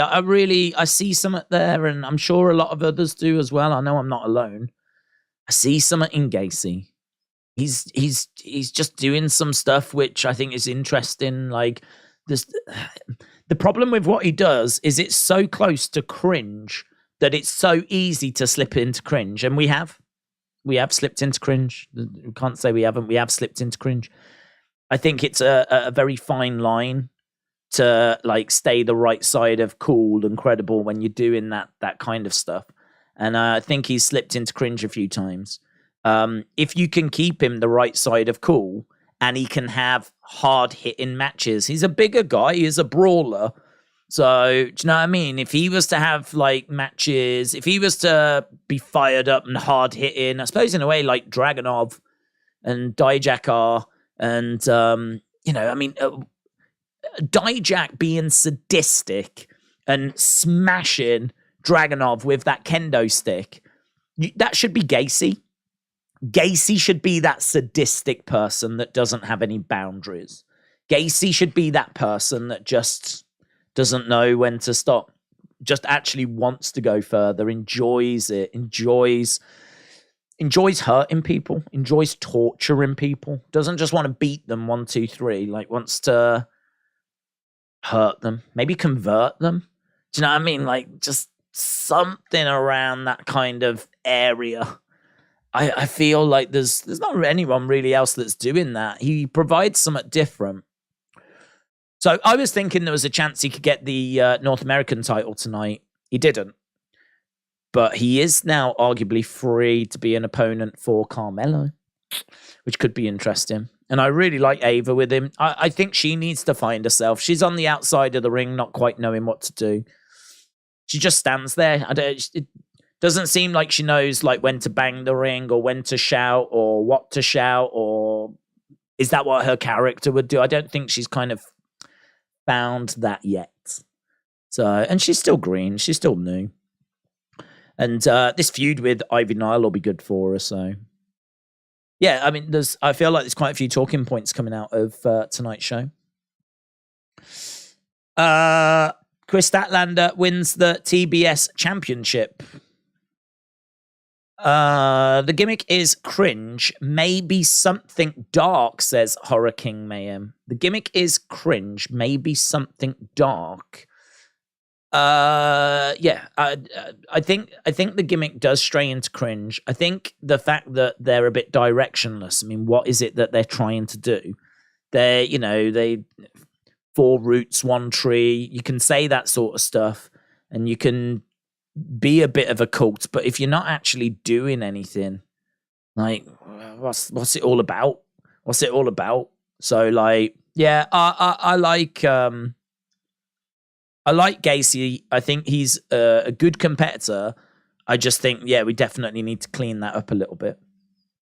It's so frustrating though, because like I think certainly with no Bray around as well, like there is such a hunger, such a desire for a darker persona and character like that.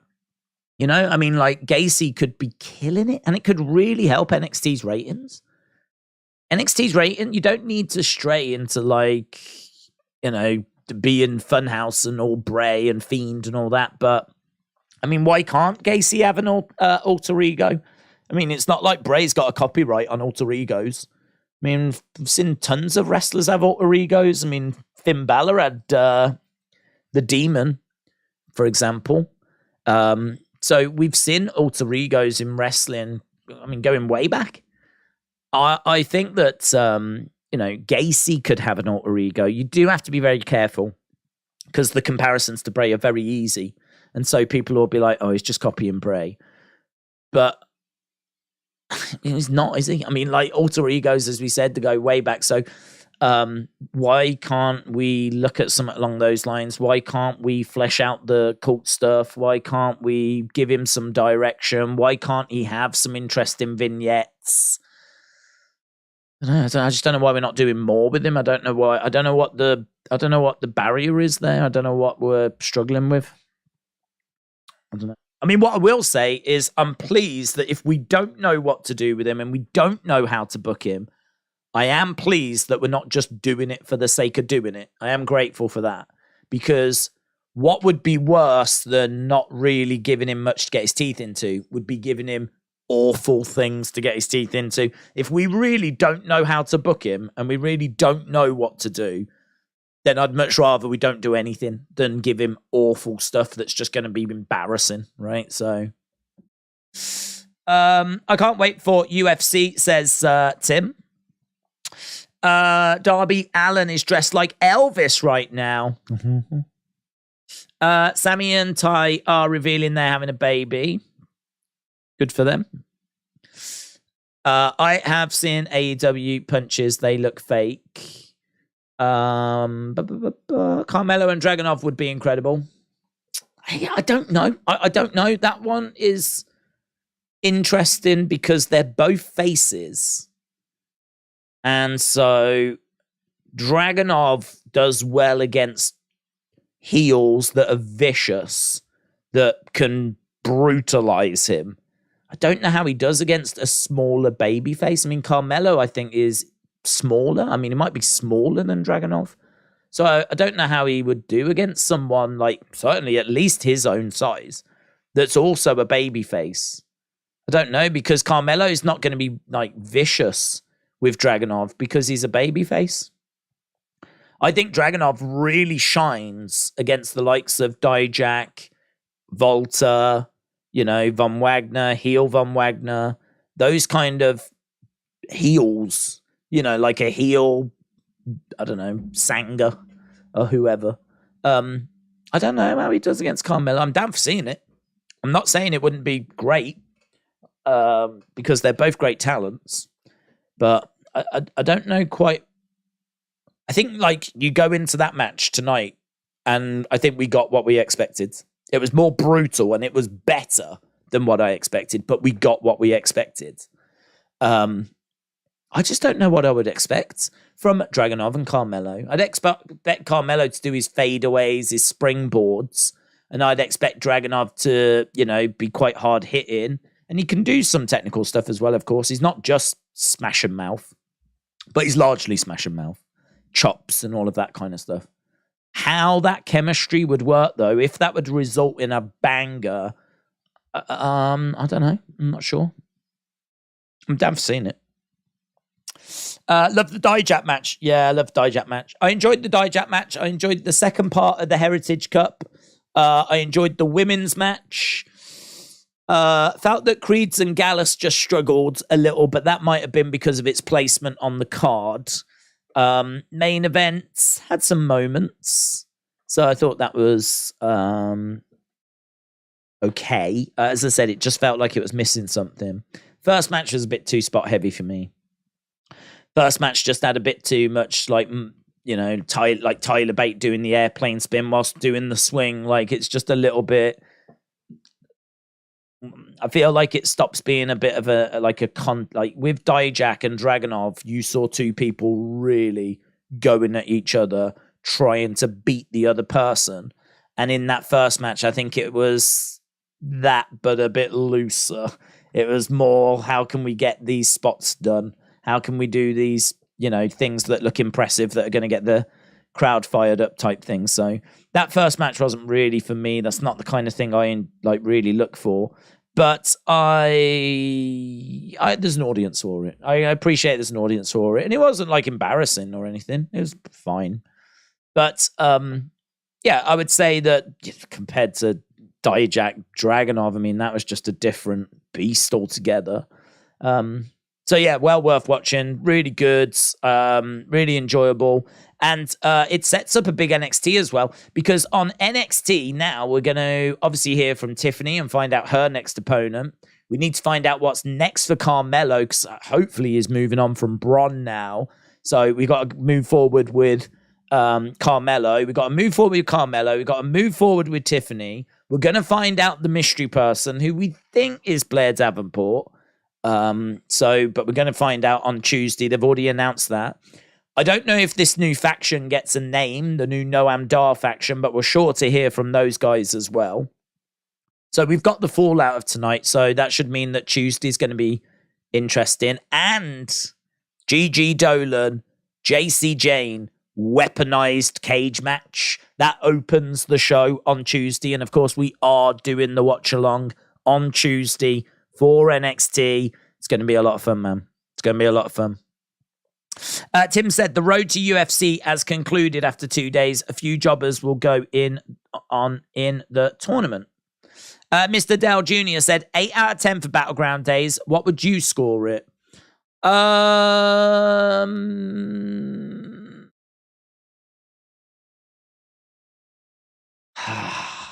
Tricky. I would say below Night of Champions. I would say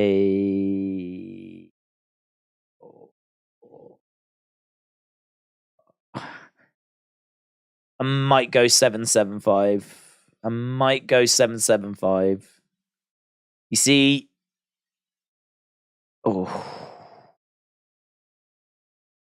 might go 7.75. I think that I mean, you've potentially got a 5-star match in there, you know. I can't sit here and say, is there an OMG moment? Well, maybe not an OMG moment, but there is a 5-star match. One of the 6 matches you got is potentially a 5-star match. So I would definitely listen to the 8s. That is always what I think when I think of an 8. When I think of an 8, I'm like, where was the OMG moment? What was the moment that... And not like that spear, right? I know that spear was like, wow, you know, we popped. But that's... I mean, I kind of take it as given. We're going to pop during a 3-hour show or whatever, right? I think it's a low bar if we don't have an expectation that there's going to be fun moments in the show, right? So I don't count those type things. But they certainly help. But I'm thinking more like, you know, a swerve, an arrival, a return, a title change, a shock title change, something significant. We knew that we were going to crown a new women's champion, so we sort of knew that going in anyway. We do get the 5-star match. This is why this is where the debate would be around the 8 for me. So I'm probably 7.75, but again, I could easily sit down and be convinced to go to an 8. Equally, I could probably sit down with someone that was trying to convince me to go to 7.5. So, but I'm around that ballpark. Here's Coach Co. Here he is. Coach Co said, just leaving. The live pop when Tiffany and Carmelo won was... Coach Co, what did you think of Dijak live, please? Dijak Dragunov live. What are your thoughts? Because there is a consensus that might be 5 stars. I think I'm at 4.75, and I do think Meltzer comes in at like lower. But there was plenty of love for that in the community. What was it like live, Coach Co? Give us the live report. What was it like being in the venue? What was the word on the street? What did people think about the show? Are people leaving happy? Can you talk right now? We've got our live, guys. I'm getting word that we've got a live reporter in the Boston area who has been at the show that can give us all the inside behind the scenes scoops. James said, Tony is overhyped Double or Nothing. It's not been a disaster, but not amazing either. James, appreciate it, dude. Appreciate the updates. Jim said Dragunov is 6 pounds heavier than Carmelo Hayes. Both are the same heights. Dragunov is 6 pounds heavier than Carmelo Hayes, and they're both the same height. Thank you. Looks like Coach Co had a good time. Joshua against Wilder, Fury Usyk announced. Oh, has it been announced? Has it been announced? So they're doing that tournament thing. Joshua Wilder, Fury Usyk. Well, we're all over that, mate. Flippity doodah, we are all over that. AR1 said live for a bot. Live for a bot. Live for a bot. I mean, we do have to bear with Coach Co because he is probably, do you know what I mean, making his way out of a very busy building at the moment. So even though he's making us wait, I will always wait for Coach Co. I'm happy to wait. Stuart said Jamie Hayter is way better than Tony. Live on the ground, a night with one ring, Matt Men, 3 words for the show. Since YouTube stopped showing the downvotes, I don't give videos real thumbs up. I'm going to put real thumbs up here, says Kaz. Kaz, shout out to you, my friend. Appreciate the support. The only thing I'd say, downvotes, I don't know that they show, but they do show like to the creators. So you, behind the scenes, you get a percentage like to dislike ratio behind the scenes.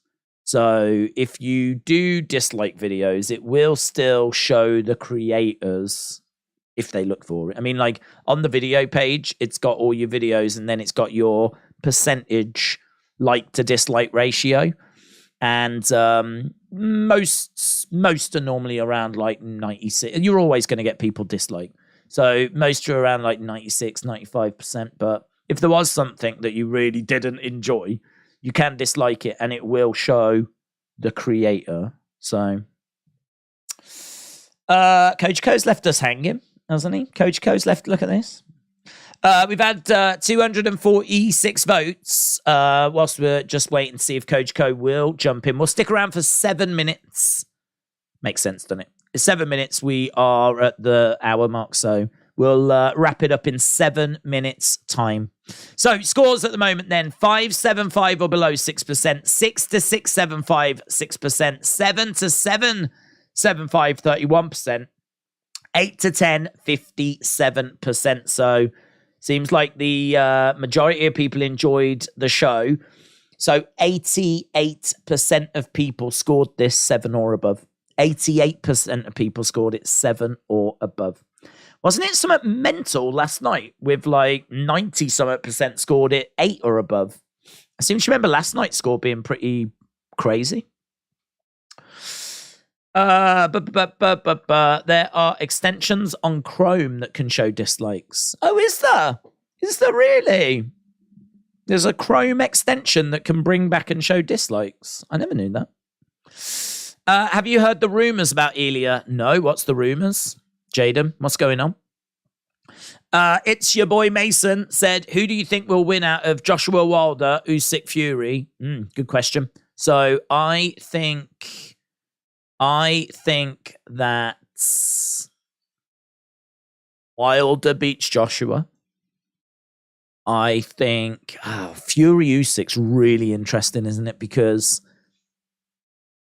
I think that Fury's size is a problem, but Usyk could get in, do like his work, try and be elusive, get out the way, make sure that Fury doesn't hit him with anything. I mean, Usyk surely got the speed advantage. I think he can get in. I mean, like Fury will work the jab. I mean, really, if Fury works the jab, keeps Usyk at bay, but Usyk's going to be, like, his movement is so good. If he slips that jab, gets on the inside, works a couple of shots, gets out of there, shoots off at angles, and Fury just can't. Do you know what I mean? When you've got a big heavyweight in front of you, you've got a big target in front of you, you can jab and keep them at bay, you know? But with Usyk being smaller and, you know, speedier and slippier, and it's just more awkward. It is just more awkward. I think that Usyk Fury fight is fascinating. I think it's fascinating. Fury's he's convinced he's got it won. He just calls Usyk a jumped up middleweight. He's like, a guy of my size, you're just not going to be able to deal with someone like me. And maybe he's right. Maybe over 12 rounds, he will catch Usyk, and maybe Usyk just won't be able to deal with Fury if Fury has got him in trouble. If Usyk finds himself at any point in a bad situation, Fury might be able to unload and it might just be too much. But equally, we could find it being quite a frustrating night for Fury. So I think that fight is fascinating. I think there are paths to victory for both guys. I feel like the bookies will probably have Fury a slight favourite. I think Fury, because of his size, because he's unbeaten, because he's a good boxer as well. He's not just like a big guy with a power shot like Wilder. I think Fury will probably be like a -100 favorite, something like that. I think it would be really close, really, really close on the odds. But I think they'd have Fury as favorite. And then I don't know which way it goes. I think both could win. I think I could see paths to victory for both. But if I was a betting man, Usyk's confidence is just, oh man. Usyk really wants the fight, doesn't he? Usyk's not dodging. Usyk's right there. Usyk is right there. And he looked good against Joshua. He did get into a bit of trouble against Joshua at a couple of points. I think he got into more trouble, though, against Chisora. And Fury's like, look, Joshua just fought the complete wrong game plan. So, yeah, I would probably lean Fury. I'd probably lean Fury. I'd probably put the money on Fury, but I'd be watching him through my fingers. Nervous. Don't feel good about that at all. I'm sure you can tell. Don't feel good about that at all. I think Usyk's got a great chance. But I'll lean Fury. Wilder, I think, beats Joshua. I feel pretty good about that. And then, if we end up with Wilder Fury final, if this is like a tournament thing, I mean, I suppose you've got to go Fury because they fought. And Fury has looked good in Fight 2 and Fight 3. Fight 1, he had only just come back after time away. He was not in the best shape in the first fight. Got caught, managed to still get back up, though. So I will say it'd be a fun redemption arc for Wilder, though. Imagine if Wilder won that tournament, beat Joshua, got to the final, beat Fury, redemption and everything. That'd be a pretty sick story, wouldn't it? That would be pro wrestling. If pro wrestling was to book boxing, I'm pretty sure they'd have Wilder win that tournament. But I'll say Fury beats Usyk and Wilder beats Joshua.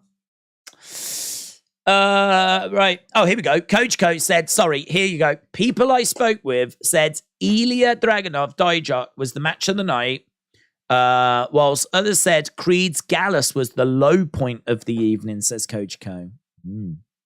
Yeah, I would say that came across. I would say that came across exactly that way. Yeah, I would say it came across exactly that way. Crowd were really into the opening match. Really did the job of getting them fired up.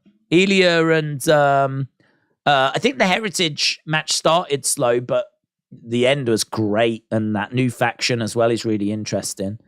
And then we got. I would say the Creed's Gallus was the match that probably under delivered compared to the others. Interesting. Right, someone said about Ilja. Did you hear about Ilja? No, I didn't hear about Ilja. What's kicking off? What is kicking off? I think at Money in the Bank, Solo and Roman against Usos. SummerSlam, they'll do Jimmy versus Roman, said Tribal Chief. Hated Badass said, I think it was a good night. It was enjoyable. What do you think? I agree. It's your boy Mason said, Daze, sorry, it was announced April 29th next year, but it still could be October. They've announced in October, and they said 27th, 26th. Hang on. So it's April next year, but it could be October. They just announced in October, and they said 27th or 26th. So they've announced it for October, but it could be April. Okay. Well, I mean, look, it's good. I feel like I don't care when we get it, as long as we get it. I'm all right whenever we get it. So, I mean, obviously, not in 5 years, but if it's October or April, either. James said the Pillars match has been good so far, to be fair. Ron said, only people I want to beat Roman is either Sammy, Jay, or Kevin. Miss Dell Jr. said my last comment, Bloodline falls apart. Carmelo versus Bron is done. Tiffany and more. I'm excited for it.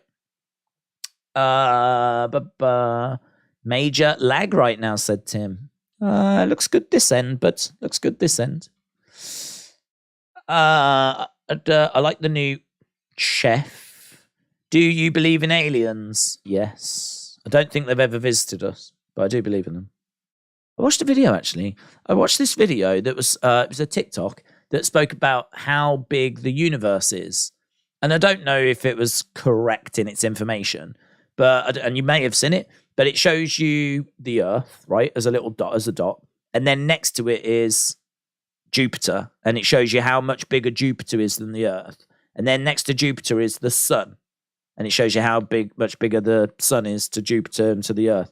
And then it shows you the Milky Way, right? It zooms out and it shows you the Milky Way. So then you see the Milky Way, and then it zooms out again, and then it goes into whatever's after the Milky Way. And then it zooms out again, and then it zooms out again, and then it zooms out again, and then it zooms out so far that the galaxy that's in a galaxy that's in a galaxy that's in a galaxy that is then the Milky Way is basically just a dot. Like, not even a dot on the screen. Like, human brains can't comprehend how big space is. I mean, it's big, but you can't comprehend it. Like, I can't comprehend it. And when you actually see something like that on TikTok, which could be fake, right? Could be fake. Could be a load of nonsense. But I could believe, like, these scales. I mean, like, it was just amazing. And when you look at that and you think, what, there's no one else out there? There's nothing else out there? I mean, they reckon there's, like, billions of planets that can support life out in the universe. They reckon that, you know, the right distance from a star and might have water and everything. They reckon there's billions out there. So, really, we don't think there's life out there. I reckon there is, definitely. But I don't know that we'll ever... I don't think it's visited us. And I don't know that we'll ever get to it. I mean, it's something like... hundreds, I don't know, 100 million light years you got to travel to get to the nearest whatever. So you'd have to travel for like 100 million years and whatever. And it's like, do you know what I mean? The numbers, the scale, I mean, I don't know. Who knows if it's even possible to... You'd have to send humans off and just, do you know what I mean? And like, go off. You'd have to send humans go off and their kids, like, do you know what I mean? Might get somewhere. But, yeah. I do believe they're out there. But I don't wear tin hats or anything. I don't think I've been interfered with any. Coach Co said, my next event is June 4th, WWE House Show in Manchester, New Hampshire, and July 19th, AEW Boston, Massachusetts. And then July 29th, I'm seeing Ice Cube in Boston. Oh, you're a busy boy. James said an alien just returned to AEW. Well, there we go. Statlander, beating a weakened Jade is not the wisest idea, said TJ. Thomas said the worst match on Double or Nothing was probably Tony Storm, Jamie Hayter. Oh, Jaden said, here we go. The Dragunov thing was me, and it's that there are plans for him to join Imperium. Yeah, I don't like that. I hope they don't do that. I mean, look, I'll watch it and I'll see how it goes. But right now, like, Dragunov stands up to people like Gunther, right? he doesn't fall in line. He's not going to stand at the front of Imperium next to Gunther, right? He's not going to stand next to Gunther as the leader. So he's going to have to stand in the background along with Ludwig and Giovanni Vinci. And that is not where Dragunov should be. He shouldn't be standing in the background. He is the guy that should bring down Gunther. Now, I know that the story could be he joins Imperium to eventually turn on Imperium. But good luck with that making sense. Because we know the history between them. Why would he join? So, I don't know. I'm really not sold on it. I mean, I understand that when you bring someone to the main roster, putting them in a faction or putting them with someone is a good move. I had praise for Zoe joining up with Trish. But, like, I don't know. Dragunov knows what Gunther's all about, right? He knows what Gunther's all about. They had wars. They had battles. Gunther hasn't changed. It's not like Gunther's a babyface now. And so Dragunov might feel a little bit more... He's changed. I feel comfortable. I mean, are we going to change Dragunov? Is Dragunov going to... He's going to have to be a heel, isn't he? You'd have to turn Dragunov heel. Dragunov would have to be heel. He would then side with Imperium. Then eventually Dragunov finds his senses, turns face, and attacks Gunther. Just don't think that's the story I would tell. Don't think that's the way that I would go. So I'm not keen on it. We'll see. You know how plans change. And who knows? I mean, look, we might do it and I might love it. Right now, off the top of my head, I can see how you would do it. As I said, you would turn him heel, put him in the group, turn him face. He then starts a feud with Gunther. But that I don't like that story. That's not the way that I would go. Tony has just made for Dynamite Saraya and Jericho against Britt and Cole. What channel is this on? TNT or something? No, it's pay-per-view tonight. Double or Nothing's pay-per-view. I think you have to pay for it. Dragunov joining Imperium is rumor or speculation. Well, it could. I mean, look. What I will say is, do I like it? Nah, it doesn't grab me. I'm not a fan of it. Could it work if I actually see them doing it? Sure. Of course, it could. They could, they could make it a really good story. Yeah, they could all make it make sense. They could make it work. They could make it work. It's just right now, where we are now, you just look at it and go, no, I don't like the idea of Dragunov standing in the background with Ludwig and Giovanni, because he ain't going to be at the front with Gunther. Gunther ain't going to share Imperium. So, yeah, I just can't make that work. Right, I said I was going to stick around, didn't I, for like 7 minutes, and that was like 10 minutes ago. So you lot have had extra content from me, which is unbelievable. As I do need to go and do the post-show breakdown and everything. So, right. Bryson, appreciate it. Shout out to you. Legend Killer said it is pay-per-view and it was £20. £20.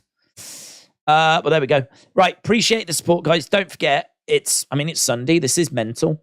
It's Sunday, and so that means that we're back in 24 hours to do Raw. So Raw coming up. Looking forward to watching that. Obviously, we got the fallout from Night of Champions. Really looking forward to NXT on Tuesday. We got the fallout of tonight, and I thought tonight was a good show. In fact, we can end the poll, and we'll see what you lot thought. So, poll-wise, 57% said this was 8 to 10. 30% said this was 7 to 7.75. So 87% of you thought this was 7 or above. So seems like people enjoyed it, which is good. And we move on. Appreciate the support, guys. Hope you had a great evening. Enjoy the rest of AEW if you are watching that. And I will see you again next time. Bye for now.